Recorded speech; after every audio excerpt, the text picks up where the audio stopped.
Hello?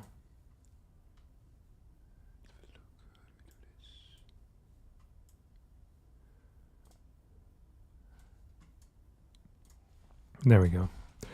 Good afternoon. Early evening for some of you. Maybe in the morning if you're an American.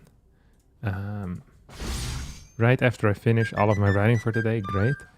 You know that the Shopify Rebellion Sundays, they happen at between 5 and 6 p.m. is when it starts.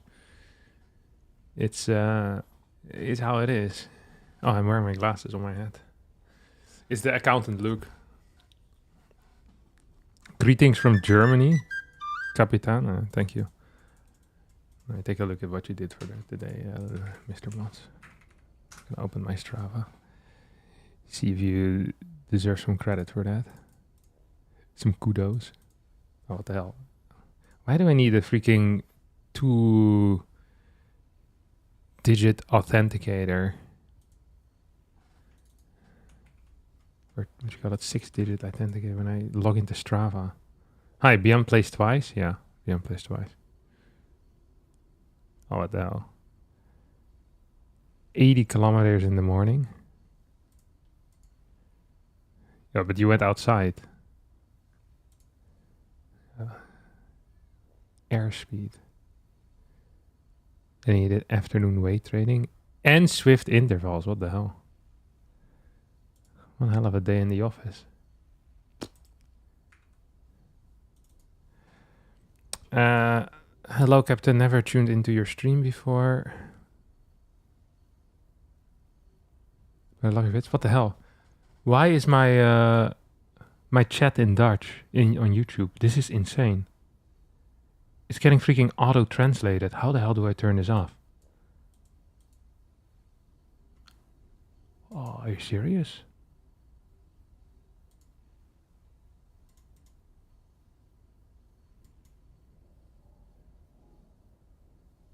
I don't want to freaking...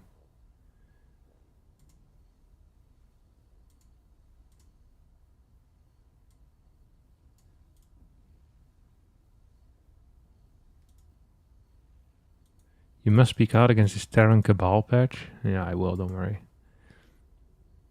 Oi, oi, new patch, let's go. Why the hell are all the YouTube comments in freaking Dutch? This is driving me bananas.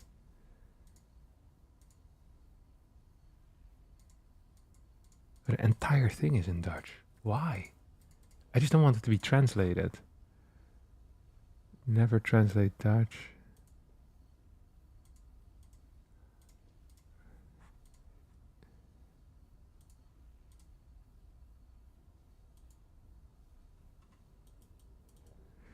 Which breed is the strongest on the PTR right now? I'm not sure if this is a translated text.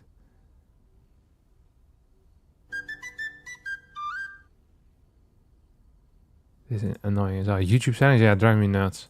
Why are the Dutch terrible at football? Because there are no touchdowns in Dutch towns. What? There's no touchdowns in football either, no? Only in American football. Not in a real football. Okay, we're gonna play some games with Protoss real fast. So after this, we're gonna go for... We have 4 show matches today. Percival versus Lambo. That will be our start. It will be the only live match. Then I have ByuN versus Clem. I have Gumiho versus YoungYakov. And then I have ByuN versus Creator. Maybe I do ByuN Creator before ByuN versus Clem, actually. I think that's interesting. So 4 best of 5s. 3 from replays. It's because everyone was really busy today and no one wanted to play live initially. And then I decided to not do it live. So, and then Lambo said he wants to play live with Percival. And Percival also was down because Percival's cool as hell. I think you Changsta and Fallender for the subscriptions as well. That's cool as hell. What the hell? Dude, every single time I see the initial worker split, I get very confused. I'm like, what the hell is going on over here, lads? What the heck? Okay. What are we? We're playing on US Central, so that's lucky for me. What was he? Protoss. I haven't actually seen any PvP yet on this patch. I keep sending my workers over way too fast as well, by the way. Which is kind of silly. You don't have to scout post pilot, do you? You do have to scout post gate in case of proxy gate, I think.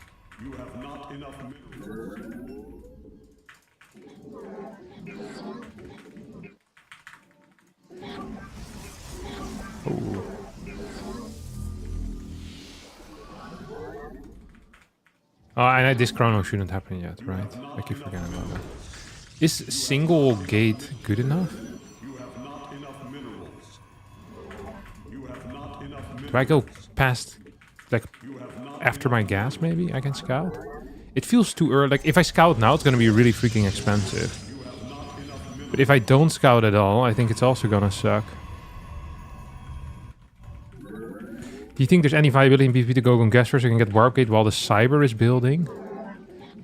Ooh. Dude, that sounds really sick. I don't know if that is good though. That sounds kind of cool. Is 2-gate even good in this patch? I have no clue. Can I even afford 2-gate? Probably not, right? We're gonna need core and then what? Violent? When would I add my second gate? Like right now? 1-gate expand would be kind of nutty too. How good is proxy robo? So like second gate I just can't add in. Oh, it's a gate forge? Oh, this guy is... He's not on the same plane of existence as I am, let me tell you. Is he? I don't think he is. Wait, but I need warp gate. Oh,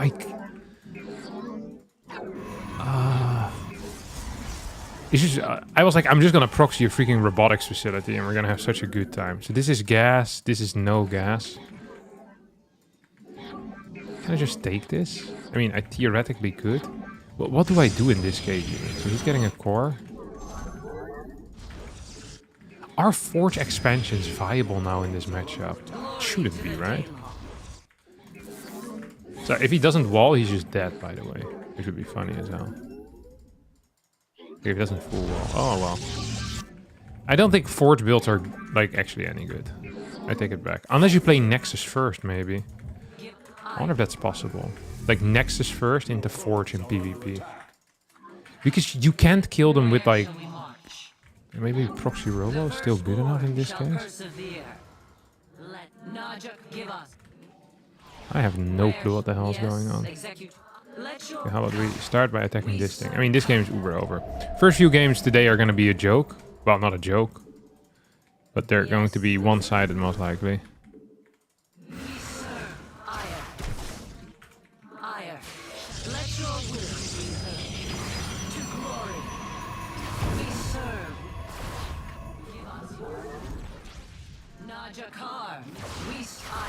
Shall be where combat awaits. Hey, this game is super on right now. Dimensional strength. We must construct additional pylons. The Templar, yes, Executor. We serve combat. Not enough energy. I have no clue how PvP is supposed to play out though. This is 50-50. Not enough energy. Maybe... Threads of fate lie there. Harmonize. I'm just not sure. Like a fast robo opener? I think Phoenix might be strong. Like, I actually think Phoenix might be strong. I mean, this game is super over.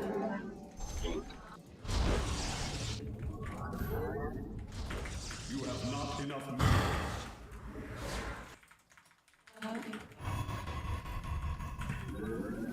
Stack is so late, the Nexus is not fast at all. Yeah, I mean, he needs to play Nexus first. If you're playing Forge for like this, then you need a Nexus first. But I mean, this guy is... Like, he might be like a freaking gold player or something. So I'm not gonna flame him for making bad calls. Actually, let's flame him for... What an idiot. Is this guy even trying his best? No, I mean... Like, he's just worse than me. I don't think the build order would have mattered very much. If I'm being real honest. This guy has freaking 5 cannons as well, like 12 workers. He's not here to win the game.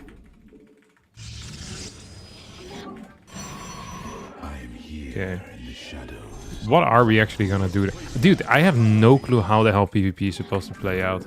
So, one of the rules that I had, that I remember... What the hell is this?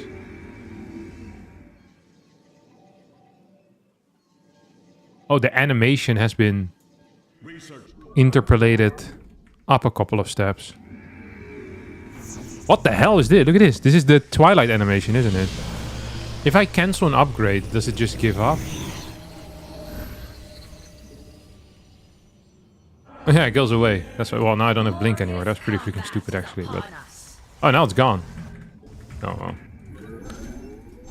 Hate to see it. I know in the patch note they said it was now easier to see if Twilight was researching. I think they might have pushed it a bit too far then. Let's see. The muscle memory that I have on morphing gateways into warp gates is actually insane. Like I'm just accidentally morphing warp gates the entire time. How much faster is it, by the way, to what's the cooldown? The cooldown on Stalkers is what, like 22 seconds or what? You have not enough minerals. I am weak. You have not enough minerals.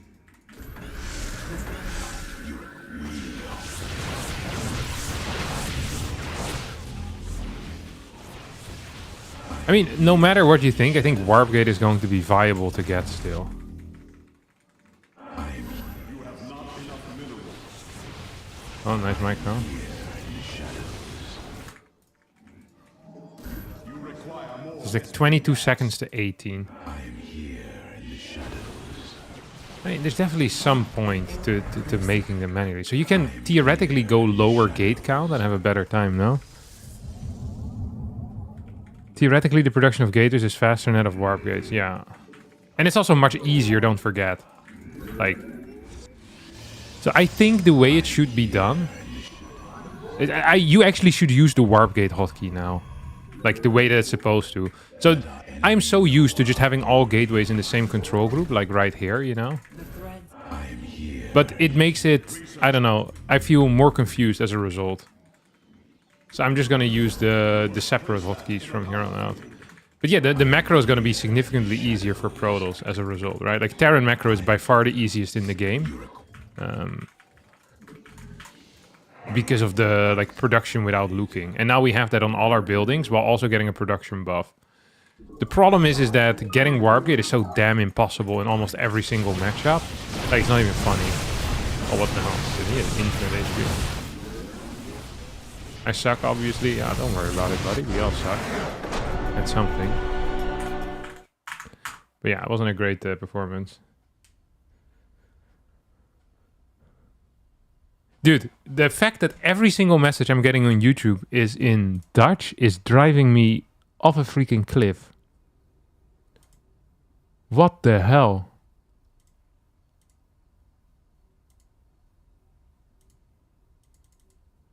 You know what's crazy is that it translates the message from English to Dutch and then it translates it back from Dutch to English so that it doesn't even correspond anymore with the initial message that you had.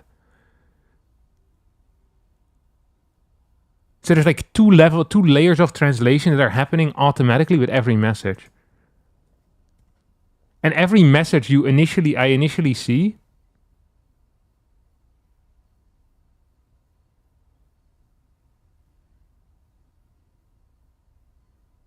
So the message, fuck AI, just got translated to damn you. And then the message, I can't speak Dutch, Lamayo, got translated to I don't speak Dutch, lol. This is insane. Refresh and disable auto-translate. Refresh and turn off automatic translation. This is the worst feature I've seen in my entire life. Okay, I'm gonna try refreshing, see if that fixed it. Okay, now it's just fully in Dutch again.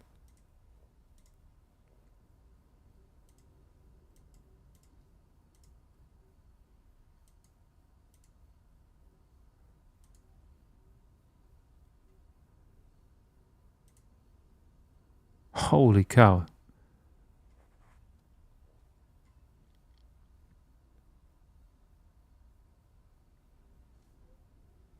And now the translation, okay, I don't know what's going on. I guess I'm just going to have to get used to it. I'll fix this another time. This is driving me nuts. If you work for Google, please send me an email and explain to me how this works. Now it's Dutch again?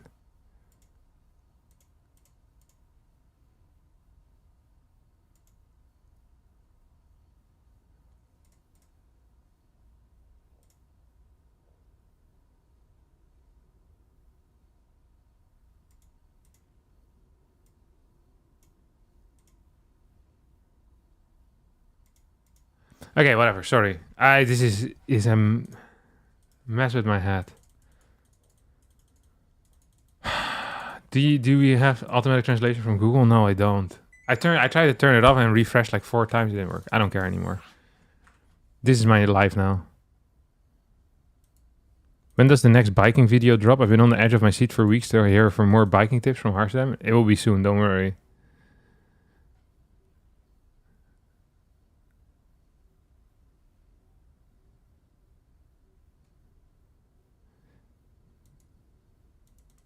ByuN is already in the middle of a tournament. Is playing right now. Are you watching the same tournament as well? No, it's a different one. I host my own show matches. I'm not a tournament leech anymore. Okay, I'm now my own man. Okay, you want to hear a dumb story? So, for the initiated of the of the StarCraft 2, the Shopify Rebellion Sundays, they know that every single Sunday. Wait, what was this guy? This guy's a Zerg. What the hell? Is that every Sunday I host a bunch of show matches. So the usual setup is that we have 3 show matches. We have the Category C, which I called the Prospects, the Challengers, and the Elite. Okay, those are the names, the official names. And then we have like a King of the Hill system. What do you think so far? No thoughts. I have thoughts, but I don't want to type them out in, you know, it's very bothersome. Okay, let me continue my story.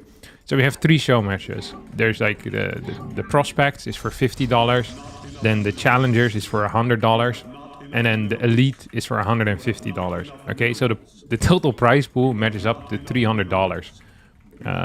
This is what I've got in I thought it's just 4 gates. True. This is what I got in the funding for, you know? So this week there were like some scheduling issues, and also with PTR coming out, I thought it would be cool to just have like a bunch more show matches. So I was like, you know what I'll do? I'll just wait. I'm not supposed to take the gas. That's a mistake. I'll just host. So initially my plan was to host 8 show matches, all for $50. I was like, oh, that would be sick. Then we have 8 show matches, but I had some trouble finding people, and it was busy and blah blah blah blah. What the hell is he doing, this guy? So I was like, okay, I don't know what the correct answer is, but it's maybe not this. So then instead I decided to go for 4 show matches of $100. But then this morning I realized that 4 show matches of $100 is worth $400 of prize money, while I only have funding for $300 of prize money. So that means that the last $100 will have to come out of my own pocket now. Because I'm an idiot and can't do basic math. I was very sad this morning. I was like, oh no. How dumb am I? It wasn't, you know, the money is annoying. It's not the end of the world, you know. It will be good content, and I'll make it back on like the YouTube video and the Twitch stream. But the fact that I couldn't add 50, 100, and 150 together, that was the one that really did upset me a little bit. I'm not gonna lie. Thank you, Surikato and Get Sniped Boy, for the subscriptions. Shout out to you guys.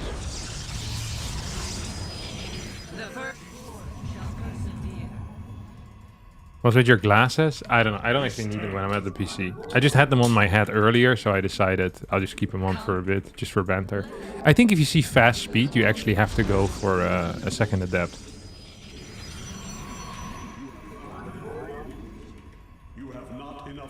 Glory to the Daemon. Fake glasses to look intellectual. Very true. Okay, wait, I haven't been paying attention. So much funding. No, don't do this. I don't. It's fine. It's fine. It's just a... Thank you for the 20 Canadian dollars. I appreciate it, but it's not necessary. This is not the donation bait. Don't do that. If you want to donate, donate, but not because of the donation bait, okay? That's fine. I don't want it. Your pity money. I want your money because you love me. Not because you pity me. Oh, he's roaching. But I appreciate it.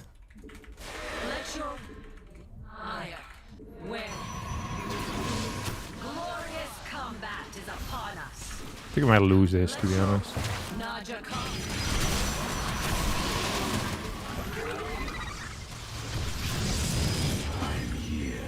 Looking mighty rough, yeah.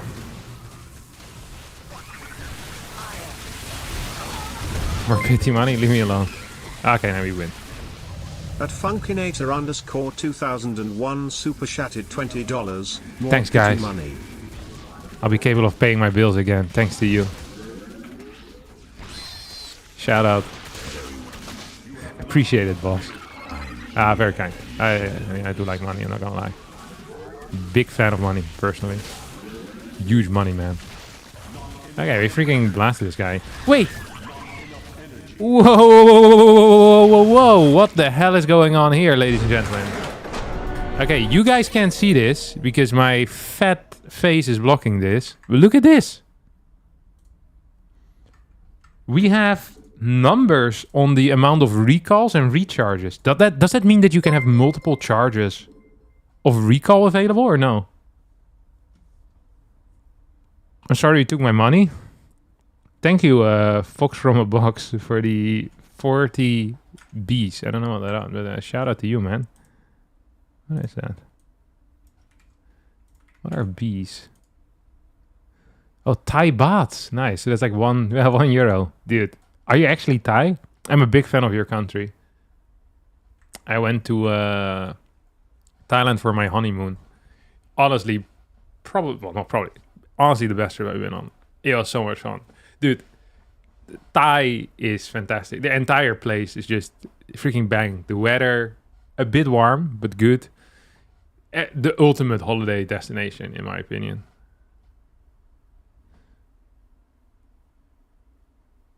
This was in the patch notes under making it more obvious that it's a global cooldown. Oh, okay, I didn't know that. It was not more obvious that it was a global cooldown. I got excited and thought for a second that maybe there is a chance, you know? You catch me? That we could have multiple. I got excited there. I'm sorry. Okay, that was a win. Might be they're standardizing the UI more for the future, would be my guess. Yeah, it would be my guess too. We don't even need the adepts across the map to hold it, I see. Yeah, we don't. How does the PTR feel right now? Is there a consensus from pros if it's good? Okay, you want my... What I believe is the consensus. I think every pro player really freaking enjoys playing right now. Because there's new stuff to figure out. All of us started playing StarCraft 2 because we have a very deep love for... Or most of, like the vast majority, a deep love for figuring out strategy and... just in general. Was this another Zerg? Yeah.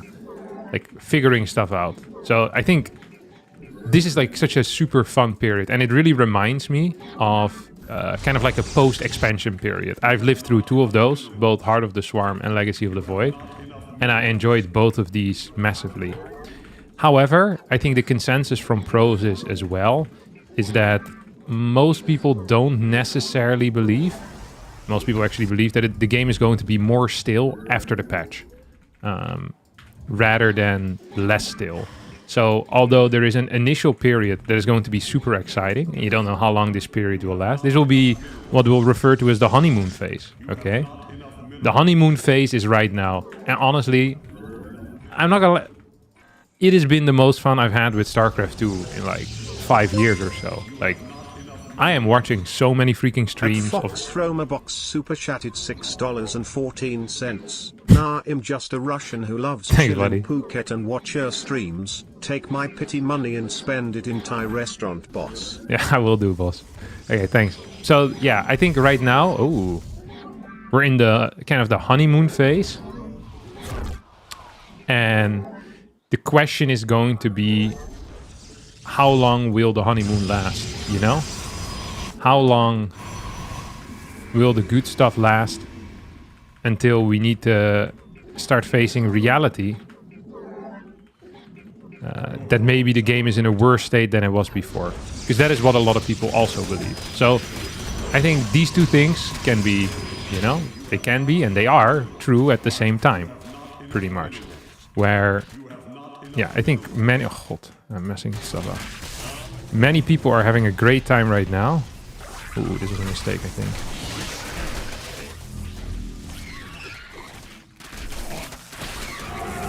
My hotkeys aren't working. That's the no, wait, they are. I'm just bad at the game.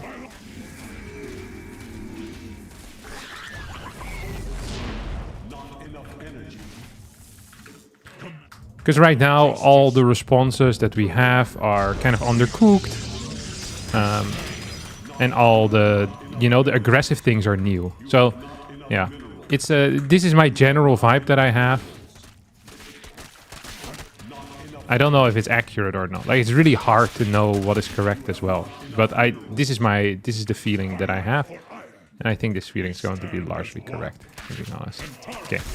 I cannot afford to lose too many workers, but I don't think we did. I don't think we lost too many at all here. It's kind of a cute build if you ask me. This was really dumb by me. No, it wasn't actually. It's completely fine. I messed up a lot of hotkeys here in this defense, not gonna lie. So for example, this defense is never going to be as sloppy ever again as this one was, right? Because I'm just gonna learn. So a lot of the early game aggression that you see right now is just not going to be viable anymore later. But right now, I'm freaking loving it. Like, this is, you know, this is what I live for, man. Freaking strategy games, huh? I needed a core on the low ground, by the way. I have no clue what I'm doing here. He hasn't built anything in a long, long time. And I haven't built a core in a long, long time. Okay, whatever. We're gonna send these two across the map. These two are gonna stay home. Ooh. Okay, this is not a super high level player. You can see it because he doesn't manage to keep walking these guys around. I wonder if he has like a hatchery. Because if it actually, I don't know if this was like an 8 pool or a, like, I don't know, like a 2 pool. But yeah, that seems to be the general consensus.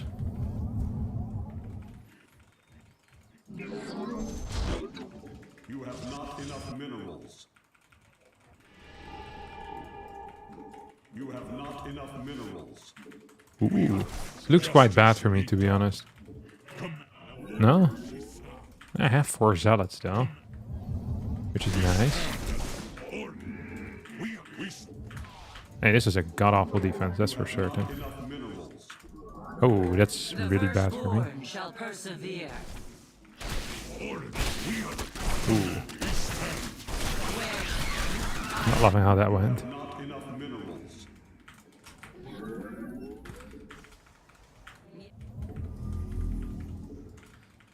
Can we do something here, maybe? Oh my god. If we actually lose this, we're gold. We'll be demoted. We'll be demoted tonight. After my stream. It is what happens. I've heard it. I've seen it with other people. If you play too poor for too long, you just get demoted. Right on the spot, baby. I wonder if we can just shade past him. And he doesn't realize, and then it may be possible.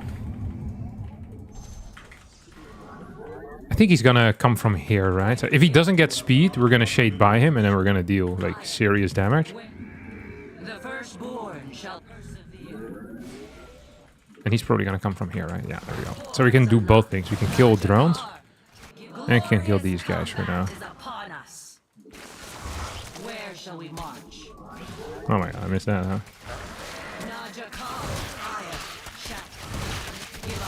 Hoppa. Doesn't have a crazy worker count, you know what I mean?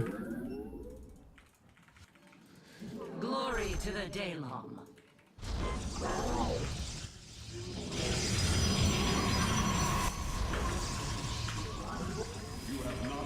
If you're interested in what one of the biggest cheesers in the world has to think about it, I can link you guys the post of Lorimbo after this game, which I thought was... he made a post on Team Liquid. I think Lorimbo is one of the players that has played the most PTR out of almost anyone, if not just anyone.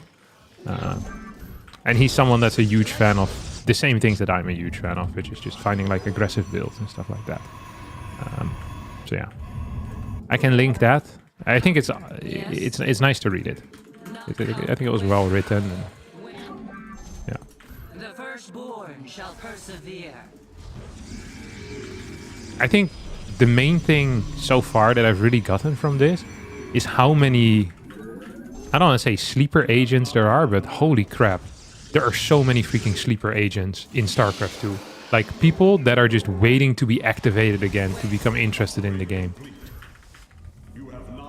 Like the amount of random people that either played StarCraft in like a far past or that have like picked up StarCraft or you know that like have like half an eye on it or they're just familiar with it that have like sent me messages has been extraordinarily high actually. I was very surprised by this.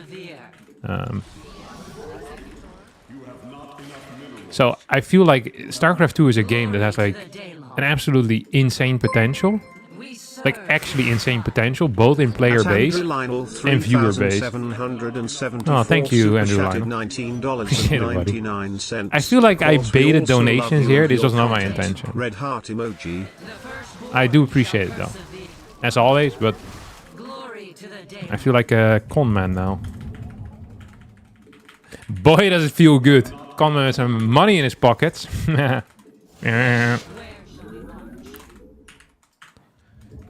But yeah, that was. I feel like that was like no matter what you think of the patch, I think the main thing everyone kind of should agree on that likes StarCraft is that the freaking potential that this game still has at this point and the love that people have for it is absolutely bananas. Like actually insane. Like how many people are just willing to give it another try. So yeah, I don't know. I think that's cool as hell at least. Like people don't. For example, this morning I also, so you guys might not know him, but there's a really good Warcraft 3 player called Starbuck, who's I think generally considered to be the second best foreigner. Ooh, that could be bad. This is fine actually. What's he doing? This is such an awkward game. I actually have zero idea whether I'm winning or not. I mean, this has been terrible. That has been terrible is the only thing we can agree on so far. This has actually been a freaking terrible early game. But yeah, he was streaming some StarCraft 2 this morning. And he hadn't played since like, I don't know, like 2015 or something. So it's like, that's what I mean. Like there's so many freaking sleeper agents that are just available that are really willing to give StarCraft another shot. If there is like a big enough change or like there's like you know, something new to play with, which this is really what it is, right? Something new to play with. So I think that's cool. It's like limitless untapped potential pretty much. Oh my god, I need to find a way to disconnect my oh my god, I thought it was gonna be Midas, to be honest.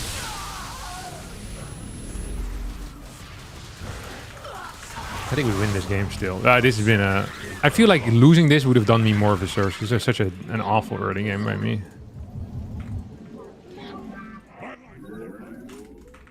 And he's just gonna keep going, isn't he? I feel like they changed the Archon animation now.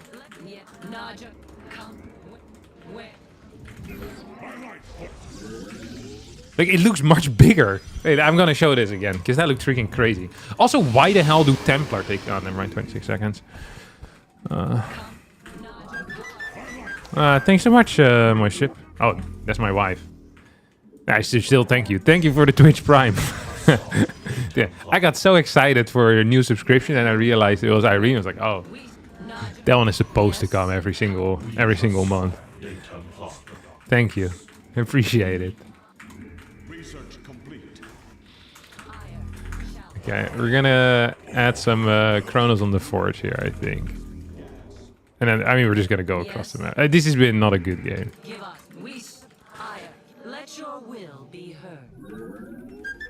Starbuck, I've never heard of this guy in Warcraft 3. I know Happy's #1, but Starbuck is really freaking good. I think he's considered to be the second best Warcraft 3 player, absolutely. And he was very good between 2012 and 2015 in StarCraft 2 as well. Like, he was a phenomenal StarCraft 2 player.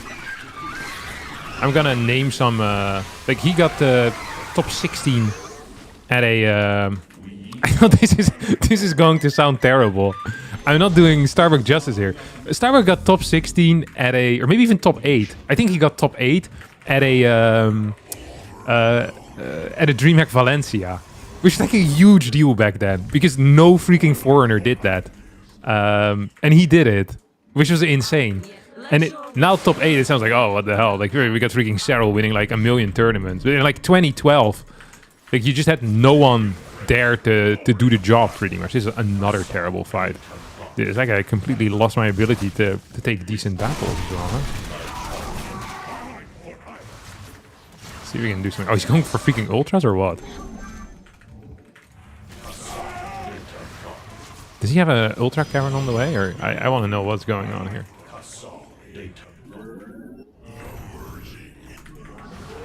Oh, he does. He does. I was there 1-1. So it's not the end of the world yet. We do need to be a little bit careful though.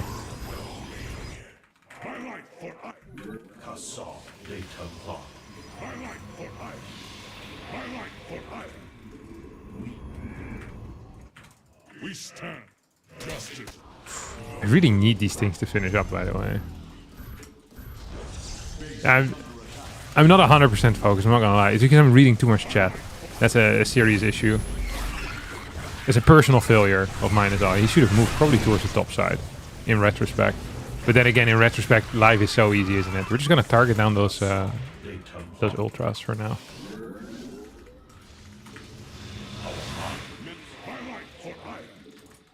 Mineral field depleted.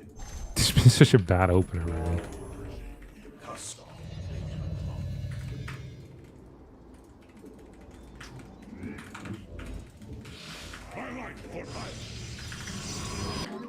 I return to serve. Upgrade complete. The YouTube stream lags behind by 2 seconds compared to the Twitch stream. Yeah, the YouTube stream quality is also significantly higher though. So, you know, you win some and you lose some. Can't have everything in life. Does this guy really not have a fourth base? That would be a highly disappointing, no? For all the people on the block. This guy almost beating me is a damn shame, by the way. I wish he would have beaten me. Actually, it would have ruined my MMR, but I think it would have been good for the story, you know? Everyone loves to see a, what you call them? The underdog. Oh my god. Oh, he has the fourth on the side. Oh no. Oh, we might still defeat. This was a bad decision again. Yeah, maybe fine-ish.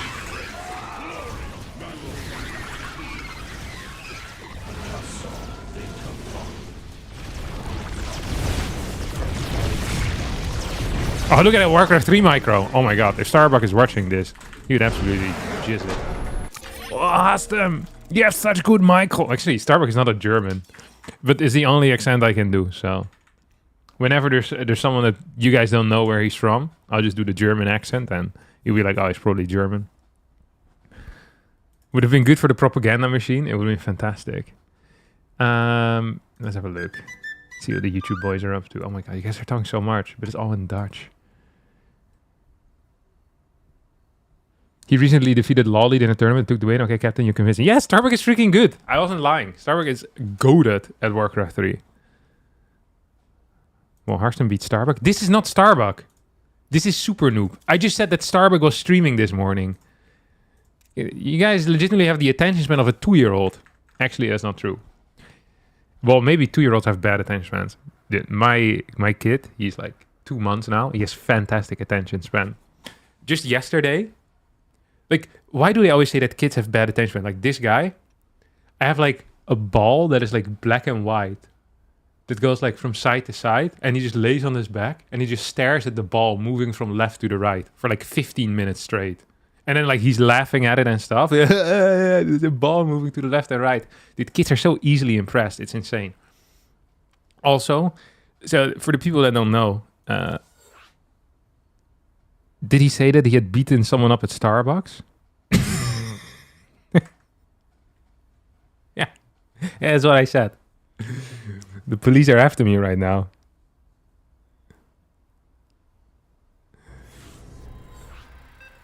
Yeah.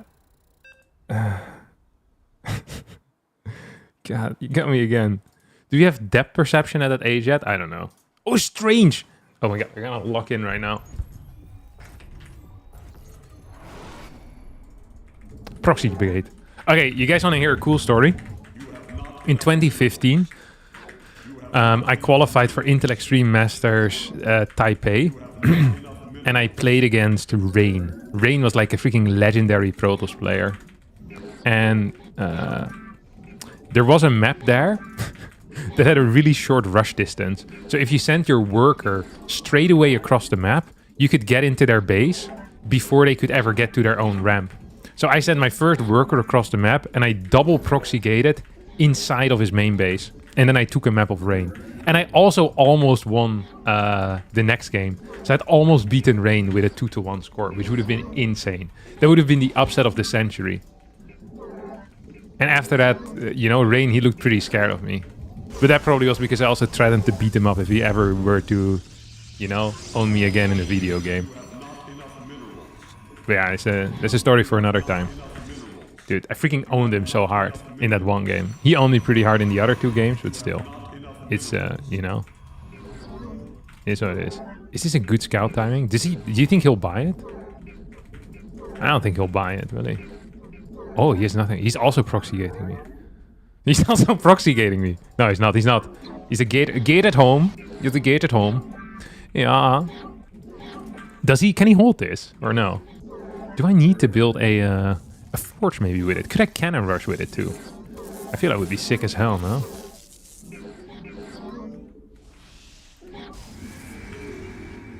If I had a forge with this, I think I'd just straight up win the game. I should have built that faster, I apologize. Well, I mean, not to you guys, but just generally, conceptually, apologizing is good. Maybe I don't think I can even afford this, though. Can I? You have not enough minerals. You have not enough minerals. You have not enough minerals. I don't think I should have showed it yet, should I? You must construct additional pylons. Hello? I have a surprise for you. Wait, he's building freaking adepts already. This is not a good look for me, is it? Oh no. This is really bad. This is really bad. You have not enough minerals. You have not enough minerals. Oh, no GG. Oh, he went warp gate first. Oh, you dirty dog. You dirty dog. Yeah. Where are you?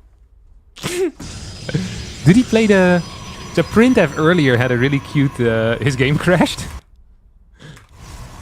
I didn't even realize he was making a warp gate. I forgot that the animation is different.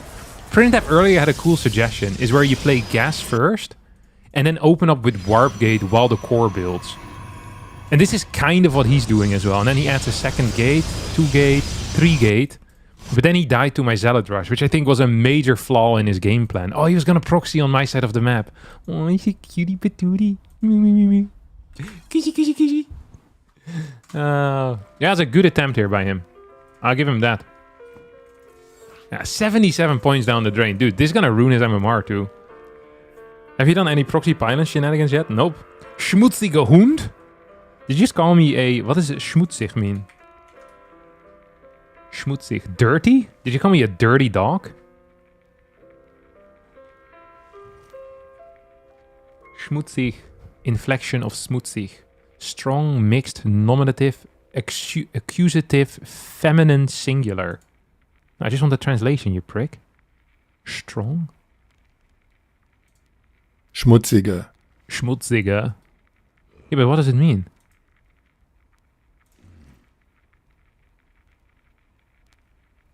Dirty, yeah, okay, it's dirty.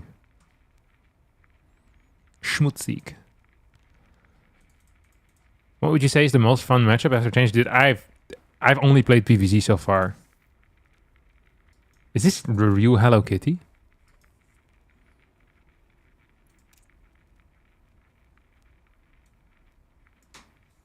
Look at this. Is this the real Hello Kitty?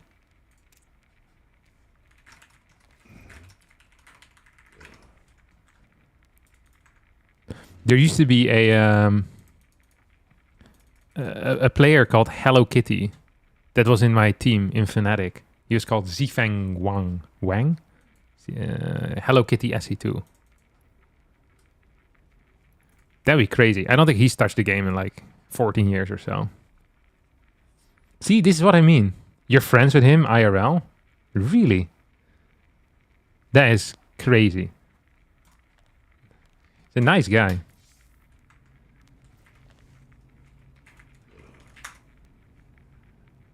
Hello Kitty SE2 is what it was called, I think.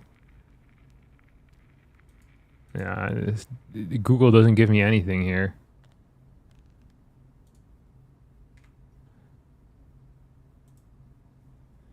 It's got to be a weird question to get if it's just some bloke who likes Hello Kitty. If it's just a bloke who likes Hello Kitty, then I don't care about his opinion anyway. What was the message from Larimbo that you mentioned earlier? Right. I did say I was going to link that to you guys, and then I didn't link it. Dude, it's such a good title as well. It's called The Death of Cheese from a Professional Cheeser. It's a good post. You guys want to read it together? Because I know most of you struggle with reading a little bit. So I can read it for you guys. And that will be fun, you know? We can do that. Where are we? How do you do that? Hello, everyone. My name is Larimbo, and I'm a rather infamous Zerg cheeser on the EU ladder. I usually hover between mid and high GM, and several of my builds were consistently used in the highest level of play.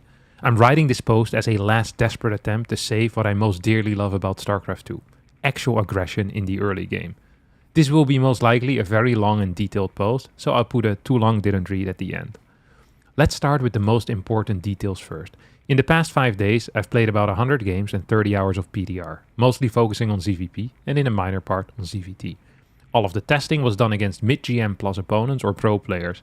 My biggest passion in StarCraft 2 has been making new build orders and figuring out new metas. I am the target audience for these changes that are meant to promote strategic diversity, and yet the PTR patch is making me strongly consider straight up quitting StarCraft 2 for good.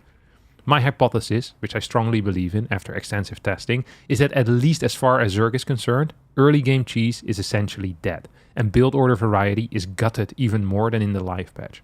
So why do I think that? Part 1. The larva problem. I can't believe he gave freaking titles to all of his parts as well. Dude, this guy's a narrator. Let's start from a very basic explanation of high-level Zerg cheese. Essentially, cheesing is a 3-step process. First, we set up a basic level of economy, which allows us to constantly produce units. We are then teching up to our desired tech level, such as getting pool plus speed, a roach warren, a bane nest, or whatever the specific cheese requires. Lastly, there is the execution step. Wait, where was I? In which we use the unit/static defense to actually try and either win the game on the spot or get an economic advantage big enough to later convert into a win. The 8 worker start fundamentally messes with this process in several ways, rendering it non-functional. I'll explain it as simply as I can.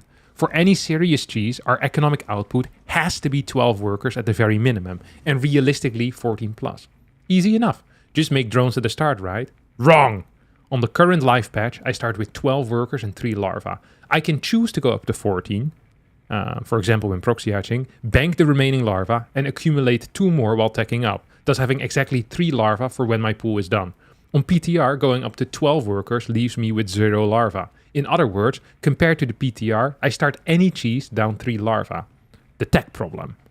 But Larimbo, I hear you say, just as your cheese is delayed, so will be the defenses of the opposing player, since they're also starting with less workers, thus resulting in more cheese options, greater variety, and so on and so forth. Unfortunately, this is not only wrong, but the opposite is true. Let's go back to our 12 workers cheese example. By the time I get to 12 workers, I have no larvae, and my Protoss opponent has 11 workers, 1 extra chrono, and a completed pylon. I want you guys to focus on the pylon. It not only functions as a supply expansion, but also, and this is the critical key to understand the problem, as a tech speed up. The reason for this is that in StarCraft, pylons and supply depots are required to build gates/rexes. This essentially means that on PTR, not only am I slowed down by the lack of larvae, but my opponent starts 18 seconds ahead in their tech trees. This problem doesn't only affect cheeses. When playing what we tested to be one of the more efficient hatch first openings, 14 hatch, 16 pool, 70 gas, we realized that the first adept hits so much faster relative to our tech unit compared to live. It has a much greater window of time to punish our lack of speed and generally prevent the Zerg from taking map control. In fact, this window is so big that instead of the usual 2 adept harass, you can easily get away with harassing with 3 adepts for quite a while, since the speed won't come online until much later. What does it actually look like? Let's circle back to the main issue at hand. What the 8 worker start means for aggressive play as Zerg, essentially, there are 2 ways to look at this. Either I try to match the timing of live, or I try to match the unit count. Taking a basic 17 gate, 16 pool, 18 hatch Ravager link flood as an example, we're supposed to be hitting at 340 with 3 Ravagers and about 20 speedlings, while having 17 workers, 2 bases, and a queen at home. I tested these builds several times, trying to match the first timing and then the unit count. In the first case, I had to cut out the queen, 2 workers, and about 10 links. And when I showed up, he had 4 units and 3 batteries plus a nexus, about twice as much as you can afford on live. So not only did I have to completely gut any potential follow-up and make the attack much weaker, no queen means no injects, means even less links in the long run, but my opponent's early attack was so much faster that he had more units than me. The second approach was even worse. By matching the unit count, I arrived so unbelievably late that my opponent once again has an extremely comfortable defense, even if taken off guard. Part 4. Scouting an opponent's skill. This is the inevitable paragraph where I dispel some common... Okay, you know, this is too long to read. Okay, I'm not a freaking teacher. If you're capable of reading yourself, I'll once again send it in the chat. It's just, I'm not going to read this entire thing. This takes 5 years. I want to play one more game before my show matches start. Basically what the guy is saying, and Lorimbo, by the way, is someone I value, whose opinion I value. I was going to say highly, but that would be lying. He is a Zerg player after all. And although Zerg players can be correct on some things, they're always deep down idiots as well. But I think he raises some interesting points that even if you're on the side of 8 worker start is everything we need in life, I still think you should read. Because he's someone with infinite amounts of experience. He's someone that has created very many build orders that are being played in the current meta game. Basically the entire proxy hatch meta that is currently happening in ZVT, I believe he's responsible for. So... yeah, make it out what you will, but I think it's someone whose opinion when it comes to build order and build order creation we should take very serious. Because he's good at it. And he probably has the most experience out of anyone on the new patch already, which also, you know, should add on to it. Okay, we're gonna accurately play my build order now. So, my build that I have created over a painstakingly long process of 4 games yesterday against Lorimbo is an 11 pylon into a 13 gate gasless. Okay, this is what I'm here to do. This is what I'm here to do.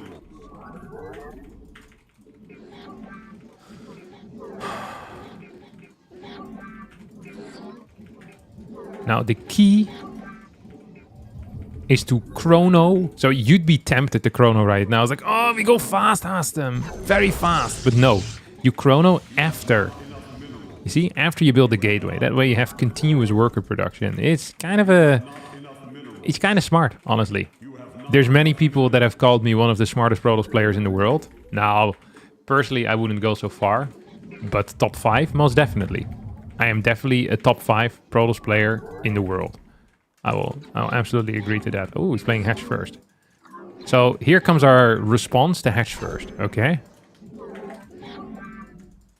Here is our response that we have, well, I don't want to say figured out, but I thought about. So we're gonna go Zealot here. I don't actually know what the correct positioning here is on this map.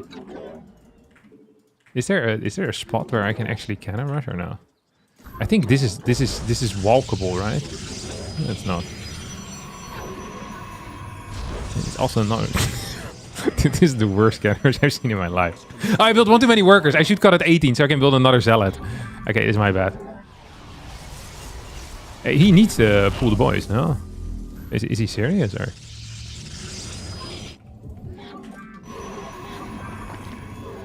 Oh, he's gonna finish it.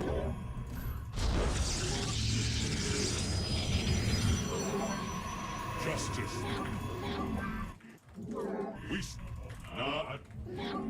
You have not enough minerals. See what he's doing here. Oh, Roadrun. So with a Roadrun, that probably means we can cancel one of these, I think.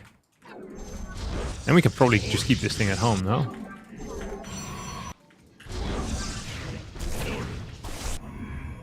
We also can just add a cannon in here.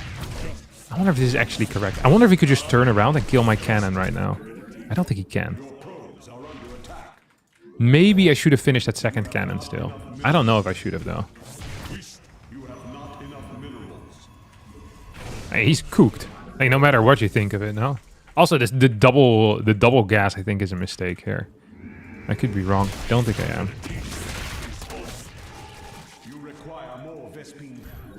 So, the thing that people need to realize as well, by the way... Oh my god, look at him. I should have just killed the freaking Lynx.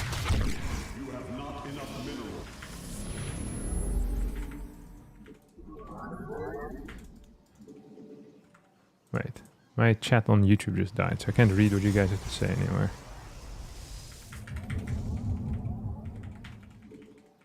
Okay, there we go. That's back. So yeah, he's freaking cooked at this moment, right? Like, the only way I lose this game is if I lose to an attack that's coming in right now. I should have built my second pylon down there, by the way. I want you all to be well aware of that. And we're gonna add another gateway into the mix too.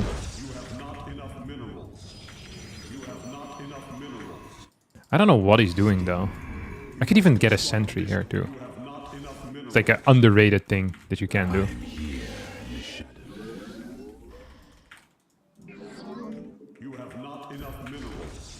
I wonder if he... Did he take... What's the chance he took the third? No, there's no chance because he doesn't have money for it.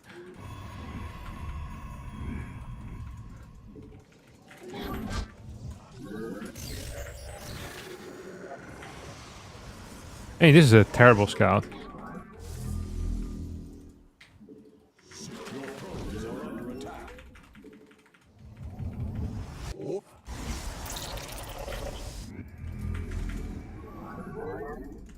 This is a terrible cannon rush by me, by the way. I'd like to just...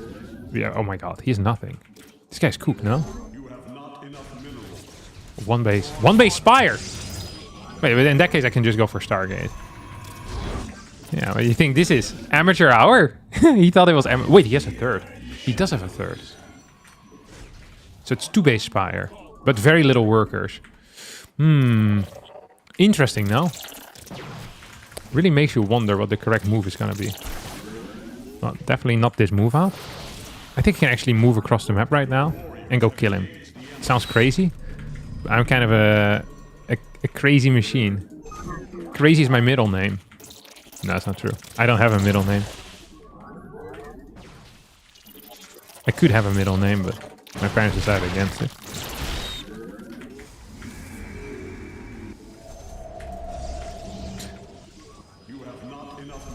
You know, a strategy that we could see make a comeback is like proxy spires and stuff like that.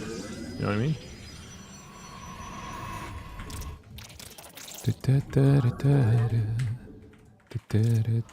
Teleport successful.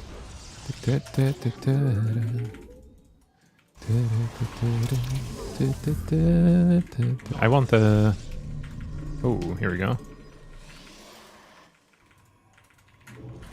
I need to get the warp gate. I keep forgetting to get that upgrade. It's really freaking good.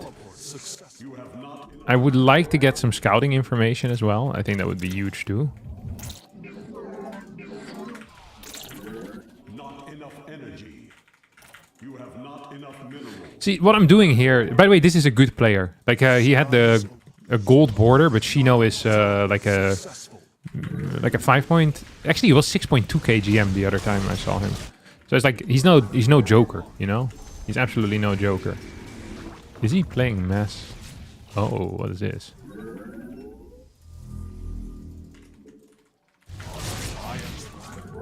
This is interesting, huh? What is he doing? You have not enough minerals. Dude, this game is so freaking hard. What? Am I dead?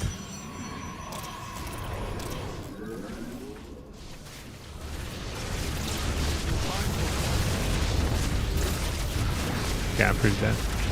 Okay, let's have a quick look. What was the worker count on this? Oh, 36.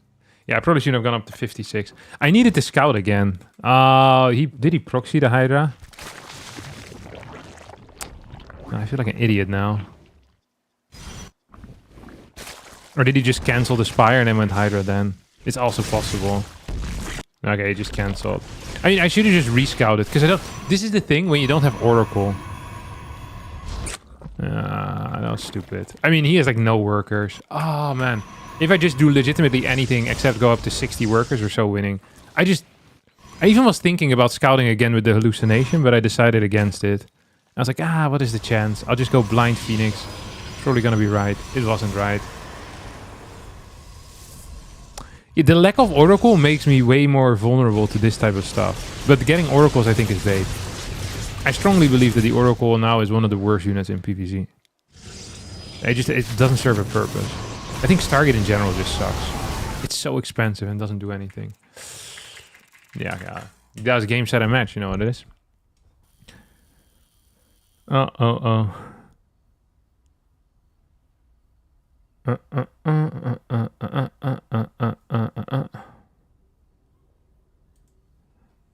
Okay. I wanted to see the thing real fast though. Was it this? What was the PvZ that I had? Was it this one? Have you played the other race on the PTR patch yet? Nope. I hardly played any, to be honest.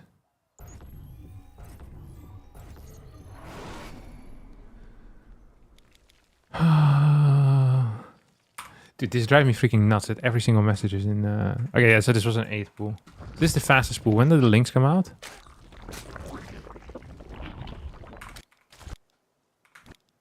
So he goes up to 9 drones. So ideally I check like link count. And links come out at 127. Okay, let's just start a spreadsheet, right? Google Sheet.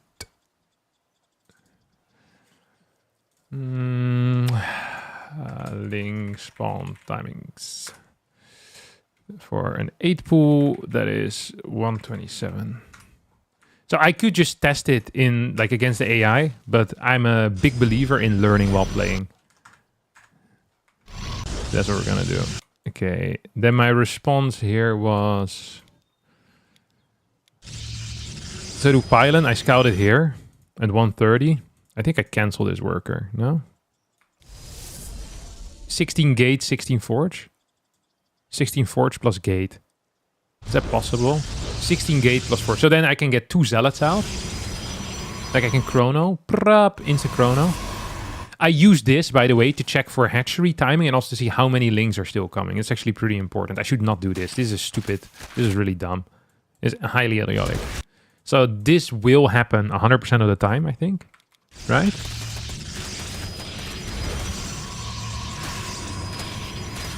Anything I can do about that?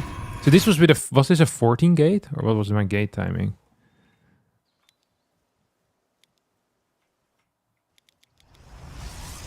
Or 13... Okay, now this was... Yeah, this was 14 gate. 14 gate. Okay. And then 16 forge. So I wonder if I should just have a worker being sent down already at this point. So basically, right about like 125. I should at least have one in a control group. Then I pylon over here. Okay, this one just gets rallied down, I guess. No, I need it in a control group. Like, how slow is my response? 132? It wasn't super slow. It was like 3 seconds. Do I insta-start a zealot here or what? Yeah, insta-start a zealot. Okay, so this can never be in time. Then you get the full wall temporarily. And I need a cannon in the mix. I need to cancel one pylon, I think. I have another chrono, right? Yeah. Can I always get this out? I don't even know. I don't think I can, actually. I need to pull workers as well, by the way. Like, this is a given. I have to pull workers ahead of the cancel. I was a little bit late with that. And then I cannon... Do I cannon? If I see more work, I'm not sure about the forge, but what else do I get? 3 gateways? 3 gateways doesn't sound bad. Does it? Also doesn't sound good though. Like the cannon here, like is... We would say mustard after the meal, you know? The meal has already been served, we finished it. And here comes good old Harstem with the mustard. Completely pointless. What is this mustard doing here? I am stupid. Are you mustarded?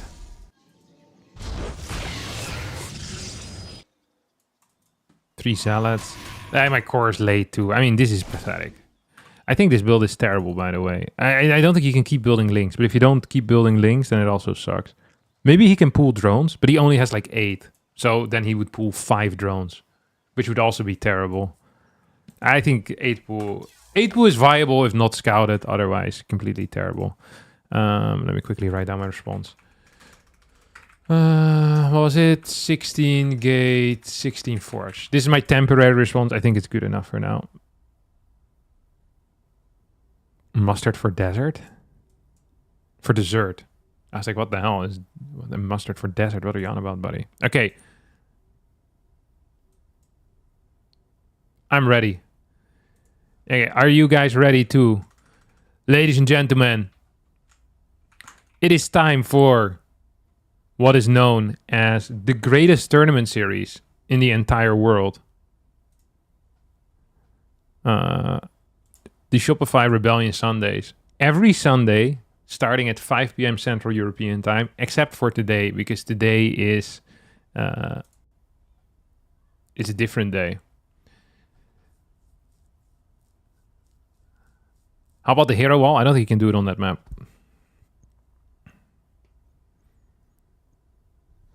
Desert is a sandy hot plate. Dessert is mustard. That is true.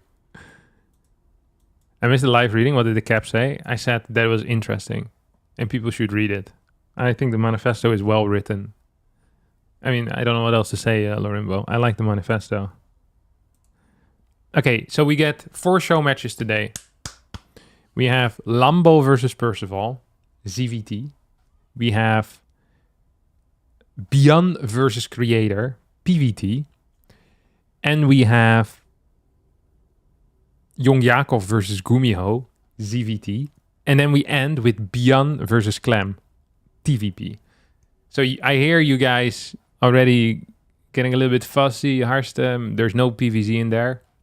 True. No Protoss player wanted to play against the Zerg because they said it's unwinnable. No, it's not true. I just didn't care. I just wanted... I can play PVZs myself. It's the easiest matchup for me to get. But I wanted data on the other 2 matchups because I thought that was more interesting. So that's why I did that.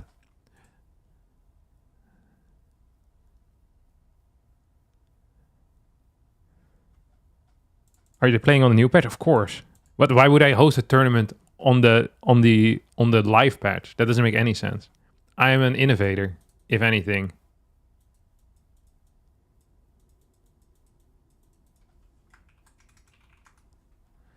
Okay.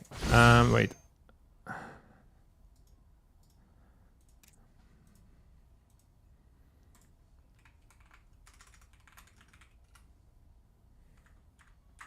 I need to quickly get the boys ready. Lambo and Percival. Go channel SRS on PTR.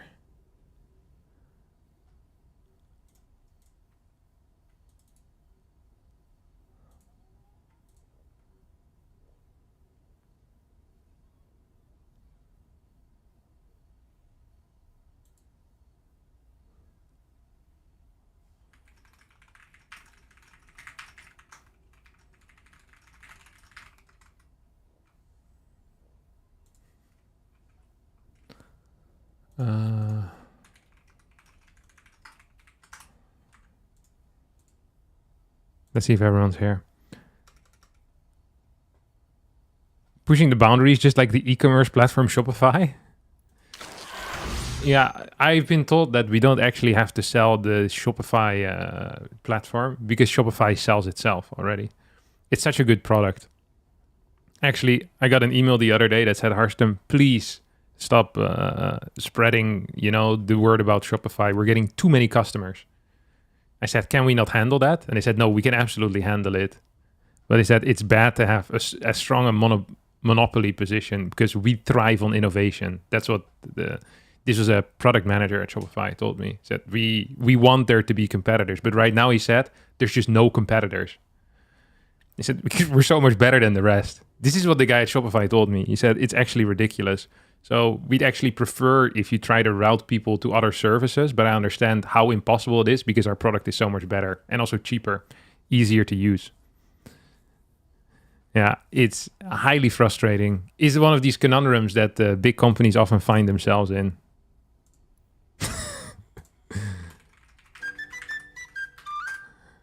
Let me see where my boy Percival's at.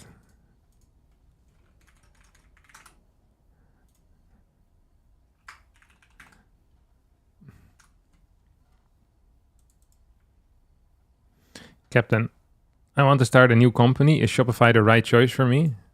It depends. Do you want your company to be successful? Yes. You want it to fail miserably and have to live on the street? No. Thank you, Ola6 for the Twitch Prime and Ice Cold Juice 1 for the 18-month resub. People are getting suspicious that it's too good to be true. What a conundrum. Yeah.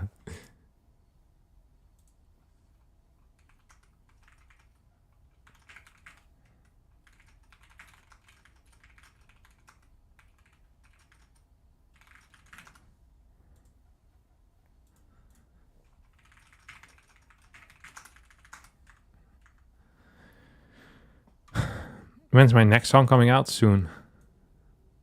Okay, wait. We need to get my boy Percival in. Oh, he says he's on his way. Percival is a punctual man. Although right now he's 2 minutes late.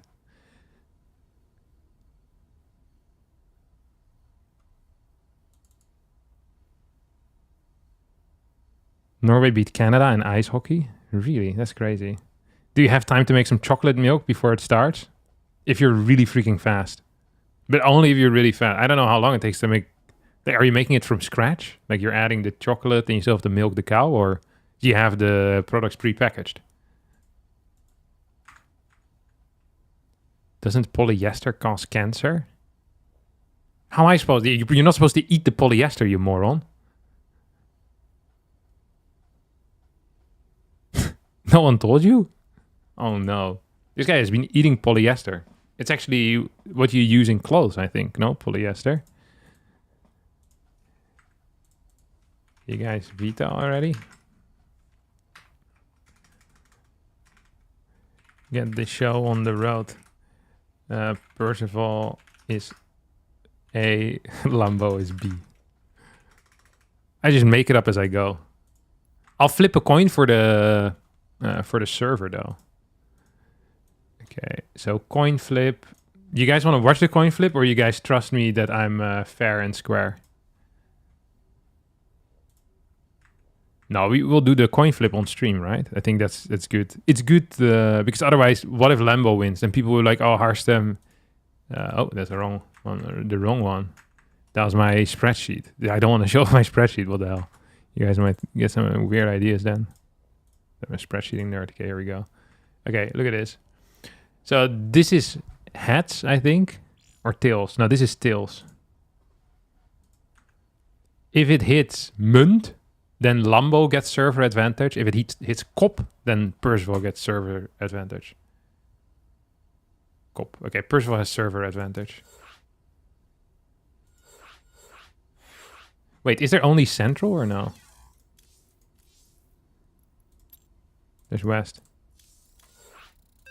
Oh my god, wait, they're going instantly already? They already started without me telling them about the server advantage.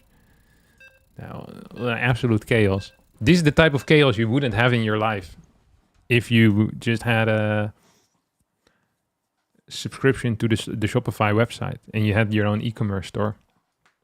All right, ladies and gentlemen, welcome to the first best of 5 here on the Shopify Rebellion Sundays special event edition, where usually we have a King of the Hill format. This week we have a PTR format. I know you're all excited here for e-commerce. We'll be talking about e-commerce in the break between game 2 and 3. But for now, let's focus on what's been going on. For the people that are new to StarCraft 2, that'd be freaking crazy. This game's been out for 16 years. What we have over here is the most impactful patch that the game has seen since the Legacy of the Void launch in late 2015. I personally was a part of the Legacy of the Void launch in Europe. I hosted it, actually. Not many people know this. Many people know me as a phenomenal StarCraft 2 player, extraordinarily charismatic, and for it being my second language, quite proficient at English. But in a previous life, I also hosted the Legacy of the Void Europe launch from Krefeld, Germany. One of the two hosts. I flew from Korea to Germany for this 2-day event. It was phenomenal. I remember thinking to myself, what a great time I had here. And then I went back 14 hours on a plane. I did not like flying back then. I still don't like it. Either way, enough about my past. We're talking about the future of StarCraft 2 here. 8 worker start, which means a different set of openers in the early game. Now, from what I believe, if I have to listen to the Terrans and the Zergs, is that the TVZ matchup has switched up the smallest amount. I could be wrong on this, but I don't actually think... I definitely heard that, so I'm correct on hearing it. I'm not sure if it's correct, though. But we're gonna see. We had a hatch first into a pool, and then a delayed gas. It's a typical Lambo fashion. Lambo, I am not saying he's greedy, but let's just say if it was possible to squeeze money out of stone, Lambo would have a very large stone collection at home. And from my understanding, currently he has no stones. So he's not into rocks, like in the way that some geology people are. But if it was possible to get some money out of the stone, boy, would be pounding that stone on a daily basis, let me tell you. Get out of here, Cash. Oh, Reaper's gonna go home? No, Reaper's gonna go across the map. Marine is gonna go find this Overlord. So the Overlords are much slower across the map, which means that the Marines now have a significant window in which they can start shooting this thing. Command center is here too. Look at this. Queen is gonna pop out of this hatchery, which is cool. It's gonna deal with this Reaper. Reaper has a bit of playtime. Factory, refinery, second gas coming out. Now, please note that... Oh, what the hell? Percival, what are we seeing here? So I've been told that this isn't standard. I've been told that the standard is the same as the standard was before, but this is going to be a Ghost Rush. Because this is a Ghost Academy, the building required to get the Ghost out. This is an extraordinarily early game. Forward third base here for a Lambo rather than taking the triangle. Important to note here too. We have speed on the way. Now, Ghosts have been buffed significantly. And it's going to come out here. 23 workers to 26. So the Ghost has multiple abilities. It has the ability to EMP, but also an ability called steady targeting. I think most people will know steady targeting as cloak, as snipe. Now, before this patch, snipe was cancelable by dealing damage to the Ghost. Post-patch, that is not the case anymore. Okay? Right now, if the Ghost gets hit, he will still snipe you. Which lore-wise doesn't make a lot of sense. It's known that usually sniper rifles need to be held very steady. And especially an ability that's called steady targeting. You'd figure that the guy, can be getting blasted by queen darts being thrown at the face. But we're throwing lore out of the window here to give a buff to the Ghost. Phenomenal damage output as well on this thing, apparently. That's what many people are telling me. Oh, Ghost! Did he get scouted? I did not see if that got scouted. Yup, that definitely did get scouted, though. Lambo, he knows. Lambo knows. Uh-oh. And that makes Lambo different from Scotty. Because Lambo does know. And Scotty didn't know. Let's see how he's going to respond, though. A bunch of links. We have a Spore. I think this Spore is in case there's Cloak. Because that is a possibility, of course. Spine crawler, okay. Drones are not being pulled back. Here comes the Lynx around. Oh my god, these ghosts are going bananas. Steady targeting as the queens get wiped off the face of the earth. And Percival here in phenomenal position, I think. I don't know, actually. It's hard to say because I don't know what the follow-up is going to be. I guess more ghosts and more Hellions. Spine is being cancelled. Cars are being destroyed. As the ghosts are taking quite a beating here. Good control, though, as one of these ghosts barely manages to stay alive. Lynx are being sent back. Fort base on the way. So Lambo may be planning on sandbagging a little bit and giving up this base, pretending like he wants to defend it and running away from it. Like, it's not a bad idea necessarily. Okay, here comes another surround. Lambo really wants to get these units, and he's gonna get them now, as this surround is going to prove to be a bit too much. I do wonder what would have happened if we had an armory with this, and these Hellions would have been Hellbats. One can only, you know, wonder. Well, one could also test it, but for now we can only wonder because we haven't tested it yet. Follow-up is going to be double eBay. Two more barracks, then 2 more barracks. So the fast calculating kids in the back are going to know that we're going to go up to 5 barracks total.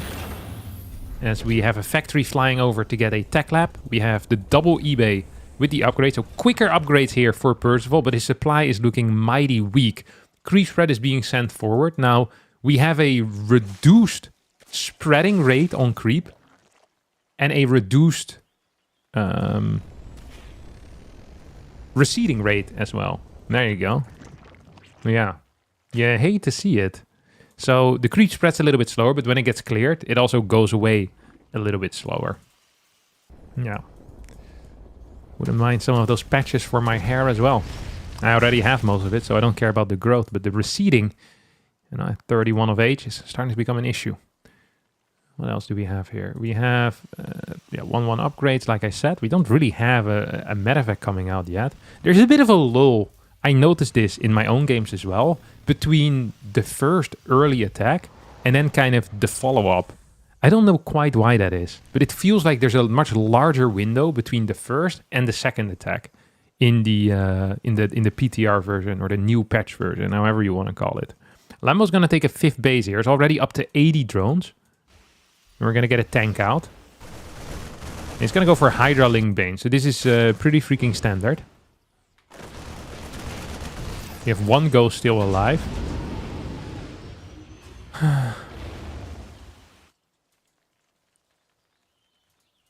This thing is going to go down. No, it's not. I wonder if we're going to see Infestors. So the Infestors have gotten some changes. The Infestor has an auto attack, for the people that don't know, which I think is cool. I'm a big fan of the auto attack. On top of the auto attack, they also have the ability to now cast Microbial Shroud, you know, just right after they're born. So they don't have to wait anymore for research. And the range on Microbial Shroud has been increased as well. So these are some features that I'm personally looking forward to seeing here. The increased ghost power, but the lower HP. I'm also curious about a bunch of those interactions. Tank in the back. Oh, here we see look at that. The slowed down receding rate. Definitely visible to the human eye as well. You know, I thought we might need a microscope for this, but not necessarily. Oh my god, we have a huge freaking Ling Run Buyer at the 3rd as well. Lambo is going to be cleaning up Percival in game number 1. As Percival opened up with a cute little opener, and Lambo smacked him back. He said, back to some real openers here, as I'm going to be taking game number 1. And that's what Lambo did. Wow. What a video gamer. Fairly impressive, I have to say.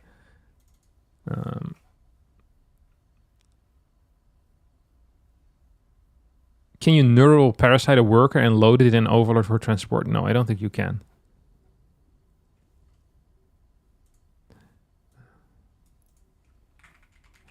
I need to mention to them, Percival won the coin flip for server advantage, by the way. So it should be 3 times west, 2 times 2 central.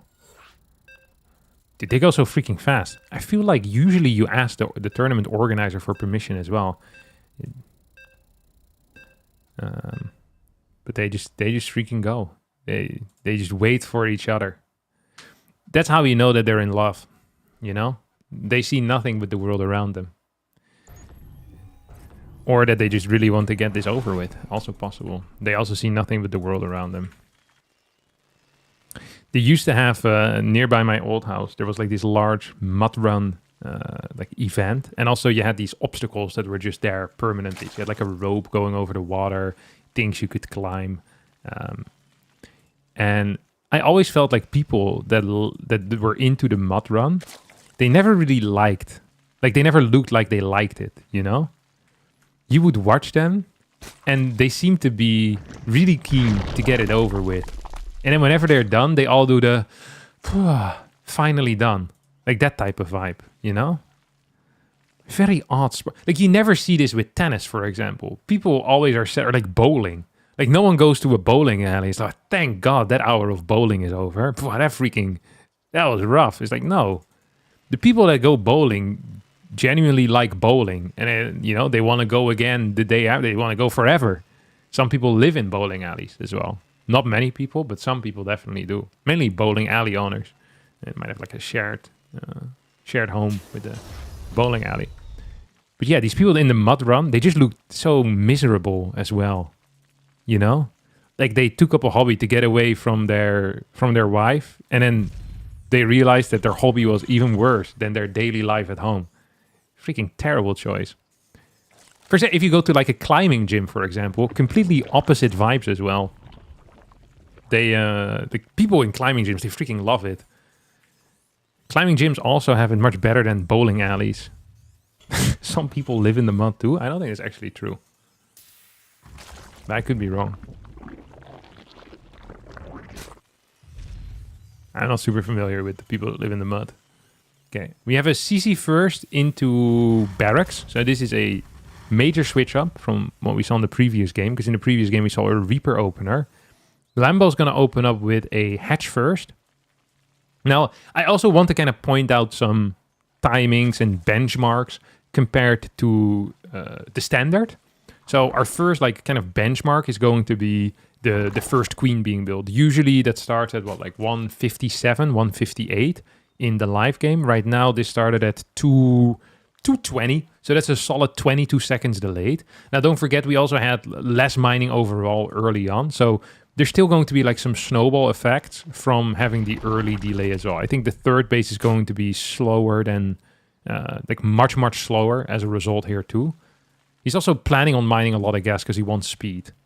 Like Lambo is completely ready for a Reaper here. His Overlord does not actually spot that it's a CC first and can't see the Reaper moving out. Ooh.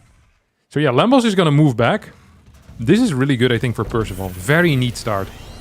He's going to go into three racks. We're going to get a 3 hatch as well. So this thing is pretty late. 30 supply.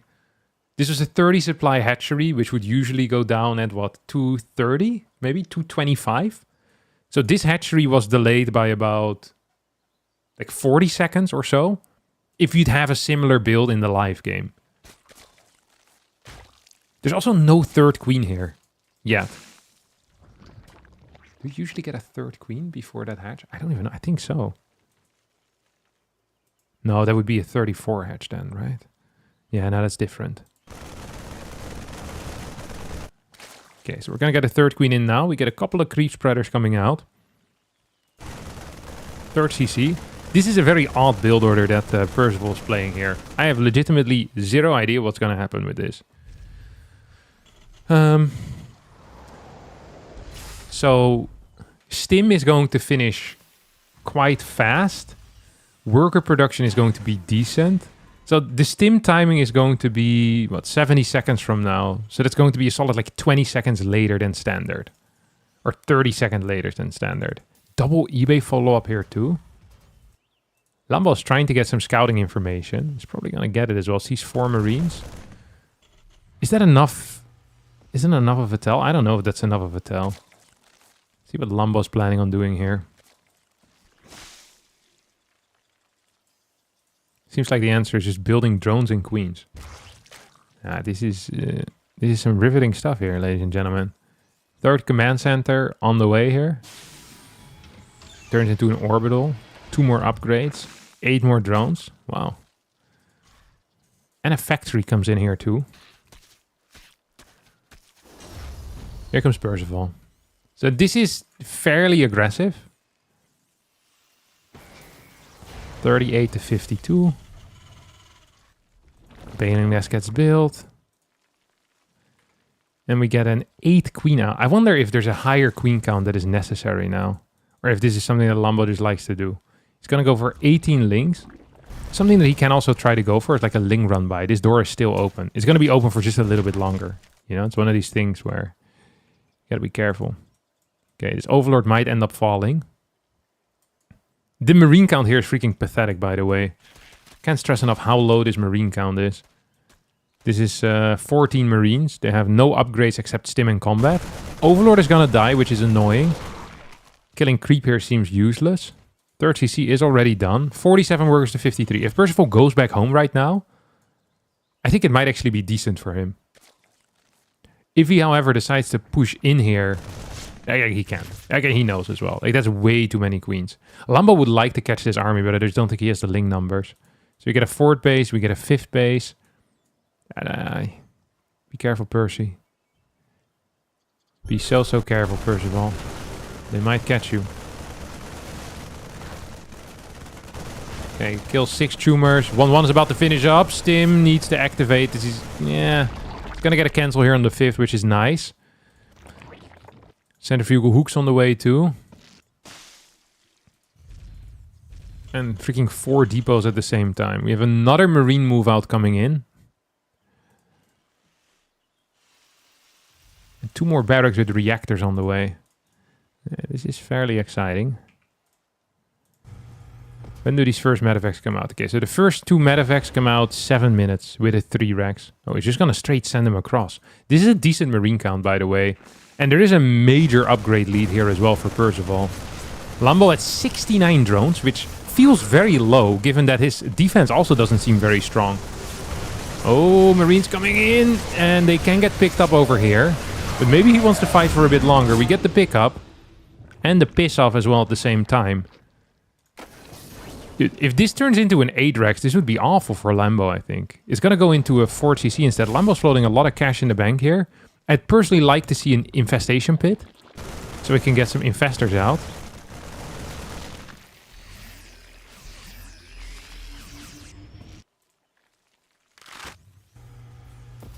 There we go.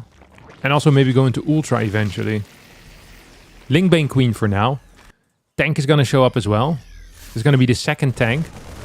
Still no carapace upgrade, by the way, for Lambo. So it's going to turn into a Lingbane run by. I think Lambo will want to give up this base at some point. He just cannot hold this for very much longer. This tank is very far forward. Lingbane run by is going to maybe turn into a flank instead. Here we go. Coming in from the side. Still without any carapace upgrades, though. Lambo probably wants to wait for that, but if he waits too long, he might just die. He's gonna send it right now. Banelings trying to get the connections. Lynx will kill these tanks, and the Banelings get sent back properly. That was well executed by Lambo. Pre-carapace. 2-2 is about to finish up, however, here for Percival. He's just gonna stim in once more. A new tank has showed up as well. Targets down 3 Banelings and says, "Hello, Lambo. I have a surprise for you." And just punches him in the face multiple times. Not a great surprise if it's your birthday, but it is a great surprise if you're in a, you know, this kind of enemy type of setup that they have going on here. A more hostile environment. Okay, 2-2 is about to finish up. It's 125 supply to 113. Medevac count is decent still. Percival continuing to push in. Drilling claws is finished up as well. 4th base will probably fly over here to take this. Oh, he's going to go towards the bottom left and rebuilds the 4th immediately. Or, well, like, replace it with a 5th, I guess. 2 infestors are coming out. Mine is going to burrow into the ground. Get a pickup. And once more pisses off as well. Hive hasn't started yet. Lambo has a lot of gas in the bank. Not as many minerals.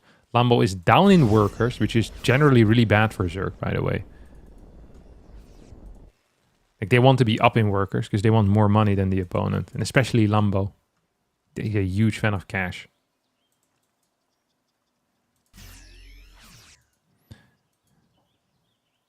Yeah, people often say that if Lambo could squeeze money out of stone, he'd have a very large rock collection. I've heard that being said before. But as it stands right now, he's not into geology at all. Oh, here comes a Lingram bite. This is actually going to be pretty impactful. At the same time, this push could also be impactful. We have a 4 marine drop that's going to rally straight into a spore. We have a right click here on a command center. This is insane. This shouldn't work. And it will work, which is not normal. Planetary is going to deal with the majority of the links that went to the bottom side. We have a drop now heading into this base as well. As the late game continues to shape up. That was an insane right click, by the way. I don't know if that was on purpose. I don't think it was. But if it was on purpose, that is a ballsy play. It's a massive skill check if I've ever seen one.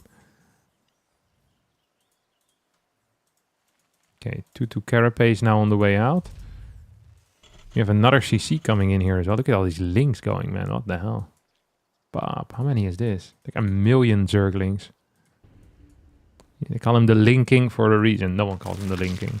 But if people had called him the Linking in the past, we now would know why, because he has so many of them. Ultralisk Cavern on the way, 5th base being rebuilt. Can we get a fungal on this army? The answer is no. Percival is not just too fast, but also too intelligent. Not walking into infestor range. Now don't forget, these infestors, they come with, what is this spell called? Microbial Shroud. So all you need to do is get the necessary energy, and then you have it. So we might see some orange clouds over here, which is going to be very exciting. That actually is going to be very exciting, not gonna lie. Of course, you're going to need a bit more energy, though. Fungal is 75 and Microbial, I believe, is 100 energy.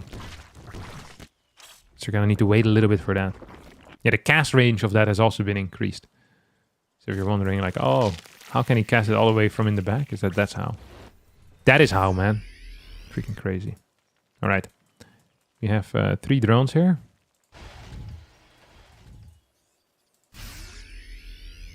That are extra on the way. 71 workers to 81. We haven't actually started Ghost production yet. Do we have a Ghost Academy? There's a Ghost Academy. I think Percival is afraid of building Ghost after the previous game. He was like, oh, I built Ghost in the previous game and I lost. I will never do it again. This is the type of thinking that a pigeon could come up with as well.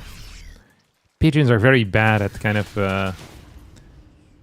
figuring out like a correlation and causal links and that type of stuff.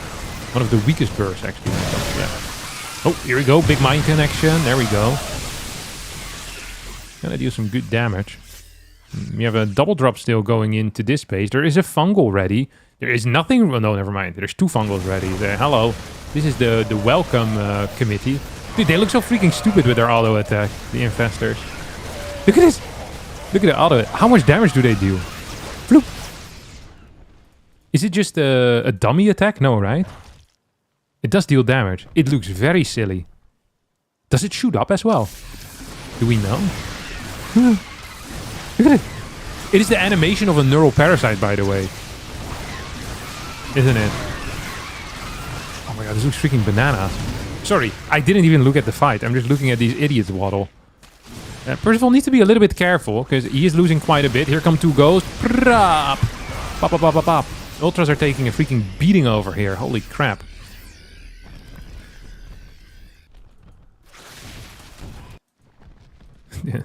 That Ultra feels like a 5-year-old in the 1800s before research has shown that beating up your kid doesn't actually help in development. This guy is getting a freaking pounding from these ghosts. Holy cow. Spire on the way in the main base. 4 more ghosts coming in as well. There's 81 SCVs, which is an extraordinary amount. I think we could actually get less. I think we should probably get less, because there's enough orbitals at this point, like 7 orbitals. Probably want to go down a little bit. We're going to hit this fungal straight up onto the medevac. The Overlord now moves forward. And here come the links. Poof! Oh, yeah, nice. Gonna connect straight up. Banelinks coming in from the side.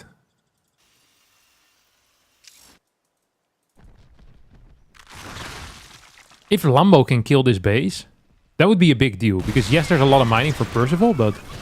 Ooh, wait, it's going to be a base trade, actually. We also have 2 Overlords going through the middle. That seems like bait. Here come the Ghosts. Can we get some steady targeting here? Can we get some... No, we can't get steady targeting at the same time. Lambo moves in here with the Microbial Shroud, but the Planetary barely doesn't survive. Ultra gets sniped. And Percival is still knocking on the door as well. He is the one who knocks. But there's no door anymore on Lambo's base. This is wide open. Holy crap.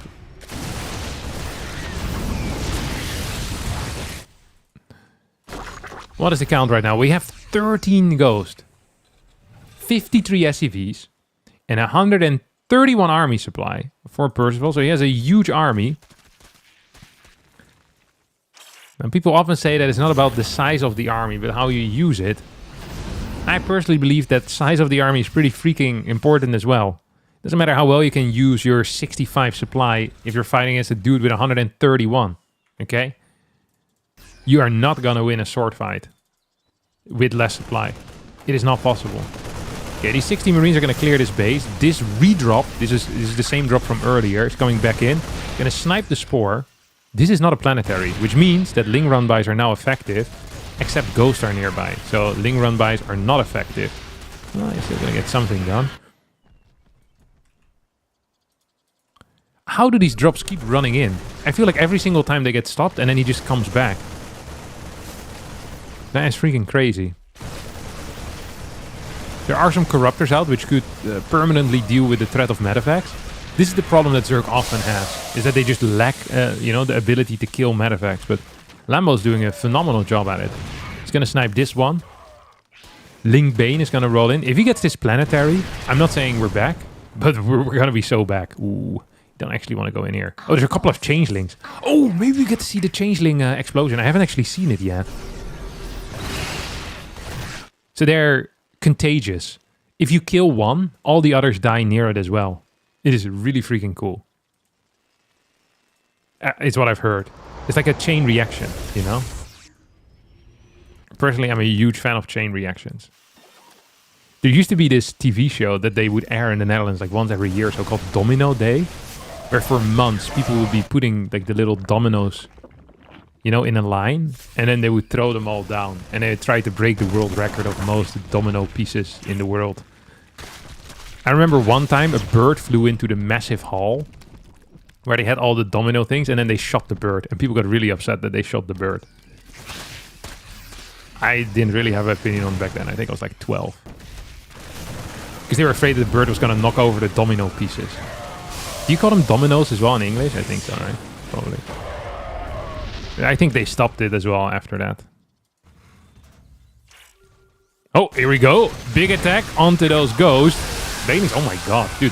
Banelings eat ghosts for breakfast, let me tell you. And then they're not hungry anymore, because ghosts are surprisingly large. That gun doesn't go down very easily, let me tell you. Okay, here we go. Big attack onto this base. Still no planetary here, which means once again, links are very efficient then. Or efficient, they're effective, not efficient. Links are never efficient. Oh, centrifugal hooks. No. Microbial Shroud gets cast, sorry. All these upgrade names are so confusing. The links are going to run in. We have Burrow.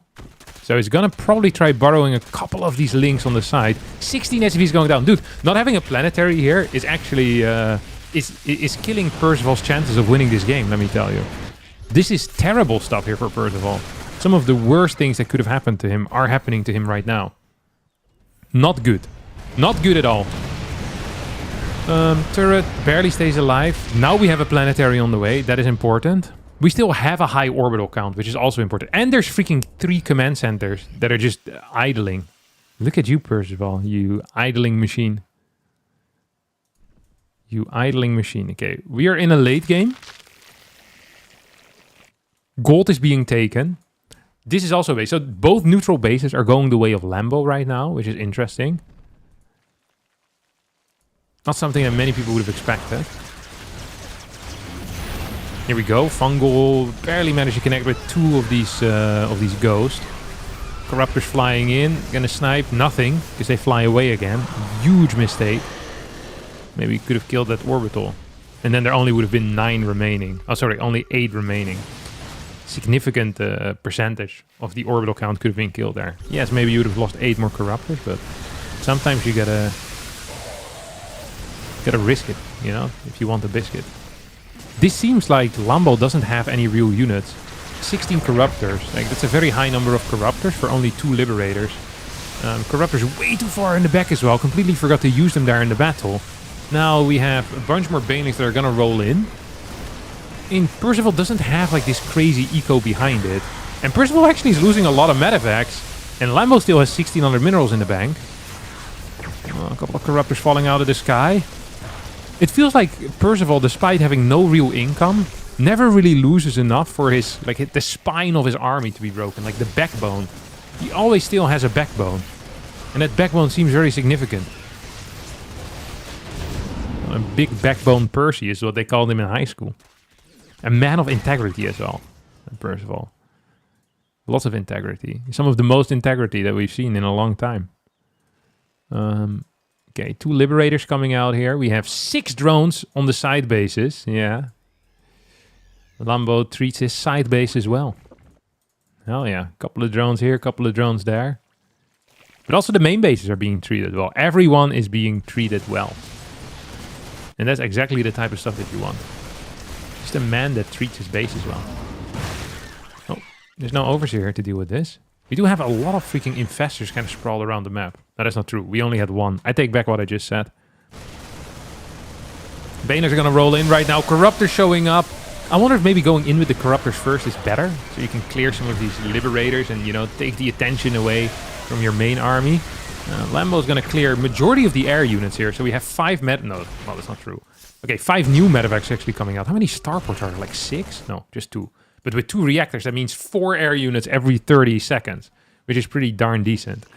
Lambo is still outmining his opponent, but not as big as before. And that is not because Lambo is mining less, but it's because Percival has established himself some nice bases. He's throwing down mules, you know, 4, 5, 6, 7, 8, 9, 10 at a time.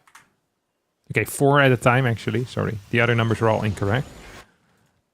You have an Infestor still borrowed here. Let's see if Percival is aware of that. It seems to me like the answer is no. The Infestor goes deeper behind enemy lines. Oh, Vangel is going to connect here with the Marine Marauder. As the Ghost move in. Don't forget that the Ghost also cost more supply right now. It used to be 2, now it's 3. That is a 50% increase. For the mathematicians amongst us. More and more medevacs are going down. See, we keep getting these fights where you look at it, and they're not even that bad for Lambo. It's just barely not good enough. And he gets left with like this Corruptor army. I feel like he should try and clear this area. I feel like this is under-defended. And there's some... Well, actually, at this point, there's not a whole lot to gather anymore either. Wait, what the hell happened there? I saw some... That was some crazy animations. I don't know what that was, but it looked cool as hell. I want that at home. Okay, Infestor is going to come in from the side. We don't have any turrets here. Percival's supply is getting higher and higher. Which could be bad. For Lambo. The Ghost move towards the middle right now. Yeah, we got a banger late game though. Lambo, you know, hanging on by a thread. But if you have a thread made of extremely strong fiber, it doesn't necessarily need to be a big problem. Also, if it's a very big, like a fat thread, you know? Like a strong fiber thread. I don't know what the strongest fiber would be. People often say that the hardest rock is like a diamond or something. They never talk about like, oh, it's a strong fiber. A bit of thread there as you're hanging by. Alright, we get another attack here onto the double planetary setup. Corruptors are just chilling into the turret range right now, which I think is an odd choice. Bottom left side base, aka the gold, gets taken out here.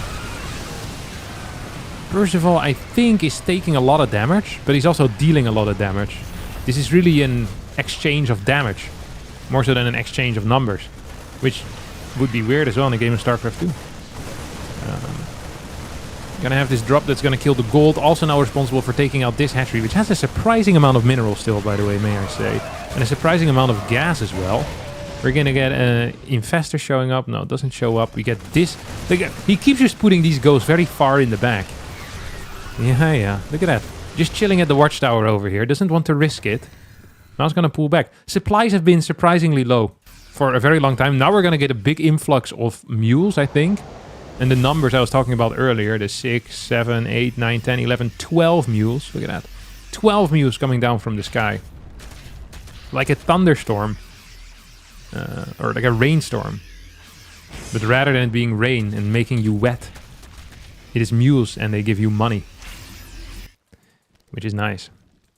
So it's really not like a rainstorm at all. Unless you're really into rain, of course.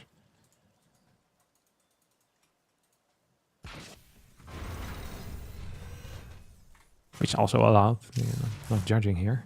Not kink shaming. Alright. One of the problems is that Percival right now has taken the gold and has 5k mineral income. I think the 5k mineral income is probably the bigger issue. Links are rolling in as the ghosts in the back are going to be dealing here with Lambo. And when Lambo is dealt with, it means he'll need to leave the game. Make place for the superior gamer. Give him more space here on Title Citadel. Percival wins game number 2. Phenomenal game as well, may I say. Phenomenal. For a second, I almost believed again in Lambo, but from the very start, it just was a rough situation that he was in.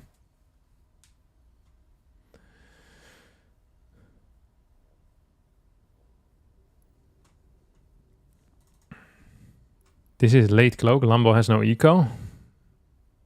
1 centimeter thick spider thread should hold 2 elephants of weight. Spider thread? You mean the thread that spiders make? I do not believe that. Nah, I don't believe. Spider thread? Is it really that strong? Spider silk is stupid strong. It is very strong. I do not believe that. Grok told me so. It's probably right. That Grok wouldn't lie to you, would he? It's way stronger than anything man-made. I could break it though. I often destroy spider webs. I often do it accidentally with my head. So there is like an area near my house, which is like a pretty busy foot traffic area, and it's like between walls. You know, like it's like a. I guess you'd call it an alley. There's like an alley near my house, like 50, 60 meters away. And I often walk through that alley and then get hit in the face by freaking spider webs. Now, if it was so damn strong, my head wouldn't be capable of breaking it. Dude, that would be a freaking hazard, no? You just walk into... How did he die? He's like, I walked into 0.5 centimeter of spider silk. Oh no. Not again. Dude, that'd be crazy. 1 centimeter spider. Oh, wait, but it's not 1 centimeter. It's way thinner, of course. Oh, I didn't even think of that. How many spiders would you need? But to be fair, I said a single thread, though.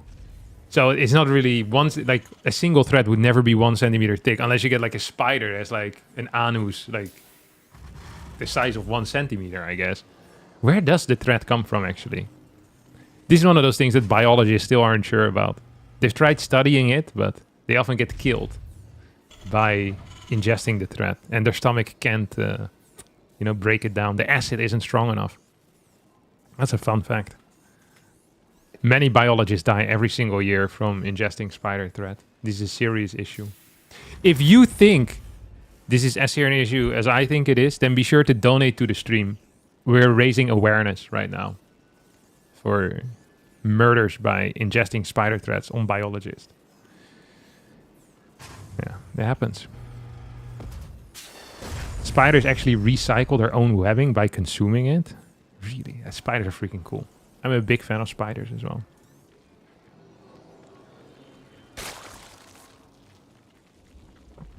Oh, sorry. We have a build here. We have a... I did not see what the... Here I am talking about spiders. But we have an early pool. This can't be super early. I think this might have been like a 10 pool or a 12 pool. Or an 11 pool. Let's see how this works out, okay? So the Reaper shows up 26 out of 32. It's gonna show up. No. Lambo doesn't know the timings. Lambo didn't know the timings. The professor himself stumped by the clock. This would have worked 100% if he goes in after the Reaper gets out. surprising here. He's still gonna get some damage done. This was surprisingly effective given that the Reaper legit spawned in the face of the Lynx. Holy cow. Was this a gas first, maybe? Is that what happened here? No. 2300. Was this a gas first? I'm sorry, I was talking about spiders and I missed the early game. Oh, that's pathetic. Because it's Reaper into Reactor, so it must have been. So this was gas first then. And then he gets delayed by... So it gets delayed by a couple of seconds, I guess. So he does know the timings. Oi, oi, oi, oi, oi. He just thought that he wasn't playing against Reaper. It was either going to be CC first, he thought, and then he wants to kill it fast, or it was going to be Marine first, and he also wants to go in quick. I think that is what happened here. Ah, here we are, Flaming Lambo. What is the difference between gas first barracks and barracks gas on the Reaper timing, actually? I bet that the difference is going to be bigger than it was before, right? Because you have less workers mining during it. Is the depot... Because usually the depot timing... No, it's not the limiter, because you get 3 seconds later barracks. So I get you get like 5 or 6 seconds slower Reaper. Is that what it is? You can 11 barracks, 11 gas, and make 3 Reapers. Which is really good. What is the timing on that Reaper? Yeah, whatever. Let's first have a look at this. Well, let me see what we're actually seeing. Double gas... Banshee. Okay, so this is the most standardish game. Okay, 11 barracks, 11 gas, and make 3 Reapers, which is really good. That's the fastest possible. Okay.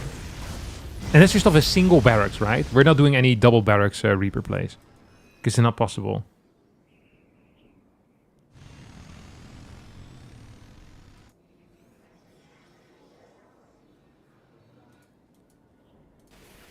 Okay, Raven. Is he gonna play Mac? This might be Disney Mac. Not many people know this, but Walt Disney was a huge StarCraft 2 fan. Well, actually, not StarCraft 2. He passed away before StarCraft 2 came out. But he was a huge StarCraft Brood War fan. And he was a particularly big fan of the Raven in Brood War. And he's often been quoted saying that the Raven is what makes the Terran in the TVZ matchup. Yeah, Walt. I can't wait for him to be unfrozen again. It's gonna be phenomenal. So yeah, Disney Mac is basically whenever you see Mac based off of like a Banshee Raven opener.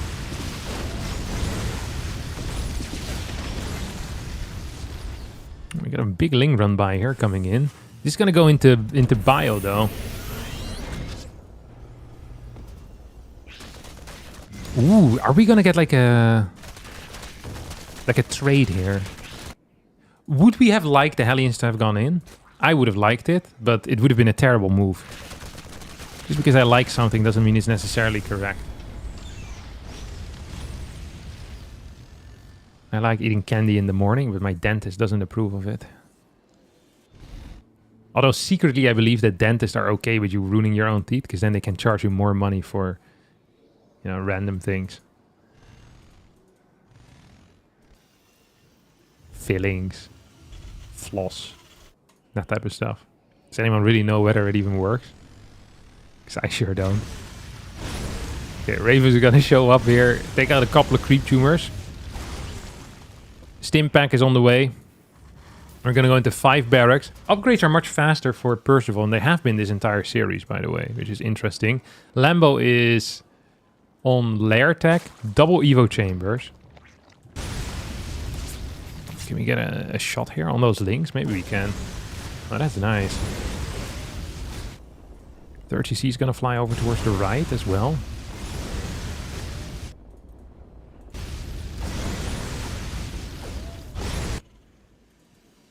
We have so many tanks.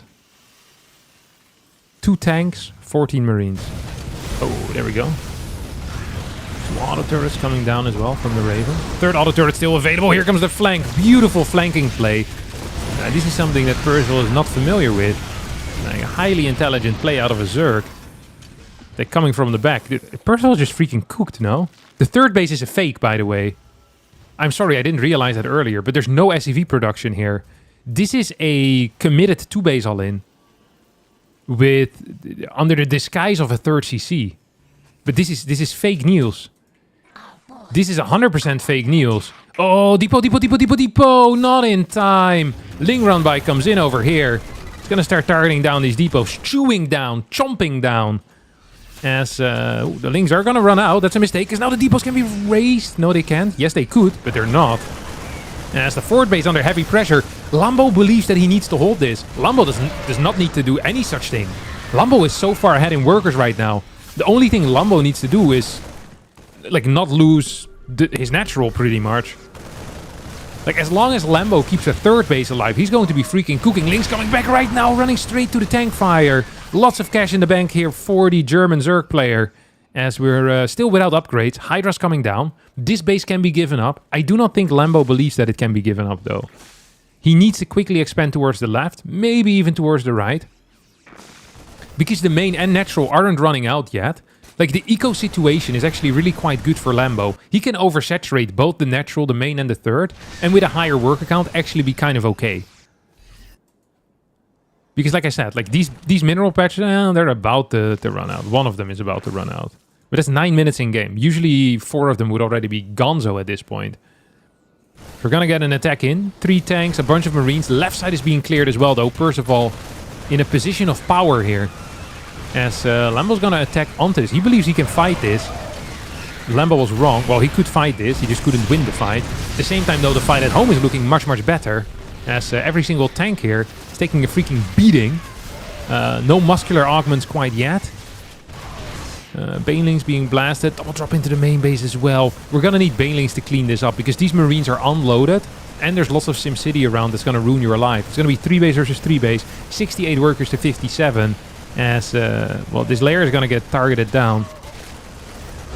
GG gets called. Percival wins game number 3 here. And puts himself on match point in our first best of 5 of the day of the Shopify Rebellion Sundays number 3 special event. And if you think to yourself, Harstem, what is so special about this one? It's because it's on the PTR patch and it's not part of the larger King of the Hill structure that we usually use.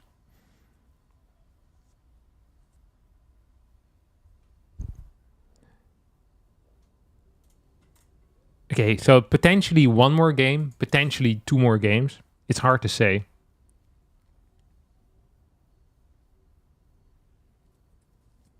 Lambo's still abusing rapid fire. Yeah, sue him. Like, actually sue him. See what happens. So it's just $400 matches then. Yes, it's $400 matches today. I already mentioned this earlier, but that's because I can't do mental math. So the standard setup, I'm going to explain this one more time because I think it's funny. And it's important to own your failures in life. And it's definitely a failure. So the Shopify Rebellion Sundays has 3 different matches. It has the $50 match for the prospect. It has the $100 match for the challengers and the $150 match for the elite. Now you put all that money together, you get $300 per week in prize money funding. When I thought, oh, I'm going to do show matches on the PTR, I thought I'm going to do 8 matches for 50 because that is $400. And then I decided, you know what, I'm going to do 4 for 100 instead because it's easier to find less players. So that's what I did.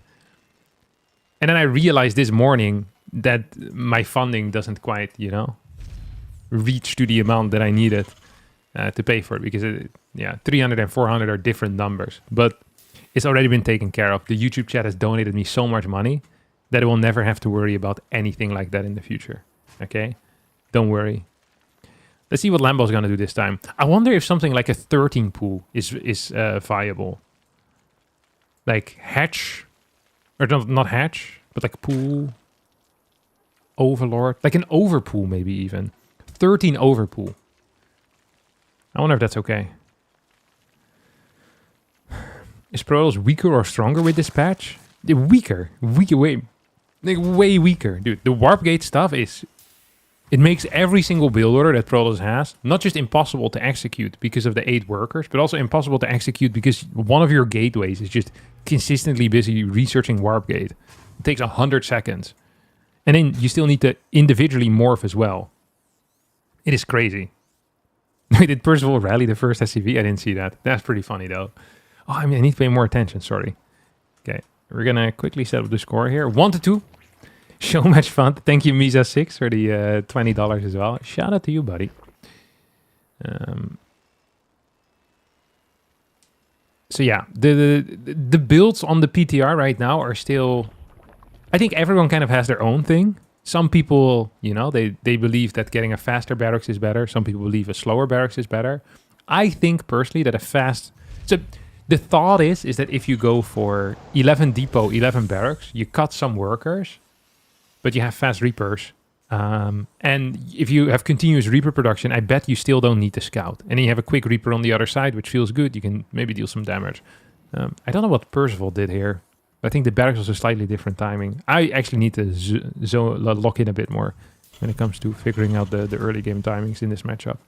I'm so used to already knowing when buildings are going to go down that I forget to pay attention. Okay, so this is just standard Reaper Marine still.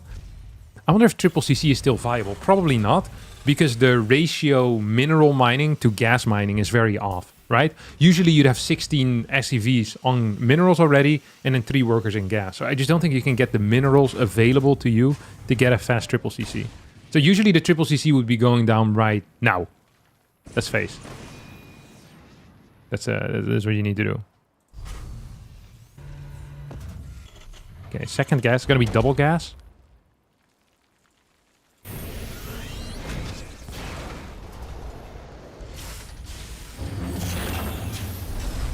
Factory. Oh. What?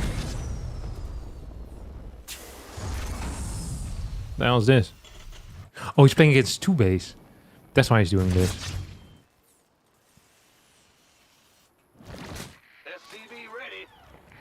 Okay, lair, 339. So maybe 2 base Muta here. A Reaper would love to scout the lair timing, by the way. Kind of vital, even. We haven't seen a lot of links yet, just 2. And droning is happening quite rapidly here. Percival is not going to have a great time in this game. The reason for that is that he will not have any pressure on the map. I think this is going to go into Spire, if I'm not mistaken, because it's going to be 4 gas here. Yep, there we go. Oi, oi, oi, oi, oi. Yeah, this is looking the opposite of mighty fine for Percival. And he's going to go into Tech Lab here as well. So I guess that's going to be the Tech Lab for the barracks. Is Percival actually going to play... Or maybe he plays 2 base mech? Oh, he's going to go Banshee or Viking? Hellion Banshee. No. Barracks? Okay, so I have no clue what the hell this is. Okay, for Lambo we have Spire. This feels like it's going to be 2 base, but there's a 3rd. Okay, well, so far I've made 6 different calls and all of them have been incorrect, which is exciting. Okay, we're going to get a scout. The Banshee I think is a terrible call here. I'm really not a fan of this at all. It's probably the last thing you want right now. Here come the Marines though. Lambo does need to be a little bit careful. He has 3 queens. Overlord's going to get targeted down. Banshee's gonna come up. Dude, the mutas are gonna pop relatively soon. And Percival here is like twiddling his thumbs. He's like clearing an Overlord and 2 links. Mate, this is gonna be a mass extinction event. Like, we need freaking units. The single Banshee, I think, is to deal with roaches. Sadly, he's not playing against roaches. So the hypothetical threat has been dealt with, but the real threat is still here. It's gonna be 7 mutas flying in. There's going to be E-base. Stim will be done at some point, but we're only working off a single barracks. No real anti-air. It's going to be like 4 Marines. This flies into Overlord Vision. We have an Overseer on the way. I think Lambo will want to deal with this Banshee threat, by the way, just by using Queens. So he can hide the Mutas to the side. So if Percival figures out that it's Muta, Percival could build turrets, right? That's a huge deal. 3 turrets would be enough. You get 1. Oh my god, he figured it out. Add-on Wait, what? complete. How did he see that? Did you see them pop? You want the turret here as well to protect your production, I think. Okay, I mean, now he sees it. Oh, but he still is on the map with these Marines too. This is a very low Marine count. Gonna get a redrop. Dude, he's completely escorting this this Banshee. Escort service, Percival here. Yada yada hoo. Okay, Stim is about to finish up. He's gonna straight up take the third base. This is crazy, because Lambo is going for a 2-base Mutaling all-in. With Banelings as well. So really Mutaling Bane. Turret now going up over here. I mentioned this before. You're probably gonna need a freaking turret in that area. Yeah, that sucks. So now you're gonna have to deal with this. Ooh, these mutas are getting hunted. From the hunted to the huntee. As the third base needs to be given up here, temporarily, I think. I do not believe that Percival can hold this. Muta count is good, Link count is good, here they come. As the Marines in the main base stim, which is great for them. But it doesn't really help at all, as yeah, lots of SCVs going down all at once. Don't forget, Lambo without Evo Chambers, without extra workers. That means that Lambo is very all-in here. And that very all-in is going to be good enough as he enters the natural and the main. GG gets called, and this best of 5 is going to go all the way to the last game here today. What a banger of a series. Unironically, a banger of a series. Very cool.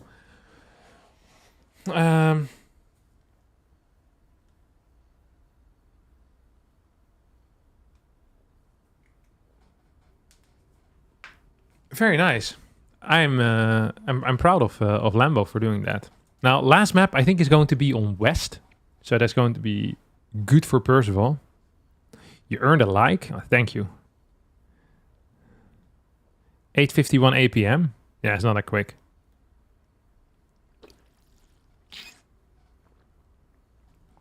The other day when I wasn't streaming, I had 853 APM actually. A little bit faster than 8:51. About 2 faster actually. So I get that you guys are impressed by this, but usually when I'm not streaming or making videos and forget to take screenshots, I'm significantly faster than what Lambo is here. There's a reason they call me Mr. Hurricane, okay? It's because of my APM.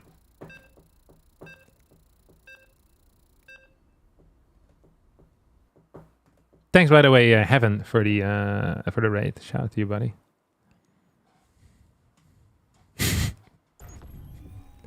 Captain, I'm opening up an e-commerce store soon to sell my spider thread products for all your elephant hanging needs. What e-commerce platform would you recommend for my website? So here at e-commerce central, we often get questions about what the best e-commerce platform is for all your product selling needs. Personally, I still believe that Shopify has the greatest product. They have had that for the past 25 years. And they'll continue to destroy the e-commerce market by just being superior. What is this? Oh, this was an 11 depot. Look at that. 11 depot, 12 SCV. So we're going to go 11-12 here, I think. 11-13. 11 depot, 13 barracks. Is that what we're getting here? Very interesting. And Lambo is going to open up with a hatch first. And this is going to be a 13-14. Look at that. 11 depot, 13 barracks, 14 gas. This is the Percival opener. That's what we'll call it, because he's the first one that did it. 20 seconds. So it goes down at 53. The barrack starts at 53. Okay, we're just going to keep all of this in mind. Just going to lock it into our little hat. We need to get used to all the new timings. It always helps to say them out loud. So standard timing for a barracks to finish is 127 with a barracks gas. With a gas barracks, it would be 130 or so. 131 maybe, if they're really slow. So now it's going to be 140, so it's a 13-second delay. It's going to be Marine first. So Marine Command Center Factory. It could be double Marine as well, by the way. If it's double Marine, I would find that very interesting. I would actually find that very interesting. Okay, it's going to be double Marine. So this is purely designed as a way to snipe that first Overlord. Huh? How about that, my friends? As a way to snipe that first Overlord. So we're going to get the command center to die. Or to go down, not to die. Lambo opened up with a queen. Another queen. And then the Overlord's about to finish up. These two Marines are now on a path. The war path, so to say. And they'll get the snipe on this Overlord. Now, we know that there's a command center behind this. But imagine your Lambo. Game 5 of potentially the most important series that you've played in the past 6 hours. Do you truly believe that there is a command center behind this? Lambo, he says no. He's going to build a Roach Warren, double Overlords. Maybe this already was the plan. We obviously do not know. It is completely possible that Lambo had decided on this strategy already. But it is also completely possible that Lambo is doing this as a response to what he's seen. 2 links coming in. Sees the CC. Might even get a kill here, by the way. No, not against... Percival wasn't born yesterday, okay? Percival was born, I think, something like 23 years ago. He's an old dog already in the StarCraft 2 scene. 7 Roach Rush. That's what we have here. Not 1, not 2, not 3, not 4, not 5, not 6, but 7. 7 roaches going across the map. That sounds like the start of a nursery rhyme. But it is not. It is Lambo's build order here that's gonna utilize in the final game of the series. No Marauder production. So, what is the appropriate response here? As there is no scouting out of Percival, what ideally he would like to do is pull SCVs to the high ground. Ooh, depot. This depot is going to provide him... oh no, look at this. This depot might become the bait. So, these links might come in, bait the Marines to deal with the links. Look at this, look at this. And then the Roaches and the Ravager come. Oh, and here they come, here they come. Let's see, how fast are we? Percival is not quick enough. He's going to lose 3 Marines here before he gets to the high ground. 2 Marines before he gets to the high ground. SCV's being pulled instantly. No Marauders behind this. ByuN connects with one of those Marines as Lambo is knocking on the door. And Percival is pretending like he isn't home. But Lambo knows. And he's entering the main base right now. Droning up behind this. Another ByuN's gonna connect. No, it's not, sorry. It barely doesn't connect. This is gonna get taken out. Now the follow-up question is interesting. Was this enough damage? Lambo killed 16 SCVs. Lambo is up 20 workers. Now we all know that the Mew is a very powerful tool. The Mew is the equivalent of 3.5 workers. We all know that. 3.4, 3.6, I don't know, something like 3.8. A decent amount of workers, at least. Is that going to be good enough? And Lambo has full saturation on 2 bases, which means that if he loses his 3rd base, he could be in trouble. Stim is done, combat is done. Imagine these guys move across the map and kill the 3rd base. What is Lambo gonna do? I don't know. It is hard to imagine. It's going to be 5 wrecks for Percival, though, which I believe to be a mistake. But it is damn interesting. Here we go. Marine Marauder moving towards the left. Is he going to try to dive? No, he's not. He really wants to kill the 3rd base. I think he understands the position that he's in. Let's see if we get a stim here. He shoots stim. He absolutely shoots stim. This should have been stimmed ages ago. Okay, the fact that these guys are not using drugs right now is the downfall of society. Stim! Come on, we have it. Why isn't he using it? He could have cleared this 100% of the time. This is a 100% a clear. With stim. Now he used it, but it's too late. We needed that earlier. Roach is on the way. More Marine Marauder coming out, by the way, which is cool. Lambo's going to continue building drones. Roaches. If only he was building drones, that would be very good here for Percival, who's going for the full 5 barracks setup. So, I actually believe that Percival right now should not be showing himself yet. He needs to wait until Lambo feels safe and goes for another drone round. If Lambo goes for another drone round, that could be detrimental for Lambo. But yeah, with Marine Marauder on your doorstep, you're not going to go for another drone round. That is not what's going to happen here. Percival comes in with the SCV pool, with the Marine Marauder. And with Gumiho finishing up soon, here comes the stim. Concussive shell is done as well. We get the micro further forward. I just don't think this is going to be good enough here for Percival.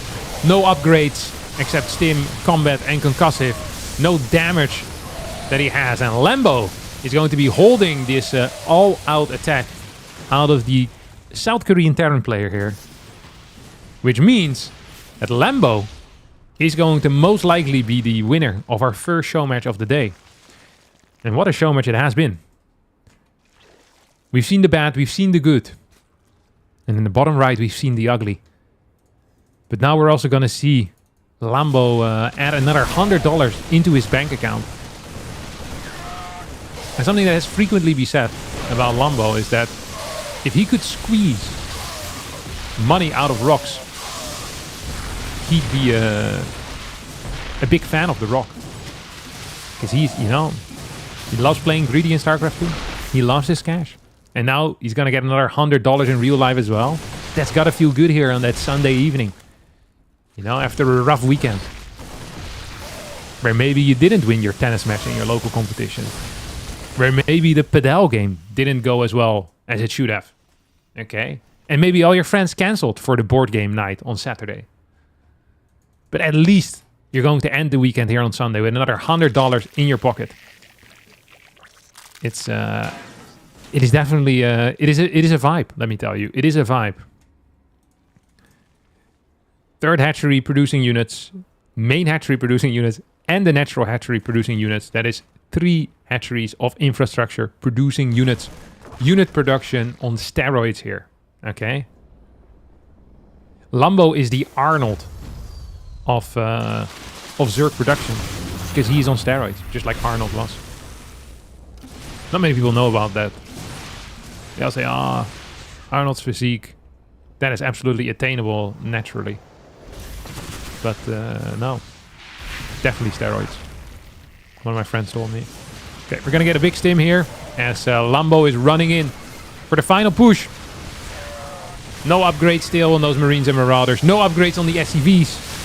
Because they can't get upgraded. Well, actually, you can get armor upgrades on SCVs, but it would have been fairly pointless.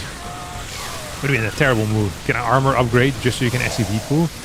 Percival, honestly, gave one hell of a game, and I'm impressed by him, 10 months ago, if you would have asked me Lambo versus Percival, I would have said Lambo would have wiped Percival off the face of the earth. But right now, Percival, very, very competitive. Very close, but not quite close enough. As Lambo wins this series and adds another $100 onto his bank account. Good. What a day. What a day. What a day of StarCraft 2. And we've only just began. Many people have been asking me, Harstem, when is it gonna end? I say, we've only just began. This is just the beginning of many things. But definitely of this. Okay, let's see. The mineral change on the main is gonna allow a comeback? Yeah, because there's no double whammy here.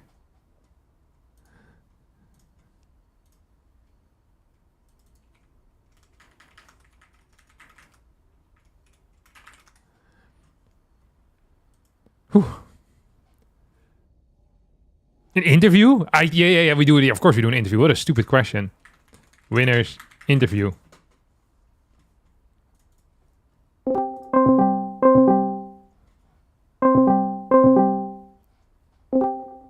Hello?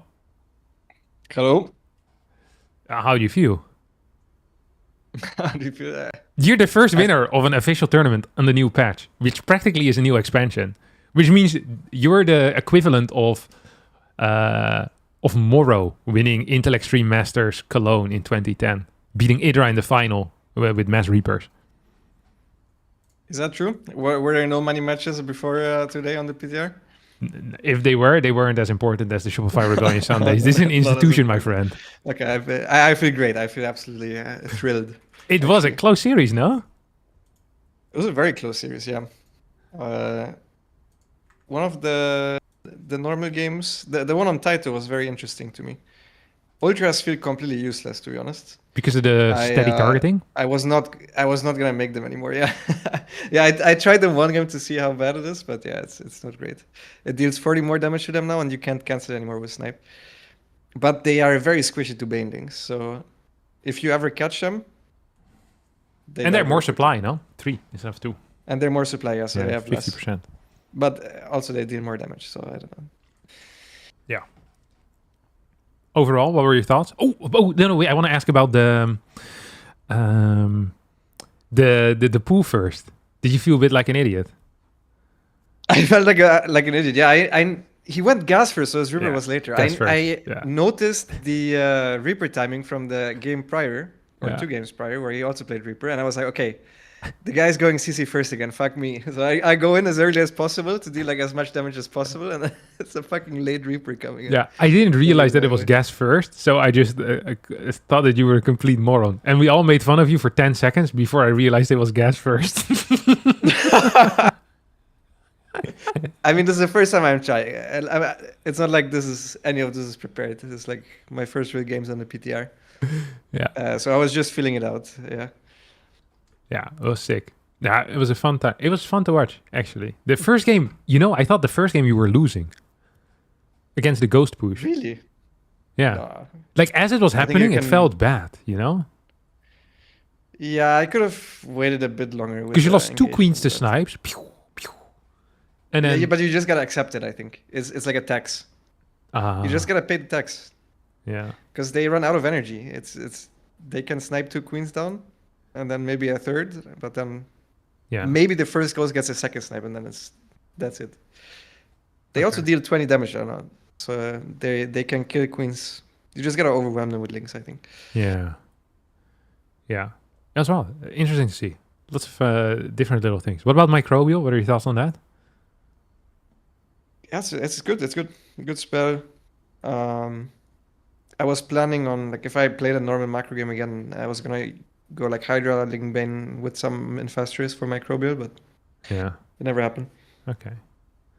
Interesting. Yeah, not a bad series. I enjoyed it. Do you want to stay for the next ones or you're good? What's the next series? First, Is there okay, any Zergs in there? we have YoungYakov Gumiho, but that's series 3. You want me to call you for that? Yeah, let me know a little bit beforehand, and then I'll Okay. join for the YoungYakov Gumiho one. Okay, cool. I'll send you like before the last game of the next one. Or maybe like 2. I Yeah, don't that's know. good. Yeah. Okay. All right. See you, man. Congrats. See you. Bye bye. GG's. Bye-bye. Wow. You gotta add yourself on Team Liquid. At the myself. event. Okay, gotcha. Oh, I already hung up mid-sentence. My bad. Okay, let me add myself into the Shopify Rebellion Sunday number 3. It's not showing up. Yeah, it is what it is. Okay. Okay. So what do we have else? We got first to start things off with ByuN versus Creator, which is a PvT. Then we do YoungYakov versus Gumiho, and Lambo will join me with that. And then we'll end with Clem versus ByuN. It's kind of like the big match at the end. Clem versus. I'm very excited for Clem versus ByuN because Clem plays both Protoss and Terran. I didn't even know it is possible that Clem plays Terran, and they play a TVT because a lot of people think Protoss is unplayable. Ask Lambo how his hands feel after all the squeezing. The squeezing of the rocks. I didn't ask him about the rocks. What a mistake. Harstem, we need Stardust versus Jadong, MMA versus Snoot, Bomber versus Scarlet, and Naniwa versus Hyun. No, we don't. These are things of the past. This is like... sometimes when a band makes like a really good album, and then the album afterwards is a different album. And then the people were like, oh, I wish this album was more like the previous one. But if you like the previous album a lot, you can still listen to that too. That's the genius part. So you can watch all these old matches that you liked so much in the past, and you can watch them. But now we have new matches with new people. And that's just the way that it is, man. Life moves on. We can't just be stuck in the past forever. We have players that are freaking phenomenal. And I could have theoretically set up a show match with freaking MMA and, I don't know, some other dude that played 12 years ago. And the game quality would be freaking atrocious because they haven't touched the game in 10 years. So I'm putting money in the pockets of people that suck, that, we'll never see back in StarCraft 2. It's like, no point. We should support the current scene. People like me, for example. I am here. People never ask, we want to see Harstem versus Scarlet. Great Home Story Cup 13 finals that was, That is nostalgia, and at the same time also current, because both of us still play. So you can have the best of both worlds. Yeah. Oh my god, we're here. Ladies and gentlemen. Boys and girls. Oh, should we turn on the game music or no? Yeah, we'll do that. Welcome to a best of 5 between Creator and ByuN. He sent his first SCV too fast. Do you see that? He sent it out because he thought he could build a depot already. Oh, ByuN. You didn't know about the timings. We're gonna get a 11 pylon, 11 depot here. I think this might have been 10 even. Is he gonna cut a worker then to get the gate? I don't even know. This feels wrong to me. Oh, straight chrono. That feels uber wrong. He went 10 pylon and chrono, which means we're still gonna get, I think, a 14 gateway or a 13 gateway with a worker cut. Right? Yeah, it's gonna be a tiny work. No, it's no worker cut actually. Okay, I didn't know that. Interesting. And ByuN is playing. This was 12 barracks, 12 gas into SCV. So a small worker cut here for him. No second gas, which makes sense. I think 2 gas openers are dead, right? Can you open with 2 gas? I think your mineral income is too little simply to open with it. Second gas would need to be significantly delayed.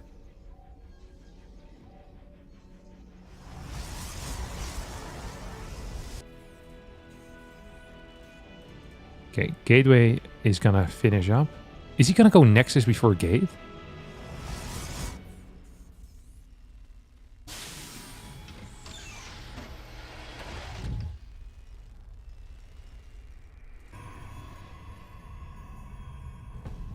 Core before Nexus.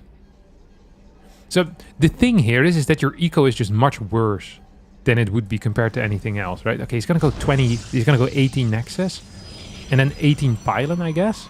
And then you just cut workers for the entirety. I wonder if it's better to go 70 Nexus. Like you can't build this worker, right? Because if you build this worker, then your pylon, like you'll need to wait for the core. Look. So core finishes now. 1, 2, 3. It's like 6 seconds on the pylon. So your adept is delayed by 6 seconds. This build order is not good, I think. I wonder if you can play 17 Nexus and then 17 pylon and then you build a worker. So you have a slightly faster Nexus and your adept timing is still going to be similar. You'll just undersaturate either your gas or your minerals by 1. So it's hard to say. Yeah, I think 17 Nexus is better for faster gas. 17 Nexus, or 17 core, 17 Nexus. I don't know what is better. It's hard to say. This is so freaking expensive. He cannot afford this second gas yet. I don't understand what he's doing here, right? Unless it's like a tank all-in. But he cannot even afford Marines right now. Oh, this is pure chaos, no? Okay, Stalker. Twilight Council. No Warp Gate. He doesn't have Warp Gate. I keep forgetting that there's not going to be Warp Gate. He's going to go Mine Drop. Dude, he's going to be way over on gas. This is terrible. This is legitimately not good. Because he's going to be floating, like... He's oversaturating gas massively.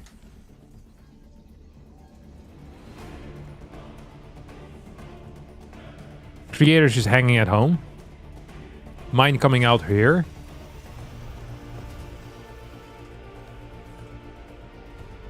Okay, now we get Gateway or Warp Gate. So triple Stalker into Warp Gate. We get a second Gateway out as well. And a third Gateway in the main. So you could start Warp Gate. Then double... No, you need 3 Chronos. And then... Yeah, your Gateways would kind of finish in time. Gateways, Robo... Chrono on this. Oh, he's supply block. You know, I think we're going to see this a lot because the supply numbers change. So usually for Protoss, it would be 46 out of 46. So now if you check like, oh, I have 40 supply, I'm still good. You know, I have 6 more supply to go. It is a very sad supply block. He's going to get a Nexus in. Mine Drop is going to hit here as well. You have a lot of freaking gas in the bank, which I'm not a huge fan of. 3 Stalkers. 3 Gateways. What's this Gateway doing? Mind Drop will hit before before Warp Gate is done. Yeah, it absolutely will. Okay, 3 mines. The Stalker's completely out of position, by the way. Needs to burrow, unburrow here. It's gonna do just that. Burrow, unburrow. This is so expensive. We gotta recall back into the main base. New Stalker on the way here as well. And we have a Raven as a follow-up. Tank, second barracks.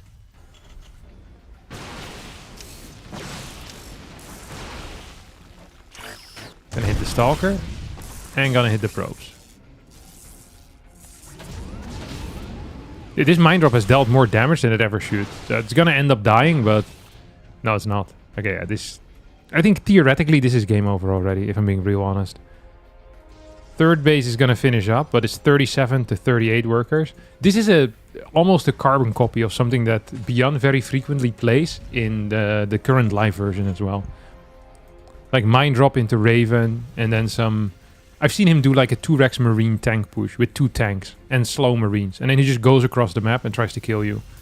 So the problem here is that if the... Oh, well, this is gonna be a problem. Let's take a look, first person view. It's too slow, loses a Stalker there. If you're dealing with the Raven and then the Marine tank moves across, you can often just die. Which is obviously gonna be hugely problematic.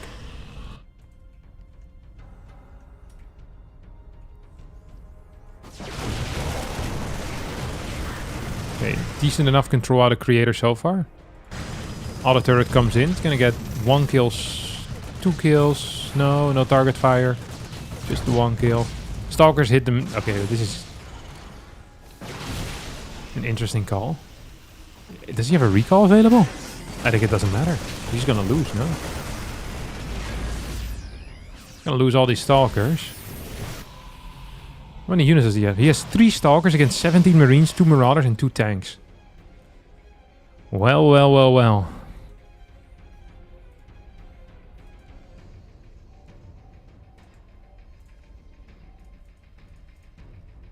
If it isn't the consequences to my actions. Marine tanks is gonna move across the map here. Not gonna do a whole lot. Except win the game straight up.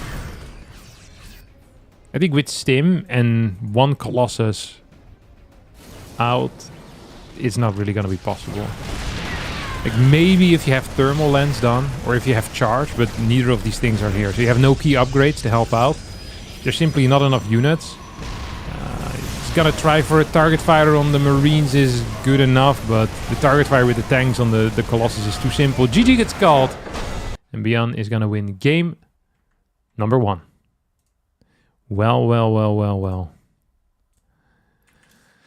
Honestly, a fairly disappointing first game. This feels to me... Now, I could be wrong. Like... Very similar to the current live game, just much slower.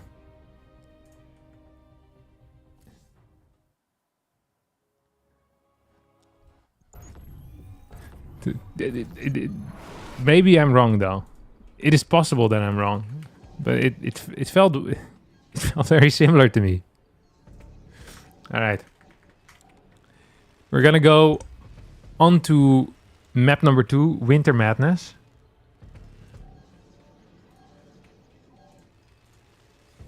See what we got over here. Look at this worker micro. This is crazy worker micro because the workers bounce. So if you double stack, see, this is what I mean. If you double stack next to a patch that isn't occupied, they'll bounce off. So you need to continuously micromanage them. Like, you're constantly like hovering over. And he's doing a good job at this. Oh yeah, they're not freaking bouncing at all. Honestly impressive. I give that like 5 stars. Okay. Gonna go 13 barracks here. We have another gate coming out. Rough chrono.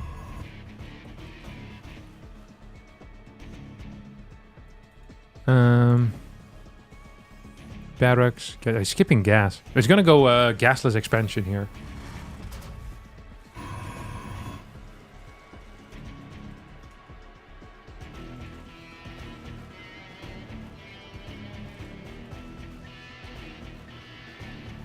How terrible would it be if this kind of worker micro was required even at lower levels? AKA if it gave a bigger advantage. I just don't think you want worker micro to give a much bigger advantage because it's not very fun to watch. Like I don't care about like who is better. Like it's nice, but it's if it becomes too important, then all the high level players will just do it well, and it just becomes like a weird task to do in the early game. Okay, this is a Marine first command center out of ByuN.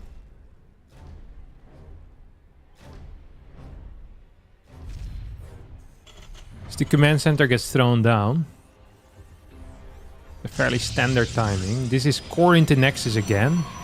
I think he's making the same exact mistake here, no?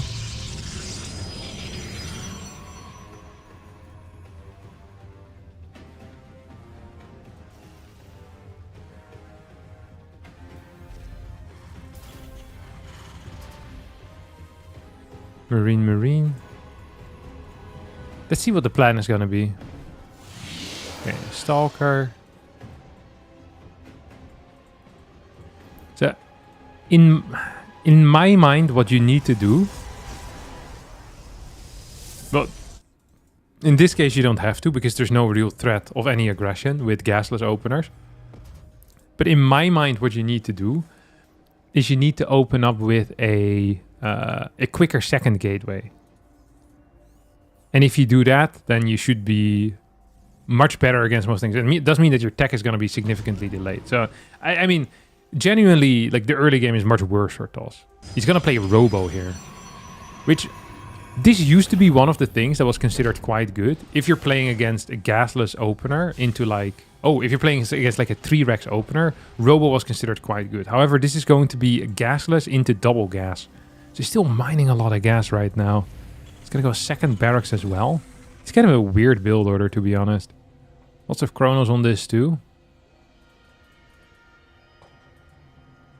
3 stalkers are out. So it's like a very similar opener as in the previous game. But instead of Warp Gate, he's just getting... Or sorry, instead of Twilight, he's getting Robotics Facility here. 3 Stalker into Warp Gate. He's like no scouting information, by the way. No Sentry, no Adapt. I guess he saw the CC timing, but I don't know if he knows what that means. Starport on the way out as well, so we're gonna get some mines. 3 barracks. This is like one of the weirdest openers I've seen in my life. I wonder what the purpose of this is. Like, why did he want the fast factory if he then didn't go for an instant mine drop? No? Seems weird to me.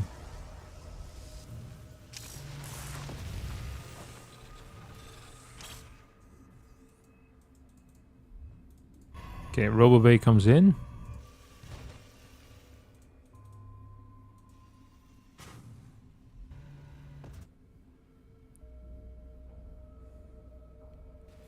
It's going to be 2 base Colossus.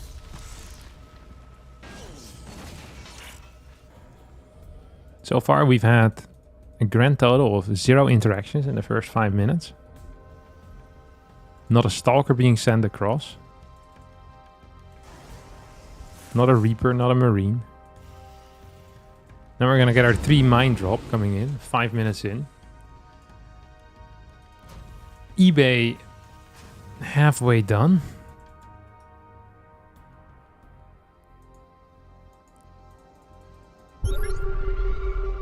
I wonder what he's gonna do with these gateways. Okay, he's actually morphing 2 of them into warp gates instantly, which is super expensive and probably incorrect. You probably should actually just straight up produce units for a little bit. Like, only if you're planning on attacking should you ever morph them into warp gates. Like, you should never do this if you're playing defensively. It's just a huge blunder. It's just a misunderstanding of how this game is working right now. There you go. 8 workers go down.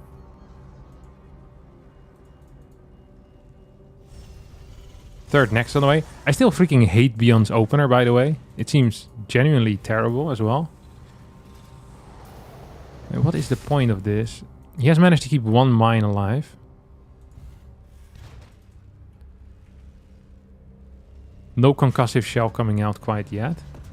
we're gonna go into tank from here on out too.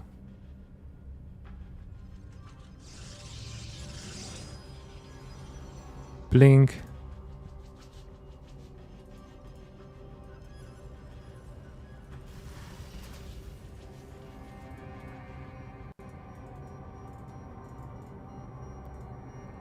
Okay, here comes our first real attack.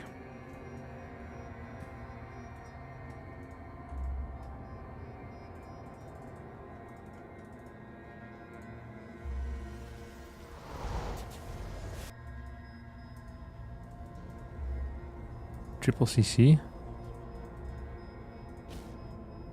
Can I get a double drop into the natural? Is the mine drop still idles? He also has a couple of units here that he can run into the third base. Twilight Council is going to get targeted down. If he gets this, that would be a huge deal. Because without Blink, catching drops in the future is going to be really freaking tough. So I think right now ByuN knows that there's no Blink. Which sucks. Okay, get a mine drop here in the back. Could have retargeted. Could have maybe even picked this up again. So you have these units still idling as well. Gonna go for a follow-up attack with 2 more Medivacs as well. So we're gonna be playing, for now, pure Robo. Twilight Council. I love that he just decided to throw down the Twilight Council at the exact same position as well. That is a freaking banter move, isn't it? Saying, hey, I just lost that to a drop. I feel like that was a good position. Let's do that again. Instead of putting it here, where it's like significantly safer, or over here, where it never is going to get killed in a million years. Double eBay Armory coming in right now. We're going to get a pickup. ByuN is probably afraid of Blink, not realizing that it's not here. Now he realizes. He's like, okay, this is freaking weird. We're going to get a scans, making sure that nothing is in that natural. Triple Colossus just teleport back home. Quite a few workers, I think, ended up going down here. And ByuN's just taking a massive lead, if I'm being real honest. Like, ByuN is legitimately just tearing his opponent apart.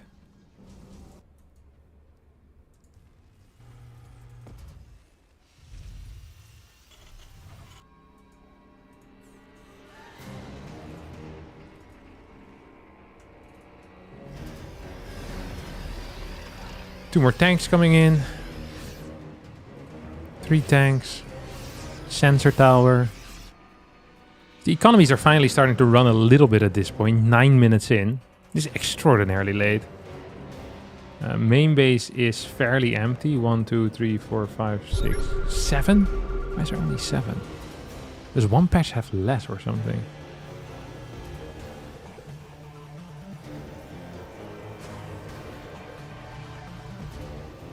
Either way, we're going to go for a move out right now. +1 attack upgrades against 0-0 still. There's no charge, there's no blink. There are disruptors out, but we also still have a double drop that's still idling. Good pre-split out of Creator, which means that he can deal both with this drop and this army, as long as he can actually deal with the army, that is. Okay, Purification is going to hit big time. Look at that freaking... look at that thing. Right now, if it can't attack, it just turns completely black. It also has a phantom attack. So it's like it just stays in the back if you A-move with it, which is absolutely crazy. It makes the control so much easier. Okay, we're gonna get some split off back into the main force right now. Still no charge though in this force. The fort base is on the way. Barracks 6, 7, 8 coming out as well as a second starport. No Ghost Academy quite yet. Is there? No. It's not here.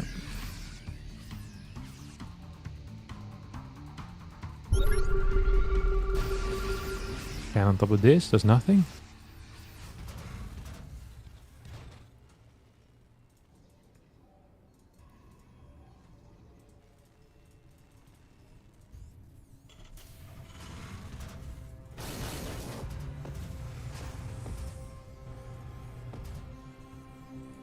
I feel like ByuN's just gonna sit back and do nothing for a little while, which allowed, but not what I would suggest. We have 2 gateways that aren't morphed quite yet. I think Creator doesn't quite understand the concept of the warp gate. So for the people that don't know, you can get faster production out of your gateways after you research warp gate, but then each individual gateway can be turned into a warp gate that can actually warp anywhere on the map. Really freaking fast. Takes like 3 seconds or something.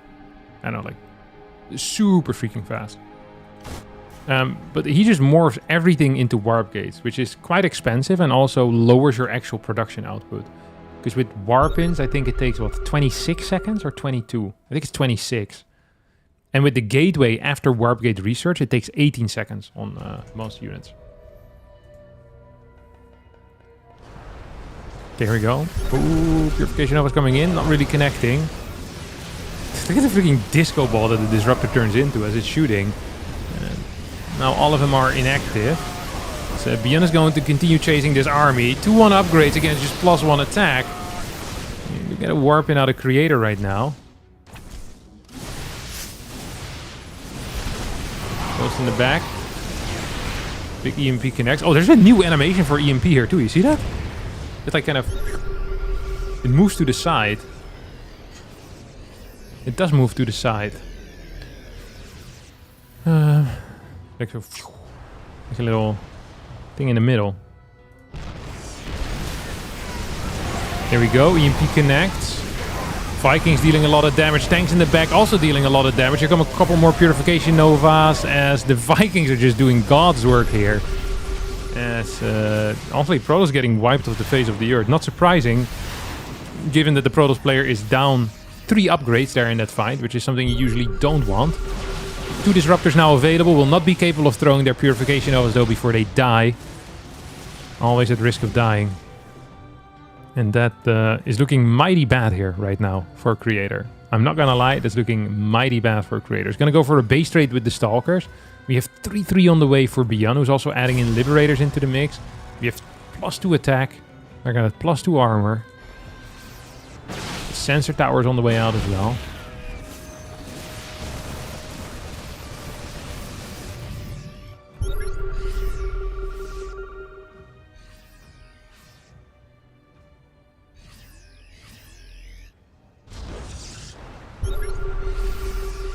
Big scan forward.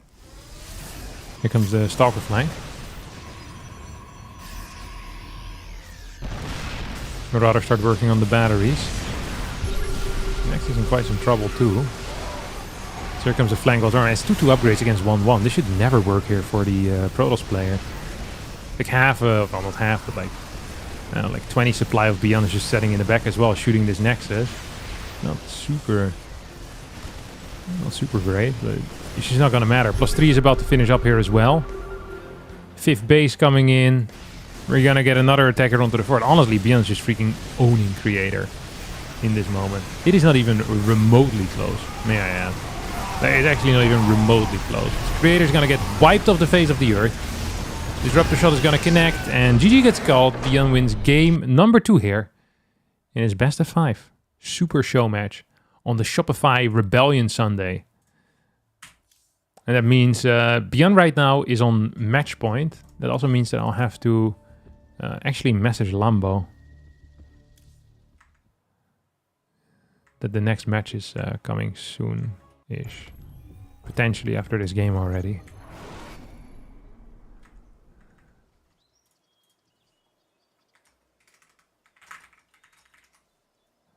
Okay.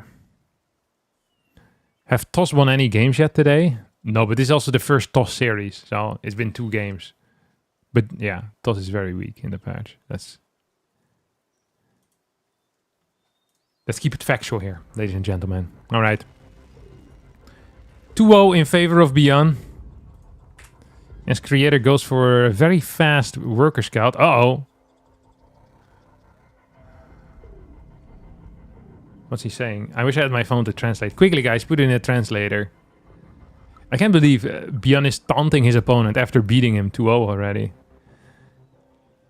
It's freaking crazy.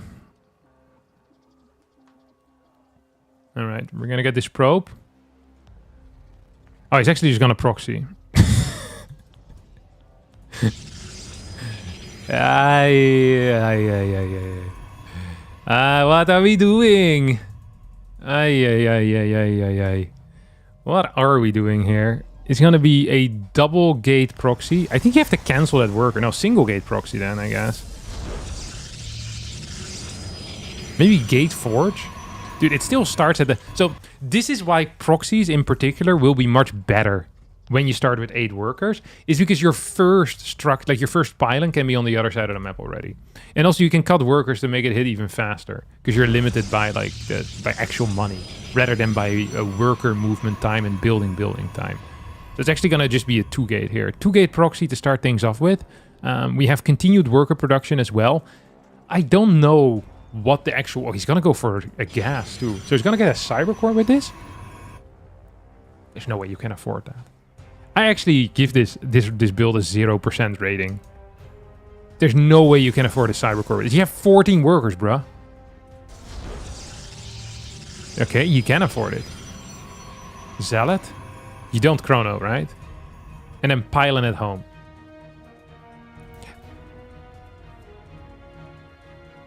Am I inside? You cannot afford this, right? Second. Pylon at home. And what's the second gateway? He's gonna go adept maybe.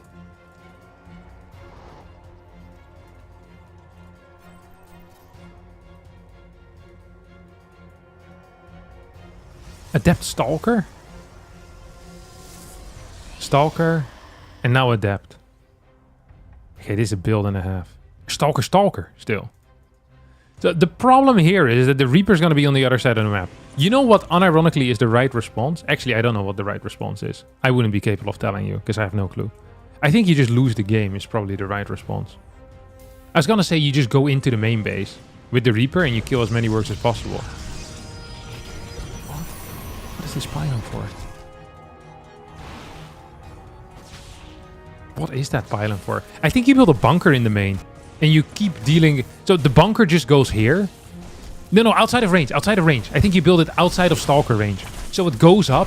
You eventually lose everything, but then you have a bunker with like 2 Marines. And you hope you can get a factory unit. The Reaper needs to continue killing workers though. Because there's no mining at all for the Protoss player. Oh, he's building batteries. Oh, wait, batteries once again have the proxy ability? I didn't even know that. I did not read that in the patch notes. GG. Okay, well. That was game 3. Dude, what the hell is this? That is terrible. It just worked. Do you always need to scout or high ground CC as a Terran then? Like, is Reaper just really risky?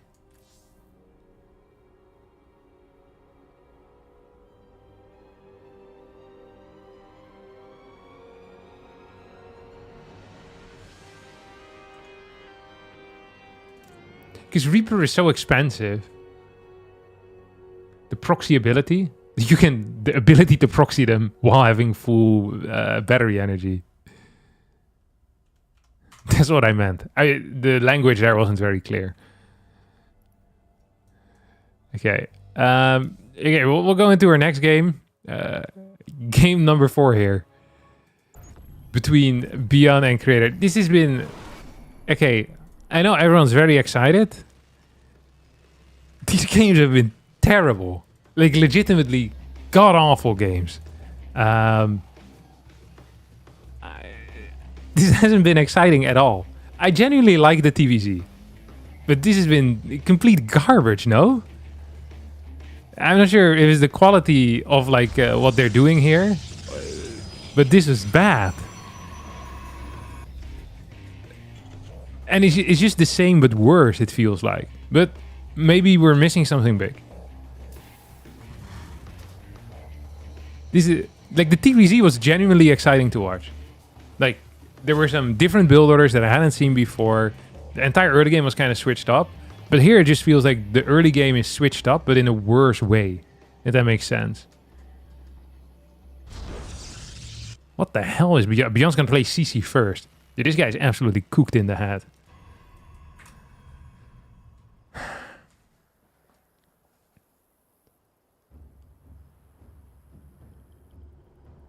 Oh, he's scouting for proxies. Dude, this is so expensive.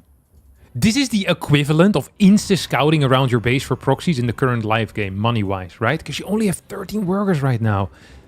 Oh, Creator, you can't do this. Yeah, I just think you can't do this type of stuff. Like, scouting is so freaking expensive. There's going to be a CC first here. And he's scouting with a second probe too. Dude. Why, though? Like, your Nexus doesn't even start before you scout what your opponent is doing.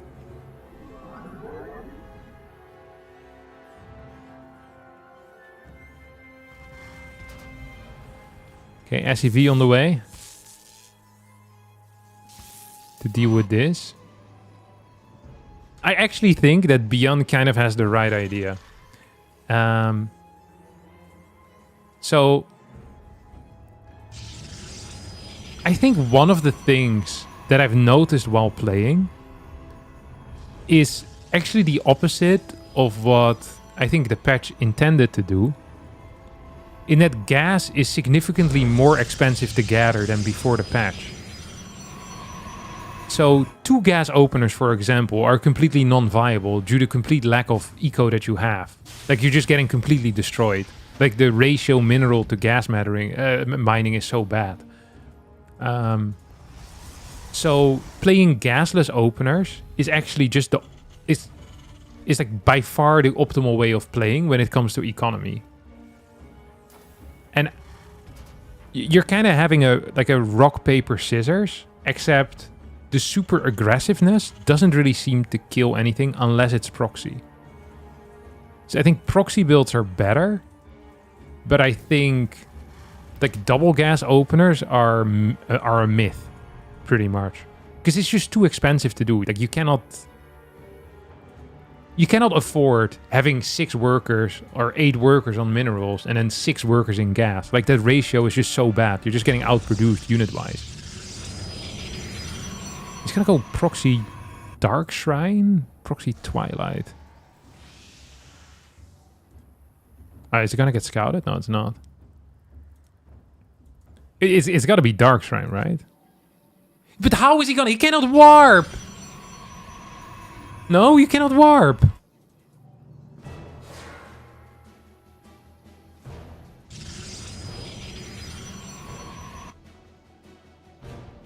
Okay, he's gonna get warp gate on like a single adapt.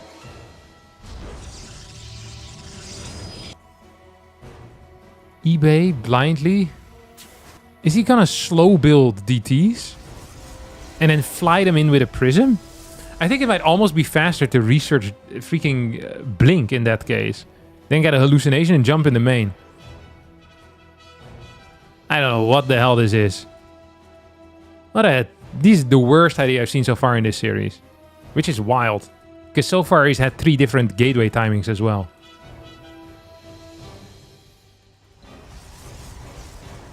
I am so curious what is it. Is he got a slow build? Like, he's gonna chrono boost this.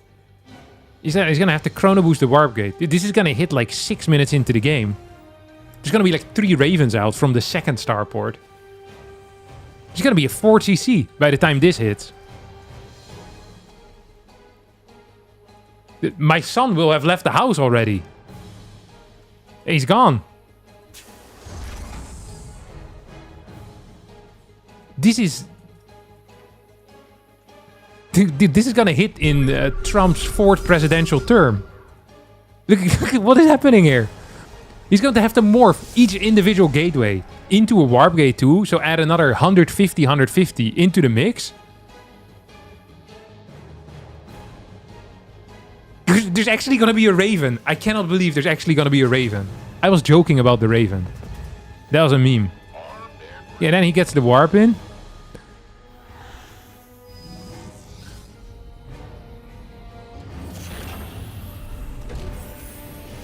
Dude, he's going to need to murder this entire mineral line. Like 40 SCVs need to die for this to be worth it. Like 40. Nah, that's not true. But if he gets like 12, it's probably good. Yeah, maybe.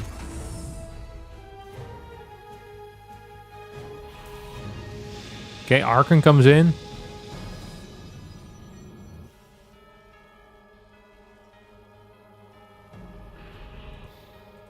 Second Archon. He's gonna go for an Archon drop follow-up.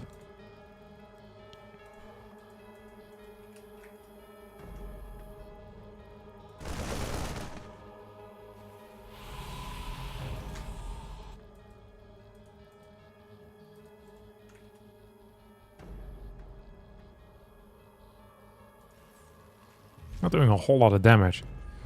Okay, quick question, but what the hell happens if ByuN just runs across the map and A moves? Does he just win the game? Oh, that was close as hell, by the way. Don't do this. Dude, he's freaking playing with fire. And Creator right now is made of paper. I'm not sure if you guys ever held a flame by like a newspaper or something, but it freaking burns fast, let me tell you. It burns fast. Okay, this probe is going to be the luckiest man alive. He's going to scout these two medevacs. Quite a bit of info.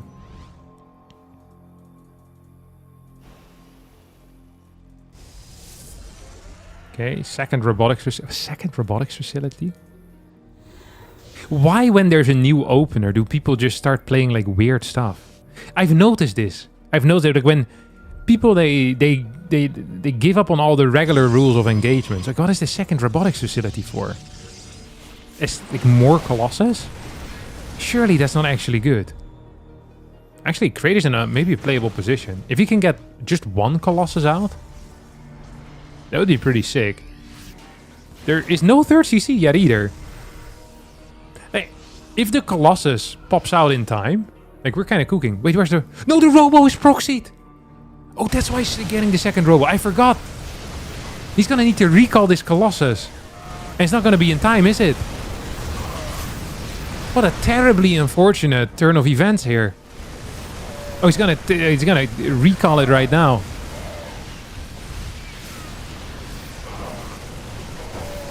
That's my series. GG. Yeah, he didn't even need to. I could be crazy, but he didn't need to proxy the Robo, did he? Because he had to wait for so long. Like, look at this.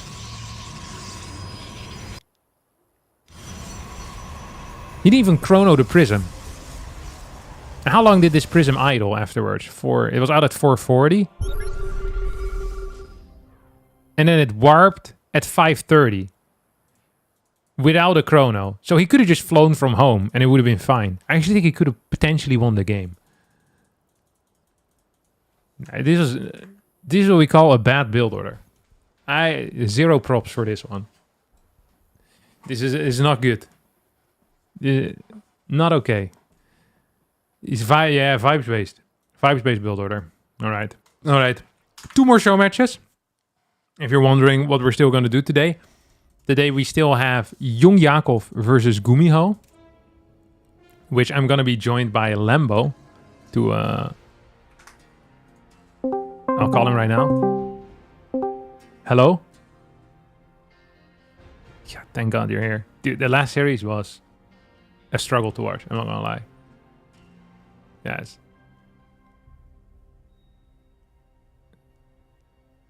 No, yeah, because it was bad. It was a very bad series. You know, Creator had 3 different gateway timings. And then 1 proxy gate.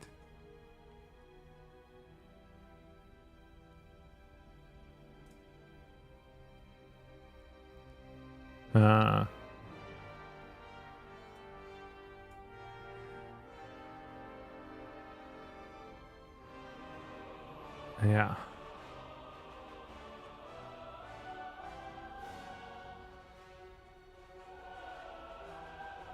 Yeah, there's lots of things that feel very weird. I'm not gonna lie. The 18 Nexus feels right, but it is wrong as well. It's a bait. It's supposed to be 70 Nexus, we believe. If you get a gas. Did you hear my insights as well during the game, or did you watch muted? Okay. Did you think my insights on the gas are correct?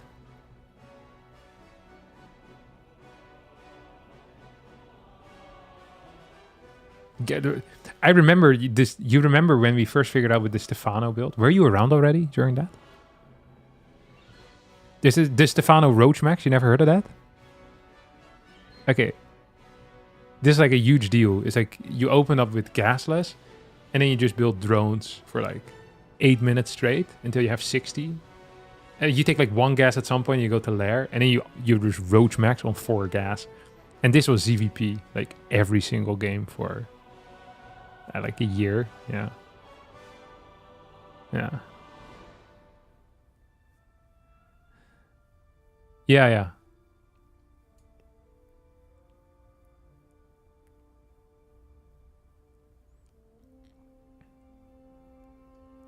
Yeah. Yeah, no, you know, eco.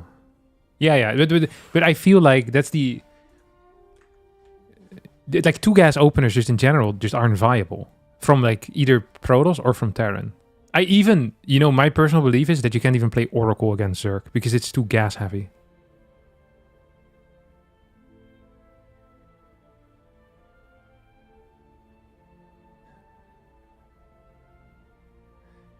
I think Oracle is too expensive, like, because you have 150 gas for the Stargate and 150 gas for the freaking Oracle. Like, you know how much damage you need to deal to get rid of that 150 gas? You could have just been going for a freaking no gas third base, pretty much. Like, I've been playing single gas builds.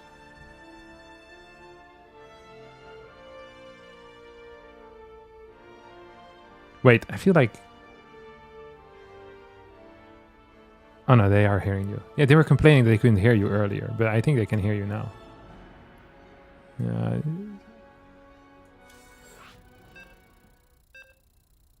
Wait, let me see. Maybe one of the streams can't hear me only. Because you're streaming to 2 platforms, right? But I guess that doesn't really make sense. Okay, wait. Okay, now the YouTube guys can also hear you. The YouTube guys couldn't hear you before. Okay. Yeah, don't worry about it. Lambo basically agreed with everything I said. He said, Harstem, you're a genius. And it's all correct. All your insights were dead accurate. And I'd love to hear more of them. And luckily, Lambo can hear more of my insights. Is Lambo DLC? No. He's free. He's in the free package. The premium package, however, Lambo, you know what the premium package is? What's the premium package? Premium package is you go to shopifyrebellion.gg, you go to the shop, you buy some of that Shopify Rebellion merch, and you use code SRHarstem for I heard it's a 10% discount this week. So the same as last week. Yeah, but it's still important to mention. Mm-hmm. Maybe next week we'll add another percent. Just keep going up. You can't say that because then nobody is going to buy it now. Next week it will be less percent. Actually, next week's going to be 7%. It needs to be a limited offer. Otherwise limited it makes offer. No sense. 7% next week. It's just going to keep going down until you're going to have to actually pay more for it. You know, the opposite of a discount. You put in code SRHarstem, all of a sudden, boom, 6 more euros. The Harstem tax. I hate to see it. The Twitch can hear me twice now. Yeah, they're always whining. I fixed it on Twitch, don't worry. Okay. The code is SR Harstem here. I'll write it in the observer chat. I'm not sure if it works, like what the capitalization is, but I think this is what they gave to me. Usually these are all caps lock. All caps lock, you think? Okay. I feel like the Shopify platform is also good enough to just understand the difference between caps lock and not caps lock. Yeah, I think it's either this or all of them work. Yeah. Yeah. All right. Listen to this. Double barracks, gasless, marine. I think this is a very high tier build, actually. Command center upgrade. You know who used to play this? There's one guy that played like this all the time and I heard this one. Ziggy? And still didn't Legacy of the Void. No. Goody. And then he sent a bunker across the map, no? Yeah. Just with he realized Turex is so strong. That's kind of unsafe, especially if you do it every game. But if you put the barracks in your base, it's actually super safe. Yeah. And you still can put some pressure. Yeah. Have you ever heard of the what's it called? The QXC bunker? No. I know who he is, but I don't know his So bunker. QXC, also known as Kevin Riley, which is his real name. It's now a board game maker. It's one of the most popular board games on Board Game Geek. He had a thing that he would do against Zerg in, I think it was Wings of Liberty, where he'd put a bunker in front of the Zerg base, and it's called the QXC bunker, and it was just there to deny creep. And you put 4 Marines in it, and then you forget about it. And then at some point, the Zerg, you know, they need to clear it, and they need to build a bunch of links. You lose the bunker, you lose the Marines. Ooh, we're actually going to commit here. That is surprising, no? It is surprising. I mean, YoungYakov didn't respect it at all, and now he forced 6 links just with that little poke. Yeah. I don't think Gumiho ever planned on actually going in there. Nah, I don't think so either. I love that Gumiho is also pretending like he knows that Overlord is there. You know, he went there another time. Did you see? She's like, I know you're in here somewhere. It reminds me of, you know, in the first Harry Potter movie when Snape reaches for Harry in the Cloak of Invisibility. That's kind of the vibe that we're getting here. Pretty much. You remember that, right? I do remember the scene, yeah. Yeah. I watched that movie, I think, multiple times when I was a kid. Yeah, when he goes into the Forbidden Library to read about, I think, Nicolas Flamel. Is the alchemist, the guy that uses the, what's it called? The Wisdom Stone? Wisdom Stone, yeah. Philosopher's Stone. Yeah. Ooh, he's gonna go with the mech. What is this?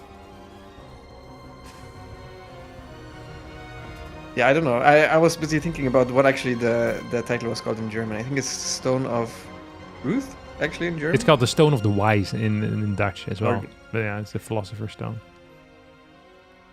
Okay, so it's going to be 2-base mech after a double barracks. You're never going to expect this. You know, there was a very famous meme in StarCraft 2. I think somewhere in Heart of Storm. Oh, hold that thought, actually. This is a serious push, no? What the hell? This is a serious push. I mean, he doesn't need these Marines anymore, so he's checking if Yakov made enough units, and Yakov did make a bunch of Zerglings. I think he could have used the Queens a bit better. Didn't lose too many workers. I think this is overall a good defense by Yakov, who's going 2-base lair himself. By the way, may I add that this was great restraint out of Yakov. Like, not... He went 4 more links, and then while he was defending it, he added 4 more drones. Yeah, that's good. Yeah. You're just trusting your own abilities to hold that. What is he doing? Yeah, Double tank? Yeah, I don't know. Oh, wait, I was going to share a funny anecdote from 2014. Are you ready? Yeah, I'm ready. So there was this thing where there was a player called 4GG, and he would open up, or Marine King maybe, one of the two, and they'd open up with 4 racks Marines, and then he would go into mech. And famous British caster Apollo knew that, so he saw the 4 barracks going down, and then said, oh, this is mech.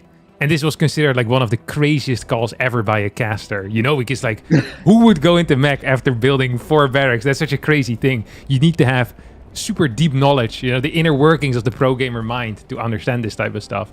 And Sean Apollo Clark was capable of doing that. Yeah. That's a goat caster move. That is, he did his research. Yeah. But what is this? He has 2 factories on 2 tech labs. He's making 2 tanks, and now he's making 2 Hellions. I feel like he's about to die. Yeah, how good are tanks at shooting up Lambo? Not very good. He's making cyclones. I mean, I feel like this is the most obvious 2-base muta ever. He saw that it was 2-base. He saw that his link speed. Like, what is it going to be? It's not 2-base Roach. Yeah. I don't know. I guess that's what he got the tanks for, in case it's Roach, and then the Cyclones in case it's Muta. He's going to go into 5 factory double armory. 3 Hellions are running around. He made Blue Flame for 3 Hellions. Yeah, I think it's cool, the though. Cyclone upgrade would be better. Yeah, I love it. He's going to build Hellions later on. It's an investment in the future, too. You know what I really do appreciate, though? One-shot workers anyways? Sorry? Don't 3 Hellions one-shot workers anyways? Yeah, they should. Yeah. Yeah, but now you one-shot them even more. Oh, true. Okay, here come the double Cyclone. Ooh, it's not going to get the Mutas. It would have been important to get that. SCVs need to move over to the Cyclones. What I really appreciate, though, is that Gumiho obviously practiced these builds against the AI. Like, this looks like a build. Like, he didn't make this up on the spot, you know what I mean? No, it doesn't. No shot.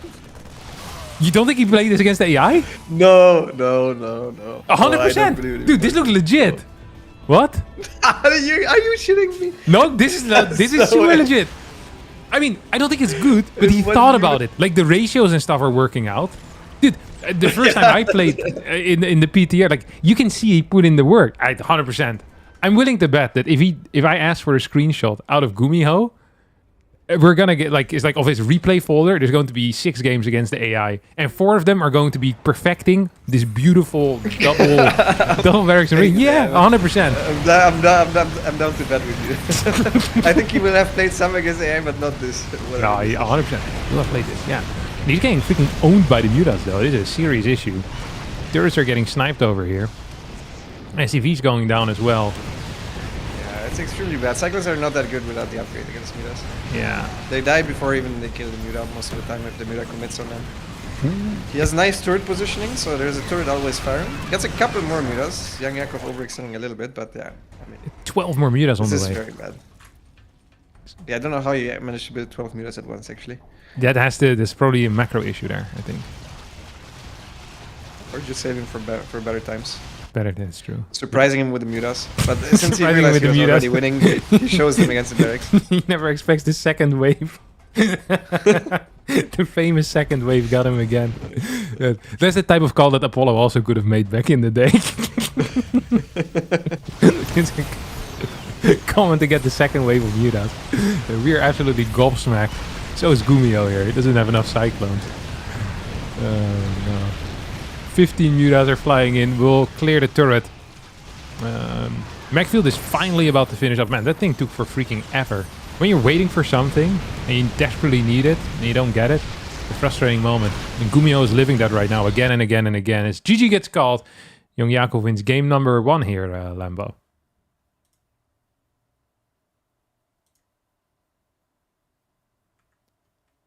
Wait, the people can't hear you. Give me 1 second. Give me 1 second, give me 1 second. I need to somehow fix this.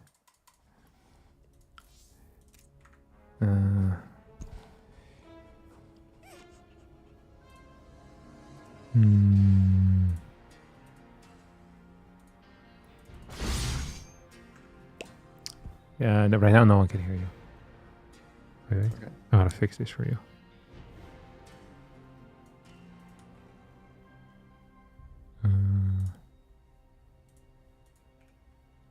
Can you speak? Hello, test, 1 2 1 2. People in the chat? Chat, can you guys hear me? I feel like they heard me before. No, they're lying. Is it really? Yeah, they were lying. They There was a couldn't hear guy you. specifically saying, "I like how confident Harstem was," and Lambo's just like, "Hell nah." No, they can hear you how- during the game, but when I switch scenes, then it. Oh, no, 100%. No, during the game, but I made sure. I'm not. I'm an amateur, but that's pushing it, even for me. No. Did you ask him about the rocks yet? What rocks? If anyone asks you about anything to do with rocks over the next few days, Did you start the game without me? no, I didn't. I was just testing to see if the replay worked. Anything to do with rocks, it's all made up. I never said anything about rocks. Or squeezing money out of them, if you could.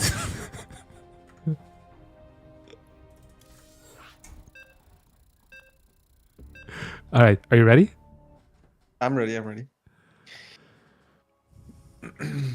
If anyone actually prepared his builder, it's YoungYakov, because he went double extractor trick into hatch. No. You think so? I actually think the Gumiho did a better job. He just lost accidentally. No way! No way! That was the worst builder I've seen in my life. Also, if you get like minerals and gas right, we have played this game for like 15 years to figure out when to make buildings. Like, Okay, ByuN got it wrong. Creator got it wrong. Like everyone's been getting it wrong so far. it's not that complicated. My roach build looked tight, no? Your roach, That shit yeah, your was roach made build up. looked very tight actually. The Mira build also looked tight, right? That was also made up. Hello, what is this? Is this a proxy Rex? 12-12? 11-11? Proxy Reaper maybe? Yeah, looks like it. Has to be Proxy Marine, I think. Yeah, I think it's Proxy Marine. Yeah, it looks like Proxy Marine. Do you think Let's he see just if he kind of practiced. vibe-based canceled the worker? Yeah, for sure. I think he was figuring, okay, if this SCV is too late, I'm gonna make it. Just like he's making this worker, because the other Yeah, just in case. he's gonna cancel that one too, I think. I think Yakov's in a no, world he's of not. trouble now. Can you hold this build? Yeah, of course. How? It is the same. This is just the same as the 2Rex with a 12 worker start. These barracks are not like comparatively earlier, because we also make the hatch and the pool comparatively earlier. You know, it's like... Okay, standard barracks would usually finish up at 127. Now the first one's gonna finish up at 138. Is that correct? No, I can't count. 140. So that's 13 seconds. The pool and the hatch are more delayed than that now. at 13 seconds. That is not proxy Rex timing that you're referencing. No? That's a Oh, normal Rex because timing. usually you'd go 14. They cut workers. And I know exactly the hatchery. I think I made my hatchery at 108, which is I think 20 seconds later than it's 20 Yeah, seconds but this later. is faster. This is faster comparatively. It has to be. Yeah, could be. But, I mean, he skips workers for it. He also has less. Yeah, that's true. Yeah, he's no follow up. He actually has well, maybe. He doesn't even have gas. Actually, it's quite bad against roaches. Yeah, he's going roach response. I like that. Roaches are really good if there's no gas. That's the reason roaches are such a good response to proxy 3 Rex. But is that still true in this patch as well? Because you have like just grabbing your own gas is so freaking expensive. Like going double gas here has to be crazy. Not really. You have the same drone count. You have 1 drone less actually. It's not the same. You have 1 drone less. Okay. I mean, he made Zerglings. I think these Zerglings should not have been made. I think the way you do this is you make 3 pairs of lings with the hatchery at the natural the moment it dies. If he goes up, you use them. If he doesn't, you make the roaches. It times out very nicely. Ooh. He wants them as roaches, which I respect as well. He's an overlord though. He probably needs 2 overlords actually. Does Yakov think he can hold the low ground? No, right? I think he was No. thinking about it for a second No. there. Okay, Oh, gets an extra larva out of natural. That's pretty nice. Ooh, can snipe one marine. Almost gets an SCV, but accidentally A move. Needs to now defend that overlord, doesn't he? That is really awkward. He should not have lost the roach. That's a mistake. Okay, 2 Pretty big Ravagers. mistake. Ooh! Marines go into the main base. There's nothing Oh, building in the main base. that's bananas. YoungYakov should have waited for longer because he can surround it and kill everything. Ah. Okay. Why is he making Zerglings? What? I think he's going for the counter. What are you attack. making? Yeah, but you counterattack with Roach Ravager, not with Zerglings. You make drones while you counterattack. He's going for the counter attack with the links. got- Link speed. Link speed, yeah, he's all inning. Okay, no. That's a terrible idea. Why? I think he's regretting the Zerglings right about now. It finishes way too late and he needs more Ravagers to bust out. He needs the gas for the Ravagers. Yeah, he cancelled Blink Speed as well. It's gonna go for it. Ravager being targeted down, not being microed. Big blunder here by YoungYakov, who seems to could maybe use some time in Warcraft 3. Oh my god, loses a second Ravager Lambo. 5 units to control and loses 2 of them. Not a good look here That for the was not Zergs. good. That's like, yeah, that's just not good. No excuse there. Is he just dying? You can also kite Marines, by the way, with Ravagers without the Ravagers dying. Okay, behind this there's a factory, tech lab, starport. This was fairly poorly outplayed here by YoungYakov. I think he had way more time than he thought he did, because Gumiho is just 1 base. Yeah. Like, you should have just made Ravagers and drones and then bust the bunkers when you can one-shot them. 5 Ravagers, you 6 can- Ravagers, 7 Ravagers, then you Yeah, hatch. you could still counterattack. Look, there's the Cyclone just now started. You could still have counterattacked. Yeah. Yeah. Like, by now he would have had 5 Ravagers for sure. And you can always go for like a later Ravager Ling attack as well, of like 40 drones or something. Even against like 1 Banshee, that's still sick. Oh, that bunker's now empty. Yeah. Nice try.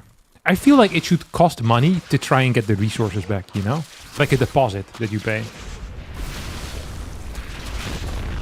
Yeah. So for the salvage, you pay 25, but then you get that 25 back if it sells. So that's not like a no-risk move. They can't salvage their stuff anyways anymore, so it's... Yeah, but still, I think it's weird that, you know... I think there should be more downsides even. There's not enough yet. more downsides for sure. Yeah. He's going... Spire, right? Yeah. Yeah, Okay. one base Spire. Now, Lambo, this is the That 8 is- worker start in action if you ask me. It's new builds. that is the 8 worker start right here. I mean, this is his best shot, I think. Yeah. Do even you guesses like the correctly. speed here, or do you say we want every bit of gas in the bank right now? Yeah, I probably would not have went for speed. I mean, actually, the Spire is so late, maybe it's fine. In this spot, probably you don't want speed, to be honest. But he doesn't know the exact build order that YoungYakov is doing. And maybe he's afraid that the Cyclone moves out and he doesn't have anything to kill the Cyclone with. Because even just the 1 Cyclone would give him troubles with the 1 Roach, the 1 Ravager, and the 1 Queen that he has. Oh, double eBay.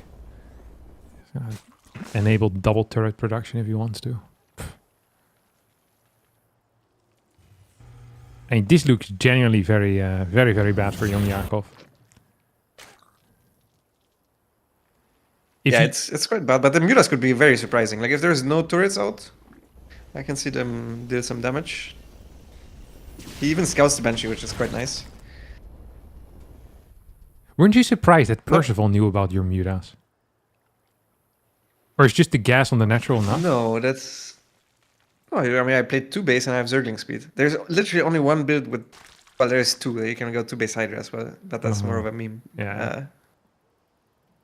Strong meme. Would you kill the Banshee here or no? Ignore it. I would try to go across, but... Yeah. I mean, once you get spotted, you have to anyway. Oh, there goes the drone. Sadly dies. He stopped moving with the Overseer for a second. I think the Banshee might escape the Overseer. Gumiho gave up on it. Yeah. That was such a funny interaction. YoungYakov thought he was so clever putting it in the overseer mode there, and then it ran out anyway. Gumiho's Banshee just idled. He was barely outside of range. Oh, could have escaped a little bit longer. Instead, it died, Lambo. Terrible thing. YoungYakov somehow thinks this is mech. Yeah, he's gonna get a surprise. Why would the Hydras be good against mech? I have no clue. I would just go probably into Roaches. What if it's Muta into Lurker? Muta into Lurker, I guess. That doesn't Layered sound good. Lurkers? No. It's something that you can do when you're really far ahead and you have hive tech, but not like this. Okay, now he canceled the Hydra upgrade and he went bigness. I'm pretty sure he thought it was mech. Fairly certain. I am still curious. I guess against Cyclones. Against Cyclones, the they're not Lurkers? terrible. Oh, and then you put them on like the hold position, and then they chase you, and you jump. I don't them. think you wanted to go for Lurkers. I think you wanted to go for just Mass Hydra. Okay. Second overseer here going down. It's pretty frustrating. These guys are expensive as hell. 1-1 is now finished up for Gumiho, who is already on 1, 2, 3, 4, 5 barracks. 2 eBays. 1-1 already. Yeah. Is it is there something that makes the upgrades come much faster for the Terrans in this patch? Because I feel like every time I watch TVZs, the upgrades are just quicker for the Terran than they usually are, like comparatively. Not really, I don't think so. I think like maybe the early game in general works out a bit better for Terran because we lose more supply comparatively. Like our hatch goes from 6 to 4, which is we make more hatcheries first of all, but it's also more percentage based. Because we start with 1 more supply, so I think just the early games are a little bit smoother. Yeah. Gonna get this marine attack. There's not a whole lot defensively here for YoungYakov. There's actually almost nothing here for YoungYakov. He has a bunch of mutas. Yeah, he's dead. Sorry. Yeah, there's a lot of people watching on YouTube. These guys sometimes don't quite understand what's going on, so you could still hype them a bit, you know? Yeah, but you were way too late, man. Yeah, I was too late. I'm sorry. Yeah. There's many people that are new, like they haven't played in a while, and they maybe think Muta against Marine is an exciting fight. You never know. I mean, Mutas did get...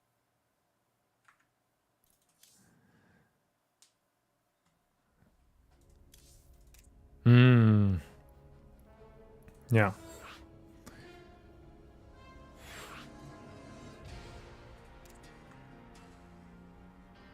Skip the lady.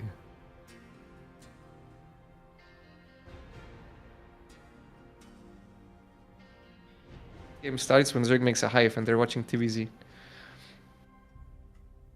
Wait, one more 'Cause time. Sorry, I cut you off again. Wait, I need to put you in one more scene. Wait. Okay. Now the people can hear you 100% of the time. Okay, he's back. He's back? Yeah. Okay. Okay. So I was saying, which you guys didn't hear. Yeah. My chat told me the concept of us skipping late game, straight to late game all the time on the current patch. So not this one, not the new patch, but the current one, because people are complaining about it all the time. And I was wondering, because I feel like we never skip straight to late game. Like this basically never happens unless maybe in TVP a Terran camps straight to late game. And even then usually a Protoss is attacking. Until I realized that the YouTube viewers think, not your YouTube viewers obviously, but that late game starts the moment Zerg makes a hive. And in TVZ, Zerg makes a hive at like 6 minutes. Yeah. So when does late game really start? I mean, definitely not when I start a hive on 4 bases, because in that case, like, I'm getting 8 Rexolent. I go for a hive against 8 Rexolent. That's not late game. Yeah. Likewise, it's not late game if I lurk roll in against a Protoss. But yeah, I don't know. It's like a fluid term, I think. Yeah, I think so too. It's hard. I always feel like that late game really... It's so hard. It also depends per matchup a bit. It does depend per matchup a bit. But you know the feeling when it's late game. It's definitely not when the hive gets started. I feel like when the That's for game sure. is stable and you can't win anymore with a mid-game composition. That's kind of what it is. Yeah, I think so too. When you start, yeah. Somebody in my chat said when you start playing for trades and stuff, which I Yeah, thought was, and less for killing. Yeah. Yeah, and like 3/3 upgrades are there, and you have all the good stuff. But Yeah. yeah, definitely not when I do like an ultra all in. See, Yeah. like a lot of people think late game is just tier 3 units. I don't think it is though. Yeah. Dude, your build against Clem. I was so sad that it lost. The Microbial Shroud Rush. That was so good. Yeah. And no one even realized how epic this game was, I think. Or like how interesting that strategy. Because you lost. Yeah, it was good. Yeah, but I won against Bunny with the same. Really? I didn't see that. I thought it was such a cool strat. Oh man. That series is crazy in general. Okay, sorry. We're going into the game now. Instead of, you know, taking old cows out of the pond, if you know what I mean. Is that a saying in the Netherlands or is that an English saying? Yes. It's I doubt it's one in English. It's also, I think, ill-translated. Okay. But it works. It works, Lambo. All right. 1-1 is the score here. And it's Terran versus Zerg versus perhaps the youngest of Yakovs. And potentially, I think one of the creative Terrans. Right? Definitely one of the creative Terrans. One of the Terrans. Yeah, the most creative Terrans, yeah, for sure. And people often think that creativity is just doing weird things, but I think creativity is doing things that are out of the ordinary and performing extraordinary with them. And I think Gumiho has actually done that an insane amount of times. Even if you take a look at his most recent GSL games, he had a bunch of build orders that were very different from anything in the standard. And although they might have some similarities with standard play, they were really freaking different. And it was really cool to watch. So yeah, I was actually very excited for the Gumiho series today. And then matching him up against YoungYakov, who is kind of like a standard, machine in a way. Yeah, I think he likes to cheese a little bit as well, but maybe nowadays I Aggressive think standard there's more machine. so. Yeah. Yeah, for sure. Gumiho cut workers, no, for the barracks? Barracks at 12 is absolutely not normal, I feel like. Or is it? No, you can do 11-13, you can do 11-12. Special was telling me about 11-11 and then 3 Reapers. He said is really good. Okay. Which I guess makes some sense. It feels like that if you play single Reaper, is that you're super vulnerable to early pools if you don't scout. And scouting with Reaper expand seems kind of crazy to me. I mean, it's kind of, yeah. Right? It's pretty expensive now. Yeah, it's super pretty expensive. now. Yeah. I'm not sure how bad it is against the early pools, because the early pools are also pretty committed themselves. So reactive SCV pools, like if you guess correctly, then I think it's fine. That SCV made a trip. He got rallied down post barracks, and Gumiho thought he could build a CC. This guy's gonna be here for a while, Gumiho. Right? That's not how the game works anymore. He definitely did not test this against AI. Oh, it's gonna be Reaper. This is what Special was talking about, yeah. This is how they used to play in Heart of the Swarm as well. Oh, well, he cancelled the worker to get the CC. That cannot be worth it. Yeah, I don't know. It also feels like he's mining an absolute crap ton of gas, no? Yeah, I think they used to pull out of gas. Yeah, you probably have to this build. keep 2 or just 1 But gas. He's got to get a factory. he basically, I think he's basically doing what Special talked about. Okay. Here we go. Just one last Reaper. Gets 1 drone. This is very interesting. One thing that's very funny is because of the way the economy works out, you just don't have workers at the natural when the Reaper arrives as well. Yeah, because you'll just be oversaturating it. Yeah. Oh, here comes the second Reaper. Oh, he's going to split them up. That's kind of cute. That is actually really cool. One Reaper is just kind of idling on the high ground. The other Reaper is bouncing in between the bases. Main Reaper now comes back. As a drone in the natural has to be morphed into a spore. Drone in the main gets attacked. Reaper in the natural almost gets a kill. Dude, this is some really nice micro. What the hell? It's very bad to not split up your queens against this type of stuff. Gumiho messed up the micro, so he ends up losing the Reaper. Yeah. Please cancel his horse. Okay.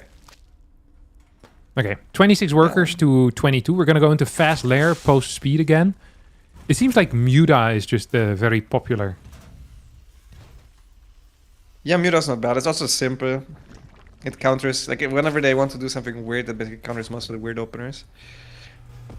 So it's not bad. It tends to be quite good against 2cc as well. It's just important that you don't die against the run by, which is a lot. It's easier said than done because you have less queens to work with. Yeah, and you also don't want to pre-build too many links, right? Because you want to really spend larva on drones. Yeah, you want to go to 44 drones first. Ooh.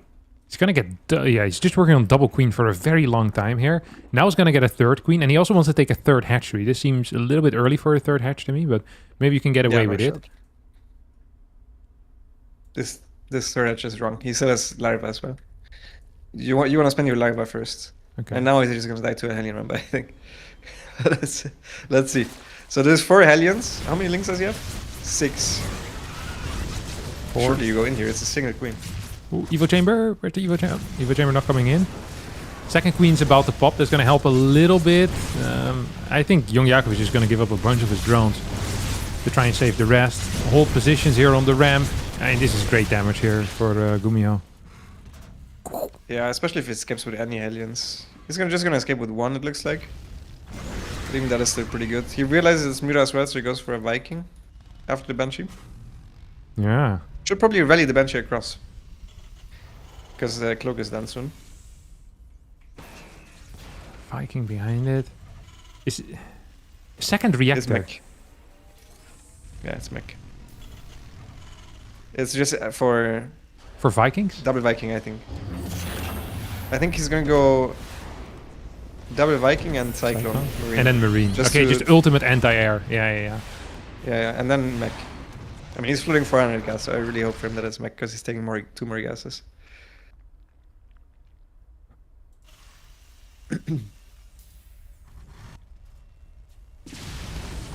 Gonna start pounding these unbuildable planes. Then we're gonna get our armory. Ooh, that's a fast armory now. I feel like I would much prefer getting extra production first. Maybe it's for What if he Hellbat? does a Cyclone, Hellbat, Viking, Marine timing? Yeah. It doesn't sound that bad against Mutas, unless there's Banelings, and it doesn't sound that good anymore.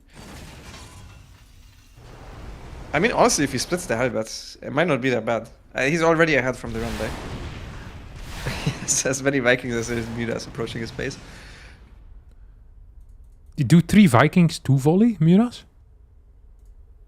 2 or 3. Kind of crazy. We'll have common interaction. eBay even before extra factories here as well. I feel like he's just a bit late with the production, to be honest. Like, I'm sure there's some stuff that's planned here, but it feels like factory 2 and 3 should be a little bit quicker in my mind. Dude, these Vikings I are think gonna he go wants to bananas, attack no? for sure. They will be, yeah. It's very difficult to escape from them. If the Viking micro's good, they barely need to stop for shooting. What is this attack at the same time? Look at this. Freaking 5 Hellions, a Banshee, and 6 Marines make their way across the map. Now starts blasting this third. Morphs into Hellbats. Vikings are going to continue attacking as well. So we have a Viking all in. Yeah, if he gets his entire army together, it's gonna be extremely difficult for YoungYakov to do anything. But the Hellbats are kind of dying before the Vikings and the Cyclones show up. This feels Also, the like a Cyclone build the upgrade is AI not would really, play. No? Yeah, It's like one yeah, of it's a little bit everything. of everything. Yeah. It's working though. YoungYakov was too greedy. He went 68 workers. GG. Yeah, what a game. What a show. What a game. What a show. What a show. Whew. What is the I core? like the that score- everybody's Sorry? trying out some wild new stuff. Score is 2-1 for Gumiho. Oh yeah, that's true. Oh, that's the replay accidentally. Ooh, Tank TV is raiding with a party of 404. Do you want to welcome them in German? I think they would prefer if you welcome them in German. Because it's more funny. Funny, but I'm just trying my best. They're speaking their language. That's funny to them. Yes. Hallo vrienden. Willkommen zum Stream. I mean, that's way better. Can't believe they're laughing at me. It's terrible. All right.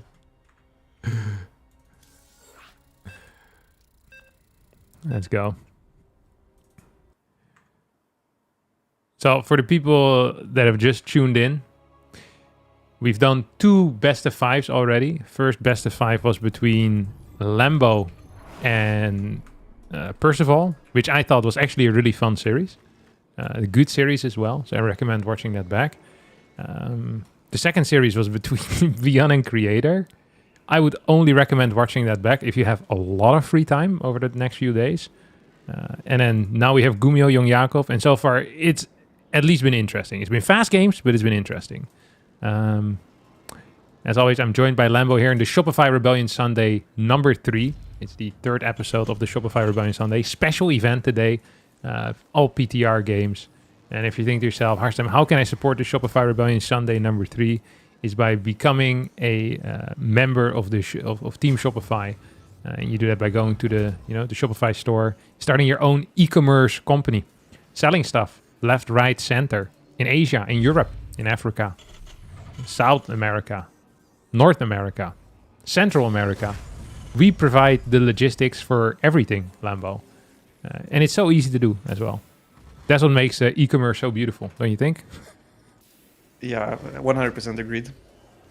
Shopify definitely the best website to do that. Really, I wouldn't say it's the only one, but it's the only one that does it well. For sure. Yeah. All right. Gumiho actually is trying to stack his workers on all the close mineral patches, and they keep bouncing. Yeah. I was purely watching his SCVs, and so far it was not worth it. But now I think he has it. Oh. Where they stop out? Never mind. Yeah, they're bounced again. Yeah, it's just better to do mineral acceleration tricks on the far away, or like just on the single ones instead, rather than having to micromanage. I was thinking the same. I was thinking either I stack 2 because I think I can do 2 without them bouncing ever if they're not at the exact same time. It's either 2 at first and then I start mineral microing, or I do just 1 first and plus mineral micro. Yeah, I think it's just correct. Oh, we're gonna get an 18 command center. First Reaper goes right. So same build as in the previous game. Yeah, he's figured it out. What he wants to do, at least. I'm not sure if this is gonna be a good build, but he figured out what he likes playing. Yeah, I mean it felt good as well. Depot before factory, and now he doesn't have the money for the factory, and I don't think the depot was necessary this early. Yeah, I don't think so either, because you I go think there Reaper are factory reactor, right? Yeah. Okay, here comes the Reaper into the main base. Dude, there's so much time without a queen, that's crazy.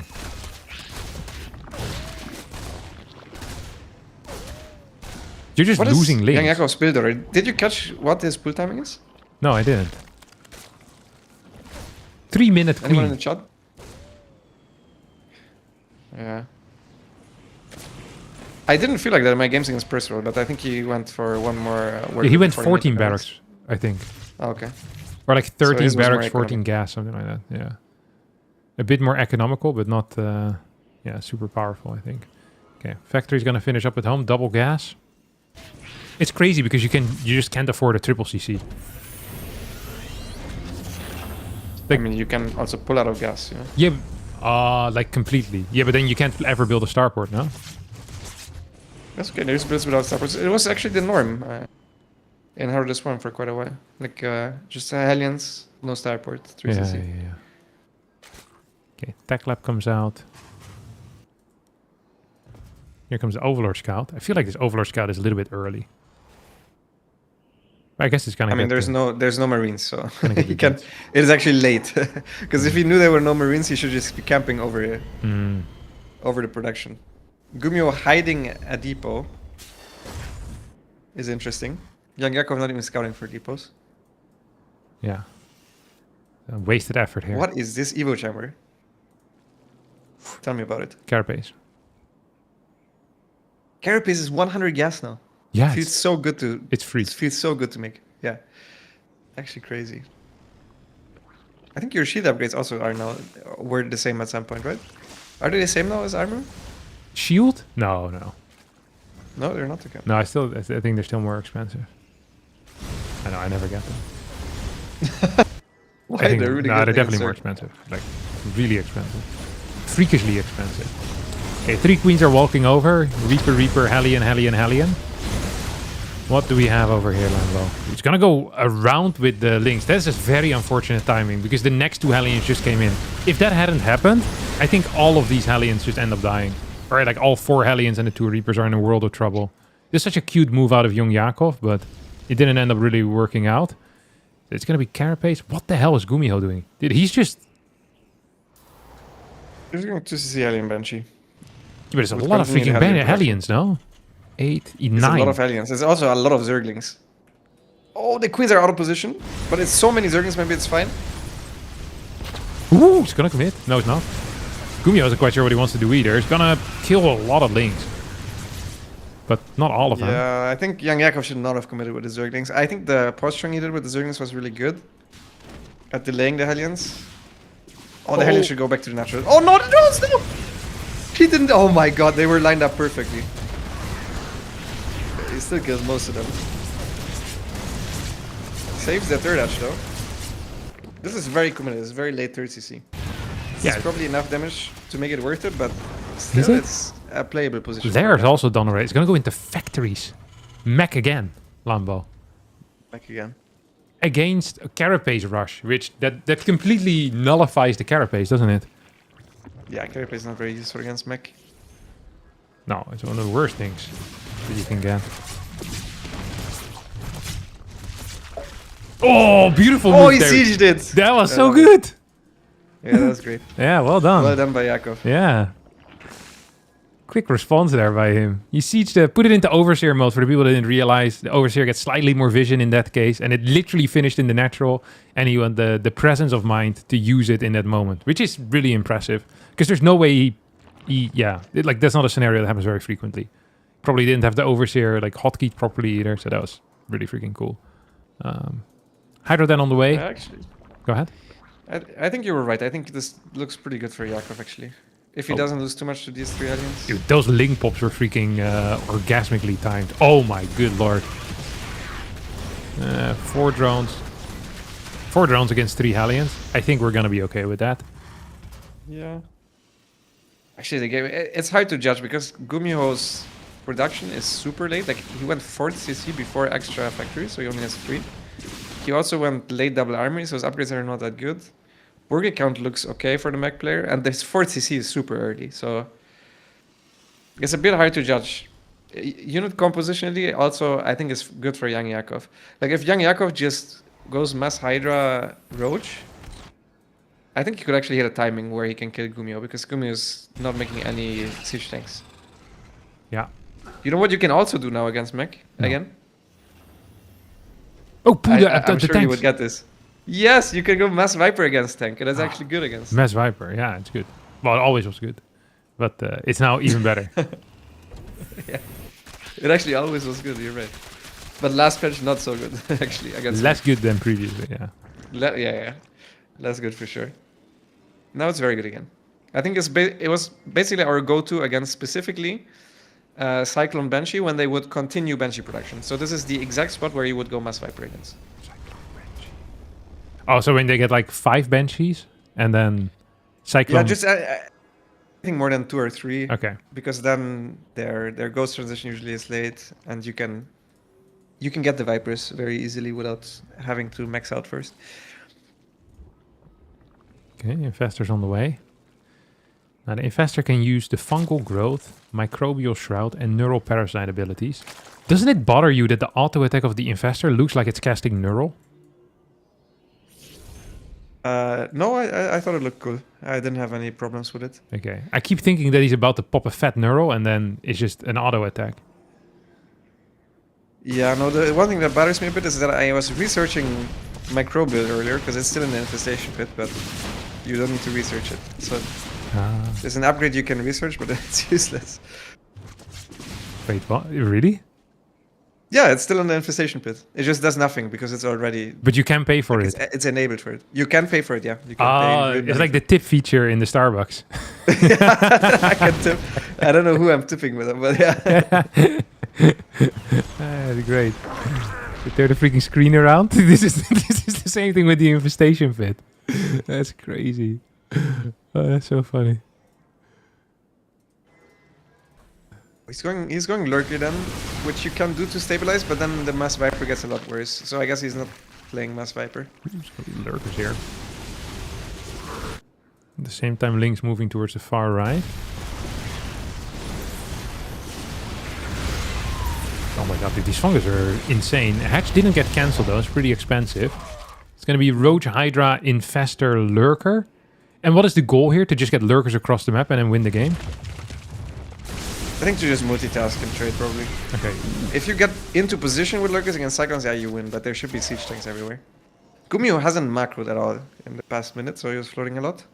Yeah, just getting a couple more factories, as well as a 5th CC. Yeah, he seems to be doing quite rough when it comes to the unit count right now. There's a single tank over at the 3rd. The queens on the left side are going to get cleared. There are some units at home. Lurkers are also going to help. There's not a lot of anti-air though. So Overseers and extra Hydras need to return back home. Gumiho wanted to snipe that Lurker that was burrowed. It was pretty sick with the Banshee. It's a disgusting move, Gumiho. Didn't work, but you know, props for trying. Oh! No, I don't know if I like this attack, honestly. This is so little units. It seems like it's easy to dislodge, but maybe not. The Lurker is also coming from the left-hand side. Cyclones really need to watch out. You can theoretically dodge all the spikes. Okay, so all the Lurkers on the left go down. The Lurkers on the right side also are going down to the Banshee. He's also attacking in the center at the same time. There's really just not that many tanks here. Is he out of scans? He's out of scans. Is under Yeah. attack. One scan in the main, that's it. One scan in the main. Yeah, but now where do you scan? At the third base, right? Yeah. Scans the third, kills all the Lurkers there. Yeah, now the natural is a problem. I guess it's mainly just your factories. That shouldn't be the end of the world. Oh, he's gonna go straight in. Does he have another scan available? He doesn't. Microbial Shroud being cast on his Hydras. Is the Banshee trying to deal with that, dude? Microbial is putting in some serious work there against the Banshee. That one Lurker has just destroyed everything. But yeah, the Microbial was sick against the Banshees too. There is no scan. There's one on the left right now. He has on one the- again now? Yeah, on the orbital there. There's also one on the 3rd. There's gonna be one on the natural. So he's gonna have 3 scans now.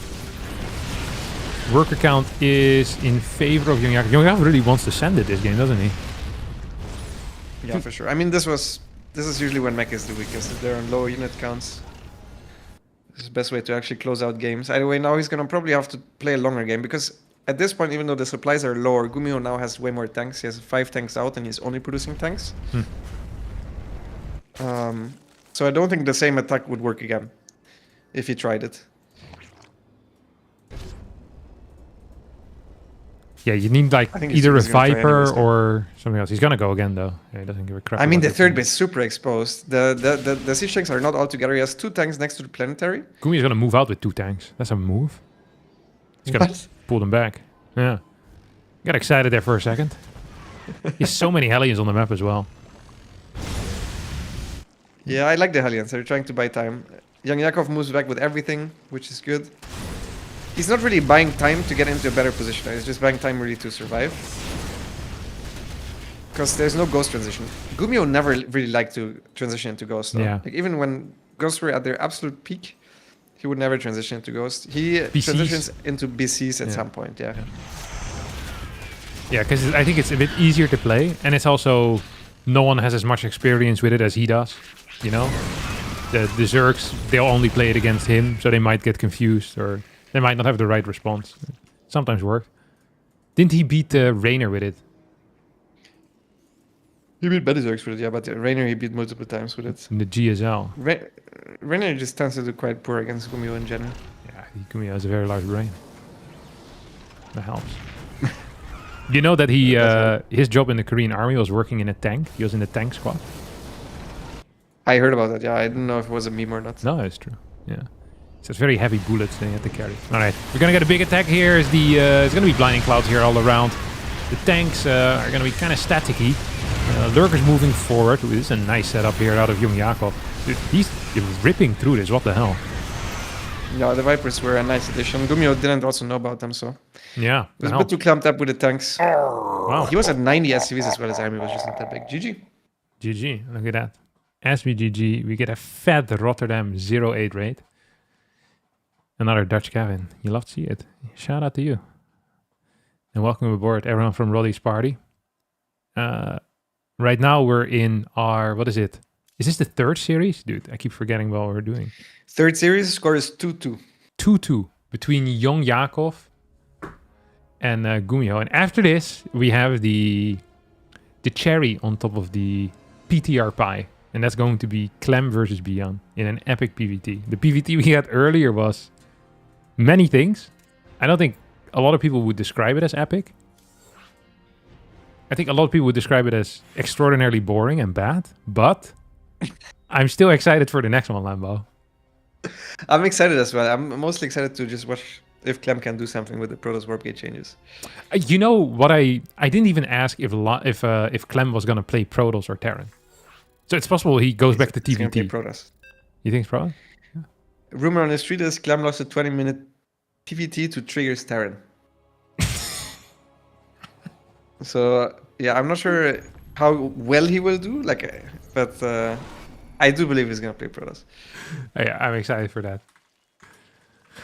Now I'm even more excited than I was before.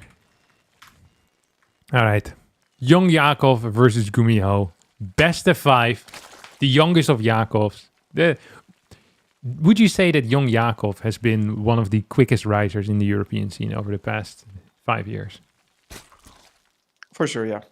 I don't think we have that many, so... Nico Rekt? What about Nico One Rekt? of the better ones. Did you see Nico Rekt's performance against Shin today, by the way? Nico Rekt up there. I think probably the top is Nico Rekt... GG Machine? Yeah, Nico Rekt, YoungYakov, GG Machine, Shameless. I think Shameless has to be Ooh, there. Shameless. Yeah, he has to be in there too. Yeah. But he often makes fun of my low ranking on the ladder, so I didn't want to give him a shout out. Also, Nico Rekt started calling me old the other day. We were just signing up for a tournament. He started flaming me. Yeah, these kids, they're getting a little bit ballsy. It's because there's not enough offline tournaments anymore to keep them in check, you know? Back in the day, one of these kids would try something like that. They know big old Harstem is going to beat them up next tournament. But nowadays... Yeah. Even if they were, it's not that easy to attend for them, so yeah, they're safe. very true. Ooh. Somehow all the Russian players are saying beef with you. YoungYakov went for a 14 pool after Overlord. He made the pool at like 240 minerals. Interesting move. Yeah, could be that. You he think that's forgot to better send with the drone 8 down. worker start? Is saving some more minerals? Yeah, for sure, for sure. Probably, yeah. It's then the drone mines for a little bit extra, so Yeah. it's really just optimization. Optimizations. You guys wouldn't know. Okay, so we're going to get 6 links to go across the map. Do you then get Queen Extractor Trick, Queen Overlord Extractor Trick drone? Yeah, Oh, it does Extractor Trick before, which is incorrect. yeah, it's the wrong Extractor way Trick to around. build an Unless he actually Overlord. wants the gas. He wants the gas, I think. Yeah, he didn't want to. He's now going to pretend like he wanted the gas. But he didn't. He wasn't. he hadn't signed up for the gas. I think it's too early to be honest. Yeah, what a Unless he does blunder something here by aggressive. YoungYakov. Unbelievable. Huge blunder. Oh, he's actually going to fully pull in gas. Okay, no, that looks intentional now. Maybe he's going to be a roach follow-up. Yeah, so 6 links. He's going to be fighting against 1 It's Marine. Too late. He would have already made the roach run if it was a roach follow-up. Dude, this is going to be... look at the Reaper timing here, hitting. This is terrible. This No? is the same as it is in the live version. You have to pull SCVs now. This is exactly the same as in the Really? 16 pool scenario. Exact same timing, yeah. The links I feel like the set when Reaper CC is rises less are far along, though. Am I crazy? Oh, the Queen is out of position. He was going to pop the freaking Reaper downstairs, was his plan. Lots of SCVs set. here. Look are at being the pulled. links! He's not looking at the links! Neither was I. He What lost happened? all the Zerglings. Oh, wow. He lost all the Zerglings without A moving. He was focus firing down the CC. He lost 4 Zerglings. Oy, oy, oy. A rookie mistake. Can't believe that both YoungYakov and the observer of this series made the same mistake. Neither of us were looking. Oh, unfortunate. Drone! Oh no. Speed is on the way. 25 workers to 22. 2 more links are now coming in as Gumiho moves out with an SCV to die. What was that? Why did he aim with him? Yeah, I don't know. He already pre-aim moved him as well. It's a crazy Yeah, move. that guy was aim moved. I don't know why. Why would you ever aim move the SUV there? Maybe it was Instead of, he like, selected you know, all mine. SCVs in the natural and then A moved, and he didn't give another command afterwards. What do you mean all SUVs in that? It was the only SUV there. No, but when he Why pulled did the he aim SCVs there? earlier, then he selected all of them. Oh, yeah. He A moved, and that guy was still on an A move command from like 30 seconds ago. It's that is possible. That is possible. Yeah. Yeah. Is the only explanation He's there. doing a helmet build, no? Yeah, wow, good call. Medevac? There's no Viking, so what do you think? I don't think it's going to be very good. YoungYakov's already making Zerglings. Like one of the best things YoungYakov can do right now is go on the map with the Zerglings, and I think he wants to run them by anyways. If he catches these two Zerglings, it's also just as good. The Hellions? For me, yeah. Okay, here we go. Oh, he's gonna quick catch him. response here, Gumiho. Oh. Oh, they're slippery, Should eh? always get these. Yeah, but they're. Oh my! No Oh. shot. Fat tip out of Gumiho is oil up your Hellions before you send them out. Dude, that's crazy. One Hellion survived there. Still very good though. Like killing this. YoungYakov is either a move or move. I think he has move command on rapid fire or something. Like if you look at the red commands sometimes. They look fucking There crazy. goes banana. Yeah. Okay, do you just give up this hatchery for now? Because it doesn't really matter, right? Yeah. Ling run by Yeah, is if you a can't- great if you move think you here. can't Did defend it A move it? Ling run by is really good. It's. Oh my god! And now he turns around because Gumiho is actually committing. So this is the worst of both worlds. Gumiho is very deep on creep now in the natural. The Halberds are split up, which is good for the Zerglings. He has one transfuse, uses it. No target No fire on the focus. medevac, by the way. I think it's correct. I think he has too little DPS. He needs the DPS on the Hellbats. Banelings coming out soon. Lynx want to find any reinforcements. Dude, if he had caught those two Hellions on the map, that would have been sick. We're going to get a Hellbat drop into the main base. We have a weird split situation right now out of Gumiho, but it might actually help him against the Banelings. So Gumiho is super supply block, by the way. 62 out of 62. The Hellbats in the main base are being pretty powerful as the Banelings bust through some remaining Hellbats. The drones. Okay, he can boost on top of them actually. Okay, two more Hellbats. Honestly, it's a bad sign if you're supply block while you're doing a Hellbat for the Zerg, because usually the units are supposed to die. So I think that one is understandable. Not making extra depots there. YoungYakov is just He's cooked. slowly dying. He's bleeding out. Punchy showing up now too. He has no spore. There's no detection yet, but there's also not enough queens to do anything about this Punchy. Yeah. Gumiho, man. Name a more iconic duo than Gumiho and Shopify Rebellion Sundays. I would say Harstem and Shopify Rebellion Sunday. Yes, but there's not many more iconic duos than that. So, impressive show here. Gumiho wins the series 3-2. Some extraordinarily weird games, if you ask me, but entertaining. I enjoyed them. I legit give this 4.5 stars. Yeah, it was a nice series. Both of them tried out some new stuff. Yeah. I think Cool first build so far, not too hot. no, but that was execution based, no? Like the lack of an Yeah, I don't attack- know for sure. I'm just memeing. They feel like I think the build he did is very comparable to like a normal 16 pool. Yeah. I tried to do something more like a 14, like an old version 14 pool basically. I think I did when did I make my pool at 12? I think, or 13 before the Overlord. I think he did 14. After the Overlord, I'm not even sure now. I think he did after the Overlord. Someone asked if we should interview Yakov. Why? I'm down with it. You just played a best of 5 and you made $0. How do you feel? How do you feel? Yeah. No, I mean, that would be great. But we're going to leave poor Yakov alone, man. He just got destroyed by freaking Gumiho. No way that's happening. Okay, our final series of the day. Are you here for the final series too? Yeah, that one sounds like such a banger. I just have to stay. You're excited? I mean, I'm excited. Yeah, I legit want to see what the prototypes are. Me too. I haven't seen a single PVT yet. I think I played one PVT, against like a dude that was legitimately platinum. You watched the entire series just now, no? Yeah, Right, but that yeah. one doesn't count. I mean, except for that. That That was count. that was. It just wasn't good. I don't think this. If this is representative of the new patch PvT, I'm not a supporter, Lambo. I'm not a fan. Not a fan. No, that series was extraordinarily bad. Yeah, it's okay. It's okay. They'll figure it out. It might also just be that Protoss is shit. You Yeah, know? it's also possible. Like- Yeah, It's also possible. It's a pure balance problem. Yeah.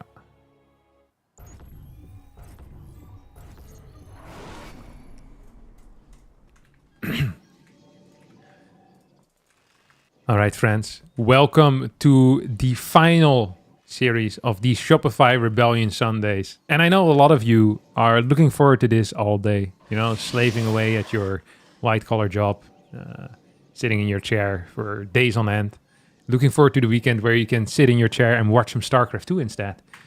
And that day has arrived, but sadly that day is about to leave again as well. But luckily for us, the Shopify Rebellion Sundays are here to stay. So next week, episode 4 will be here as well. And you can just tune in once more. I will be there. Lambo might be there if he wants to show up.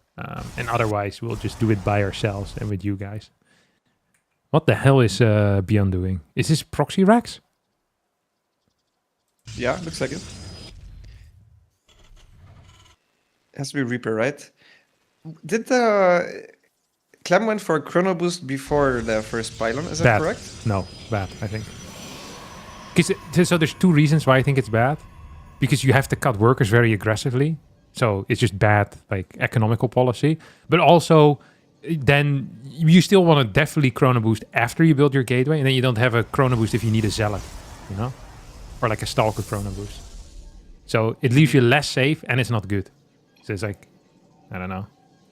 Like, not ideal, you know what I mean? Yeah. He has 1 on gas, which I also find very interesting. Why? Because it's not normal to see 14 on minerals and 1 on gas. Usually when you take the gas, you're already saturated. Yeah, that was, in the yeah, live version, yeah. and then you take 2. I guess he Also, goes, when I click the Nexus, it says a 1 at the recall and at the energy Yeah. recharge. this is an update. Are they planning on making multiple recalls or? I don't like- know. I think it's just for clarity, but it shocked me because I was afraid there might be charges as well. Yeah. Okay, here comes Clem with the pylon. So he's doing the same thing, where the build order just isn't correct, I think. You'll now need to cut a worker to start an adept. So this is Or the you just this start is the how adept. everyone plays. Everyone opens like this, and it's all wrong, I think. Single barracks believe it. marauder. Is this just a win? He's also about to die, I'm pretty sure. I mean, he went no scout against Proxy Marauder. In the current version, with 12 workers, obviously a build like this would be impossible to play. Yeah. I've never seen a Proxy Marauder actually on 12 workers. But with the new diversity, you can actually punish greedy no scout openers. Yeah. So you're gonna wait for concussive.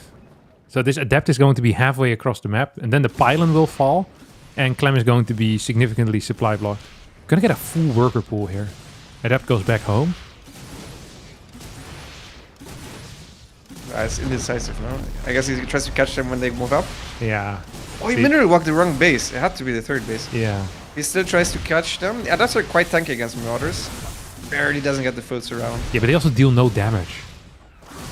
Like the damage comes from the probes, I think, in this situation. Which is not a great situation. Not to bad be in. micro from Clem though. Yeah. He gets all of them. I mean, if he can keep the Marauders from getting to the bunker now, which he won't. But there goes it's that only a dream. single one. It's a single one only. I guess Clem also lost a lot of workers. Yeah. And there's a factory behind it. Oh, it's not actually done yet. It's on the way at least. Oh. Holy crap, he's playing with fire. Freaking ByuN. Whoa, no way. That shot got Dutch, no? Yeah, That was crazy. That was wild. Just had to get that stalker. Oh, he's once again just body going blocking. out. He's body blocking him. Yeah. Oh no. Clem's getting scammed here. Yeah. What a show here in game number 1, though. The single Marauder proxy. You love to see it.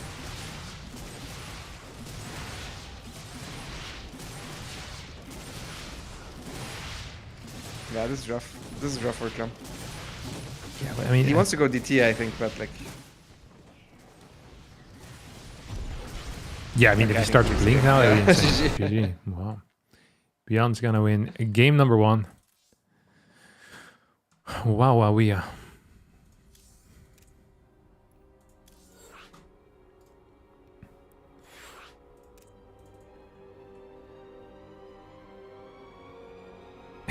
Eight worker start is going well. Like, I think the main thing that has been improved is proxy stuff. Like, the super hard cheeses are significantly better, I think. The charges are to indicate that it's a global cooldown. I guess that makes some sense, yeah.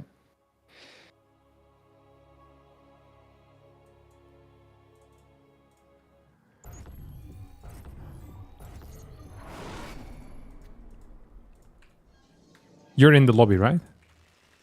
I'm in the lobby, yeah. Or in the game? I'm in the game. Yeah, okay, perfect. Game 2 here, Lambo, between Clem and ByuN. What are we expecting? I hope to see at least one normal game because I want to see what Protoss can do. Like I want to see Clem just being able to play his build order the way he practices it. Because obviously he has a build order. No, it's He terrible. does the chrono boost. He's doing the exact This same is the thing. I know worst you're build I've saying seen in it's my terrible. life. That can't be. There's no way. I saw Gumiho against YoungYakov as a building game one. Even though you said that was practice, that was, I think, worse than what No, I that build was so much better than this. Are you serious? He went double Marine into triple factory. That looked freaking sick. He absolutely cracked that against factories. AI. Then he made blue flame, 2 tanks, and then 3 allies with 2 factories and 2 tank labs. That was the worst build I've seen in a long time. Which is not just macro mistakes, you know, like obviously if you forget like the first depot or... I don't think you can play double gas. Okay. You seem very opinionated on already the build orders, which I like. Yeah, but okay, it does double gas. Like, I think oracles are bait. Actually, this is my strongest belief. Is that oracles are just not okay. What's he scouting for if he goes 2 gas? No, he's proxying a proxying the Oracle? Stargate. It has to be. Okay, it's proxy oracle, yeah.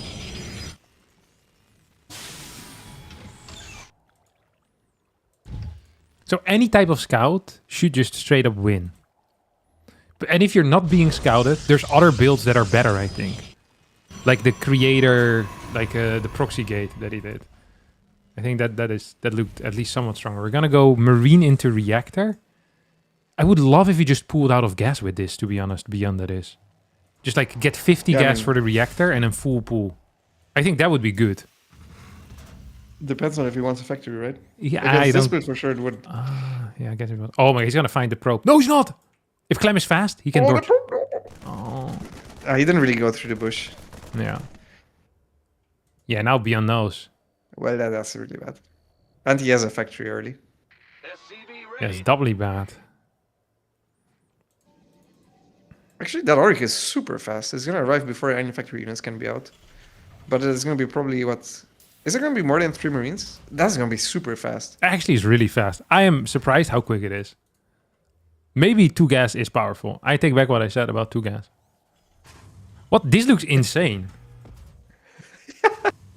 That was the quickest 180 ever. Yeah. Dude, I have no beliefs at all. You see how sick that is? To have very strong beliefs about Oracles being bad. I'm pretty sure we could play back the tape and you said this is one of your strong beliefs. Yeah, but see, even my strong beliefs are open to, you know, new information, just like that. He's gonna just die. No, he's not. There's 2 adopts. Nah, it doesn't matter. You need a bunker against this, no? No, I don't need one. What? I can't believe the Oracles are not going at the Marines, by the way. Yeah, this would just be a free win, in my opinion. I guess you can still kill them.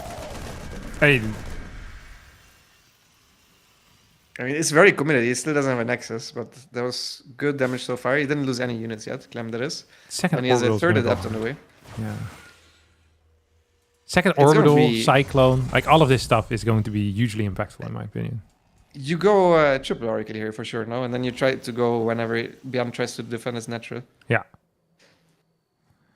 Yeah, but Actually, he's he's just... going Twilight, so he's not doing it. Oh no, No, never mind, he's that was cute.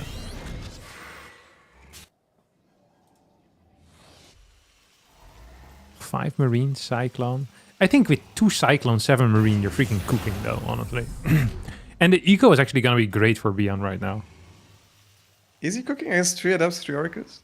Yeah. If he actually wants, if he goes to the natural, I think it's sketchy. 7 Marine, 2 Cyclone. I think you're cooking. Oh, 2 cyclone. Yeah. Ooh, Clem. That's a mistake. Oh, that's bad. That's bad. No scam.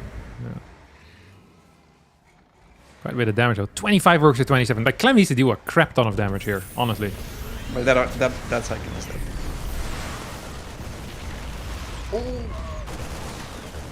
Oh, he loses an oracle for it, and he loses all of the adapts as well, probably. Yeah. Cyclone needs to move back into the main base. Of course, ByuN is aware of that. I think Clem, if he goes in here, that would be an insane move. Okay, yeah, he's gonna try to do some damage. Second oracle cannot do anything. It's gonna follow it up with Blink. This is a really Parting-esque build from like 2015. You remember when he beat Flash at Home Story Cup 10 with like 7 different vibes of oracle into Blink? Yeah. That's a great Foxtrot reference, Labs, by the way. final map, no? I don't remember what the map name was, but I know how the map looks. It was Like a a lot little of, like, low world ground based in the gold, weird- I think. Yeah. Yeah. Oh, here Okay, we go. ByuN moving out with the weirdest move out. Clem actually going for a 3rd Nexus, which is pretty greedy against what ByuN is doing. Gets 6 workers and gets out with one of the oracles. That's a big deal. He has no units, man. Clem Yeah. has no units at home. Oh, he did. So he needs to Does he buy have some extra warp warp gates? gates, dude. Okay, he has Yeah, warp. he does. Yeah. It's gonna morph it. You warp in Zealots here, right? Yeah. I'd say so. I think you want at least a Zealot to tank the tank shot. Okay, the Marines are exposing themselves to the Stalkers now that they're enough away damage. from the tank. But he kills 11 workers, and there's a second tank coming in. Blink is done. I guess that's where I want pure Stalkers. He blinks in. I died. Gonna get a siege up here. I honestly think if he didn't commit in with the Orchids, his squad wasn't actually that bad. If he has 3 Orchids and he like massive stasis wards, ByuN was only on 1 barracks, 1 factory. His work count was pretty sick work- though. The work count didn't look that bad actually after the attack happened, and he didn't kill any workers, right? He blinks forward, tries to get the siege tank. The Cyclone is busy locking onto the Nexus, kills the Nexus. This is just too much damage. Yeah. 38 workers to 31. Stim on the way. I think Clem is gonna go and try. I was gonna say he's gonna go for a counter attack with his 2 stalkers. It's not gonna be a Can super warp them strong in counter. quickly though on the other side, Yeah. on the Stargate.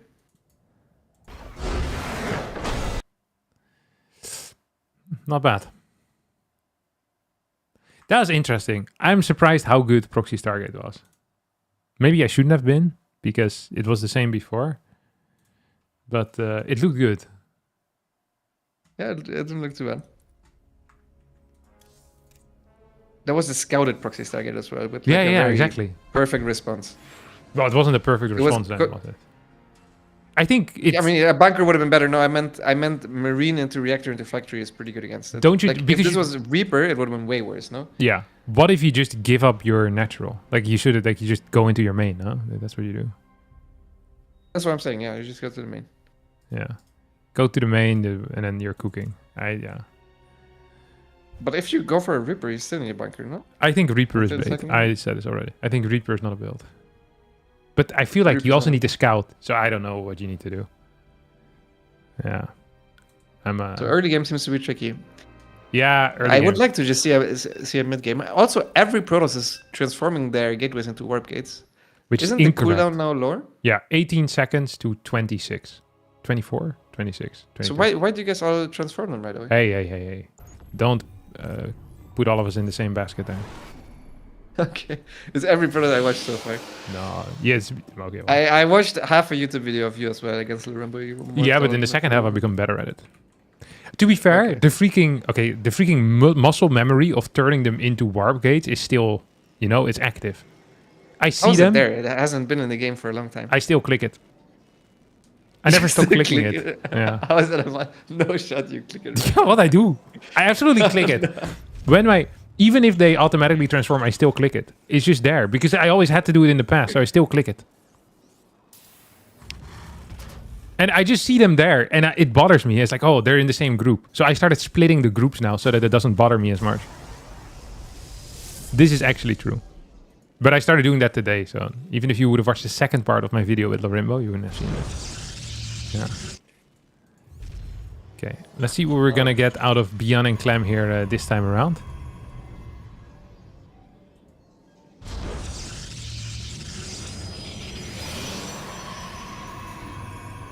He is scouting very early this time.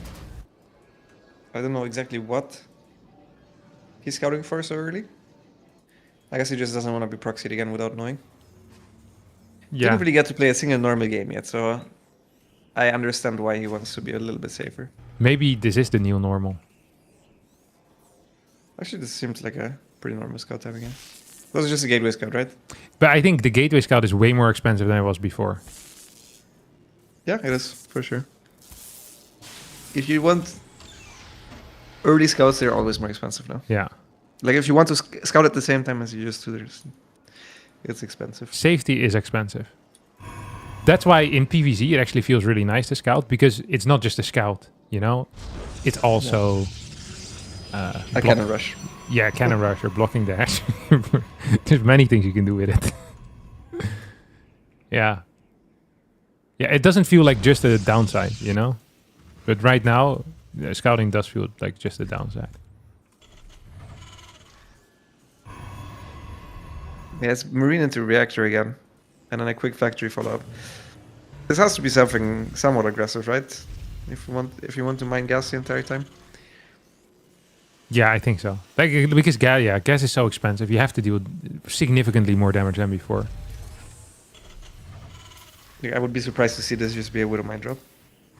But we'll see.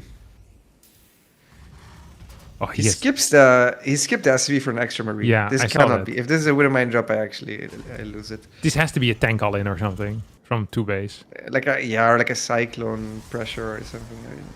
Yeah, more than just At the pressure, least, you know. I'm going sentry.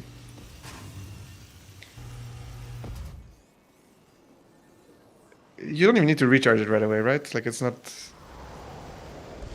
I guess the timing of scouting is also a bit off. Okay, he does recharge it right away. What is better as a hallucination timing? Is it better to see like let a couple of units spawn from the factory, or do you want to send it right away? Do you want to try to catch whatever spawns from the starport? I mean, I like a bit of everything. So I think the most important thing is seeing whether it's like a tech lab on the factory or not. Mm-hmm. And then afterwards, like, you want to know whether there's a tech lab on the starport or not. Like, if it's like straight benchy or something like that. Because if you see a tech lab on the starport, then usually it's going to be Raven. Almost never benchy anymore because you scout it. So that's also nice, but I don't know. He's doing a mine drop while floating 100 gas, by the way. Yeah, this is so bad right now. Like, this is legitimately, it is so freaking bad to float gas at any point. It is so much worse than pre-patch. Because it's 200 gas. Yeah. Raven, right? Yeah, but I mean, this is freaking crazy. So damn expensive.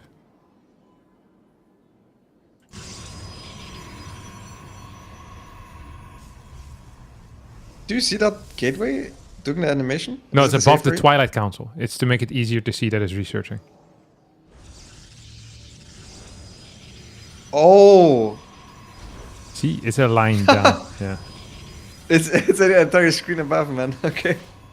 Yeah, but if you rotate the screen... Oh, sorry, wait, there's a mine drop. I was rotating the screen. Is to it with a see- mine drop? Yeah. Kills in adapt, actually. That's not that bad. For Clem, I don't think. Loses a lot of mining time in the main base, though. Okay, we have Warp Gate now coming in.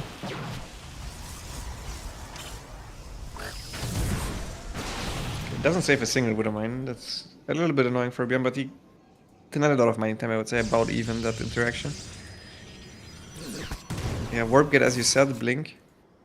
I wonder if you really need 3 gateways, if you can produce units so much quicker. The problem I is guess you, 3 gates still is somewhat necessary. yeah, because you need otherwise to you can't research the produce Warp at Gate. all. Yeah. Yeah. While you're researching, or yeah, well, not at all. You just lose a lot. With 1 gateway only, yeah. Yeah.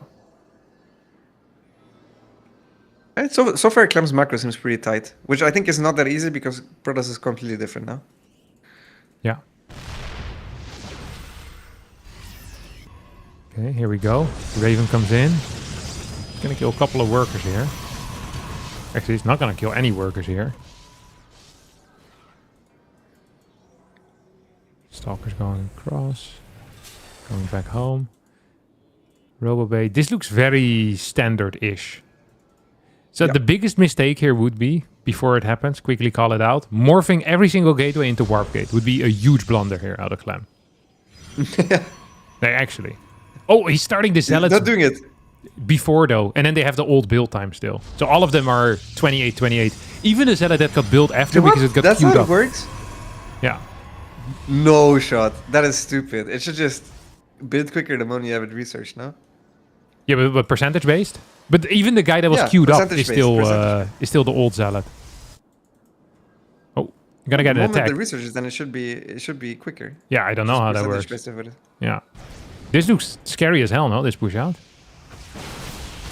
Oh, not anymore. But I guess this is where you can pay for the work rate to have one extra number of units, right? Yeah. Or do you have a cooldown? No cooldown. But if you can't keep switching it back because the cooldown remains like after you switch it. You know what I mean? Yeah, but I understand. I mean, there is no stim in combat yet, but Clem doesn't know. Preferably he would have engaged before. Yeah. There's still no combat shield, so he goes now. Blinks forward, focus fire is down one tank. Gets the second one as well. Colossus is still very healthy. Good Guardian shield there. Target fire with the Colossus was really low bad. units. He spent some time shooting a tank and then did like 2 shots on a Marauder there. This fight Yeah, I I think don't should have think been much better for Clem. Yeah, it was still good though. So, like if you give Clem versus ByuN this position in the current patch, Clem wins this, right? In most Yeah, in most 100% games. of the time. Okay, so this is exactly the type of game I wanted to see, where Clem gets at least a normal game or even ahead to see how bad the Protoss really is now. And he's floating 900 gas, which is not good. Yeah, that's true.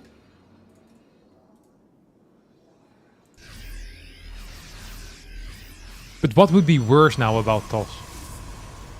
Just the Just production. a work kit, just a production, yeah. Okay, it's gonna get Also, the Ghost, I guess the Ghost got nerfed for you guys, right?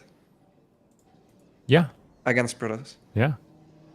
Although it deals more damage, but I would say overall, I guess you guys don't care about the steady targeting. Mm-hmm. Yeah, actually, it shouldn't be that bad. It's really just a warp gates. Yeah, once you survive to this stage, it should be fine-ish. As we're gonna go up to 5, 6. What do you have? 6 gateways. What's ByuN doing? He's just kind of hanging back. Double port and a Ghost Academy. He's gonna go high Viking count. I mean, being able to warp in everywhere is still pretty impactful. Like at some point in late game, like the moment you're at a reasonable supply, I think you still want to Yeah, transform them. Because if you're ever out of position, you want to warp in I think this wherever is you need the units. this transformation is too early though. Did he transform them already? Yeah. Oh, yeah. I think like 160 supply or something, 170 something Yeah, like that. yeah. Or it's about a bit more eco based maybe. Like I think you should have like slightly higher eco already. Okay. And Yep. I think you cannot do it before you start 2-2 either because you might not have the gas then anymore. Oh my god, okay, that was the icon warping in. I saw people complain about the icon sound being too loud. Also the animation I know changed. that. Do you see that? Yeah, that's cool though, but the Yeah, no, I love that. Yeah. sound is interesting for sure. Yeah, it's definitely an earful.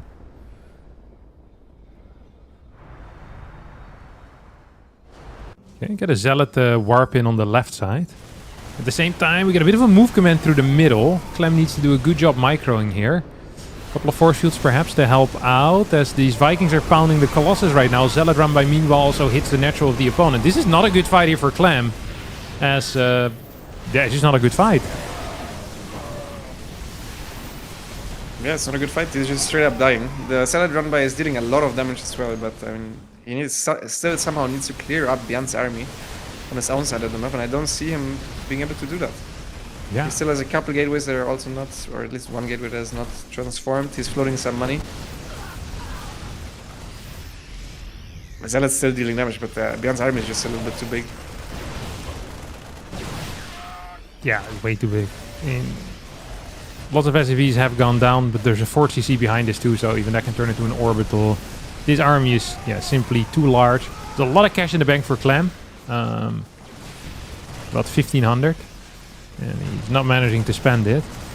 He's gonna try warping in some stalkers here. He's coming from the left side at the same time. And maybe if he gets 2-2 upgrades and ByuN falls asleep for a minute or two, we have a game on our hands. But I don't think it's gonna be the case.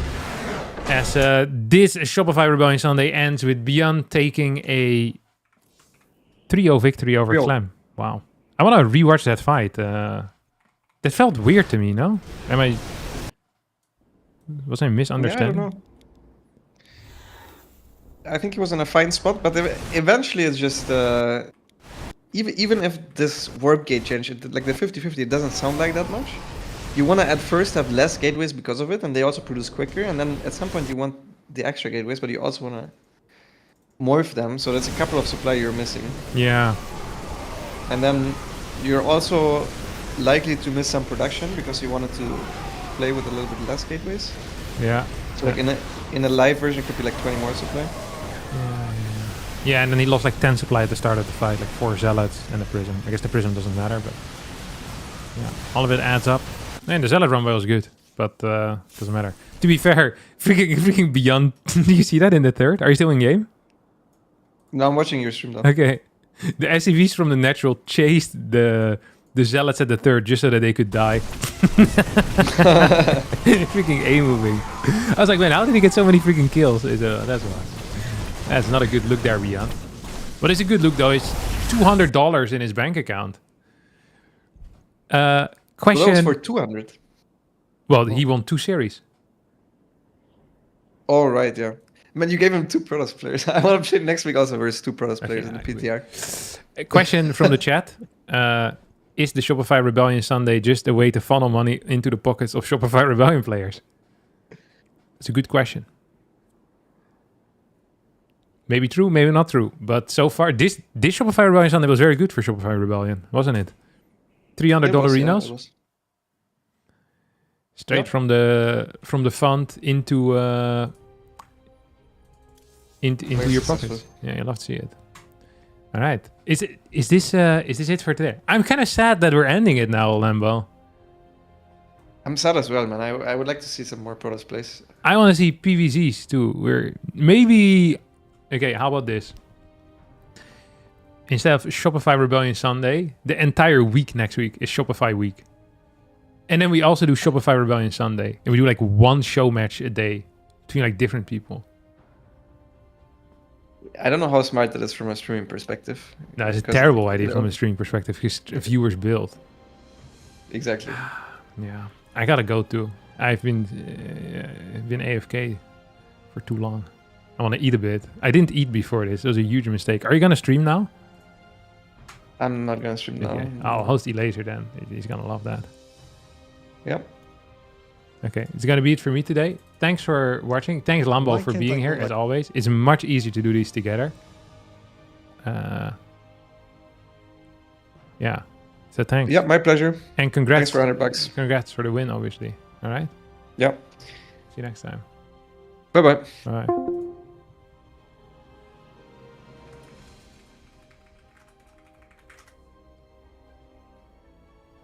All right, I think that's it, ladies and gentlemen.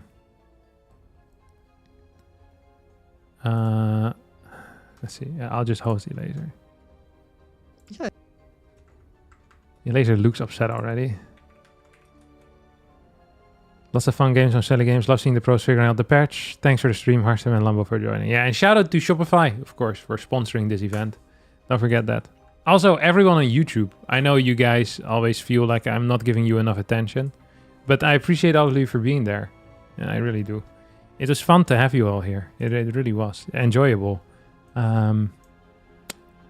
Yeah, so I'm out. And I'll see you all next time, I hope. All right. Bye-bye.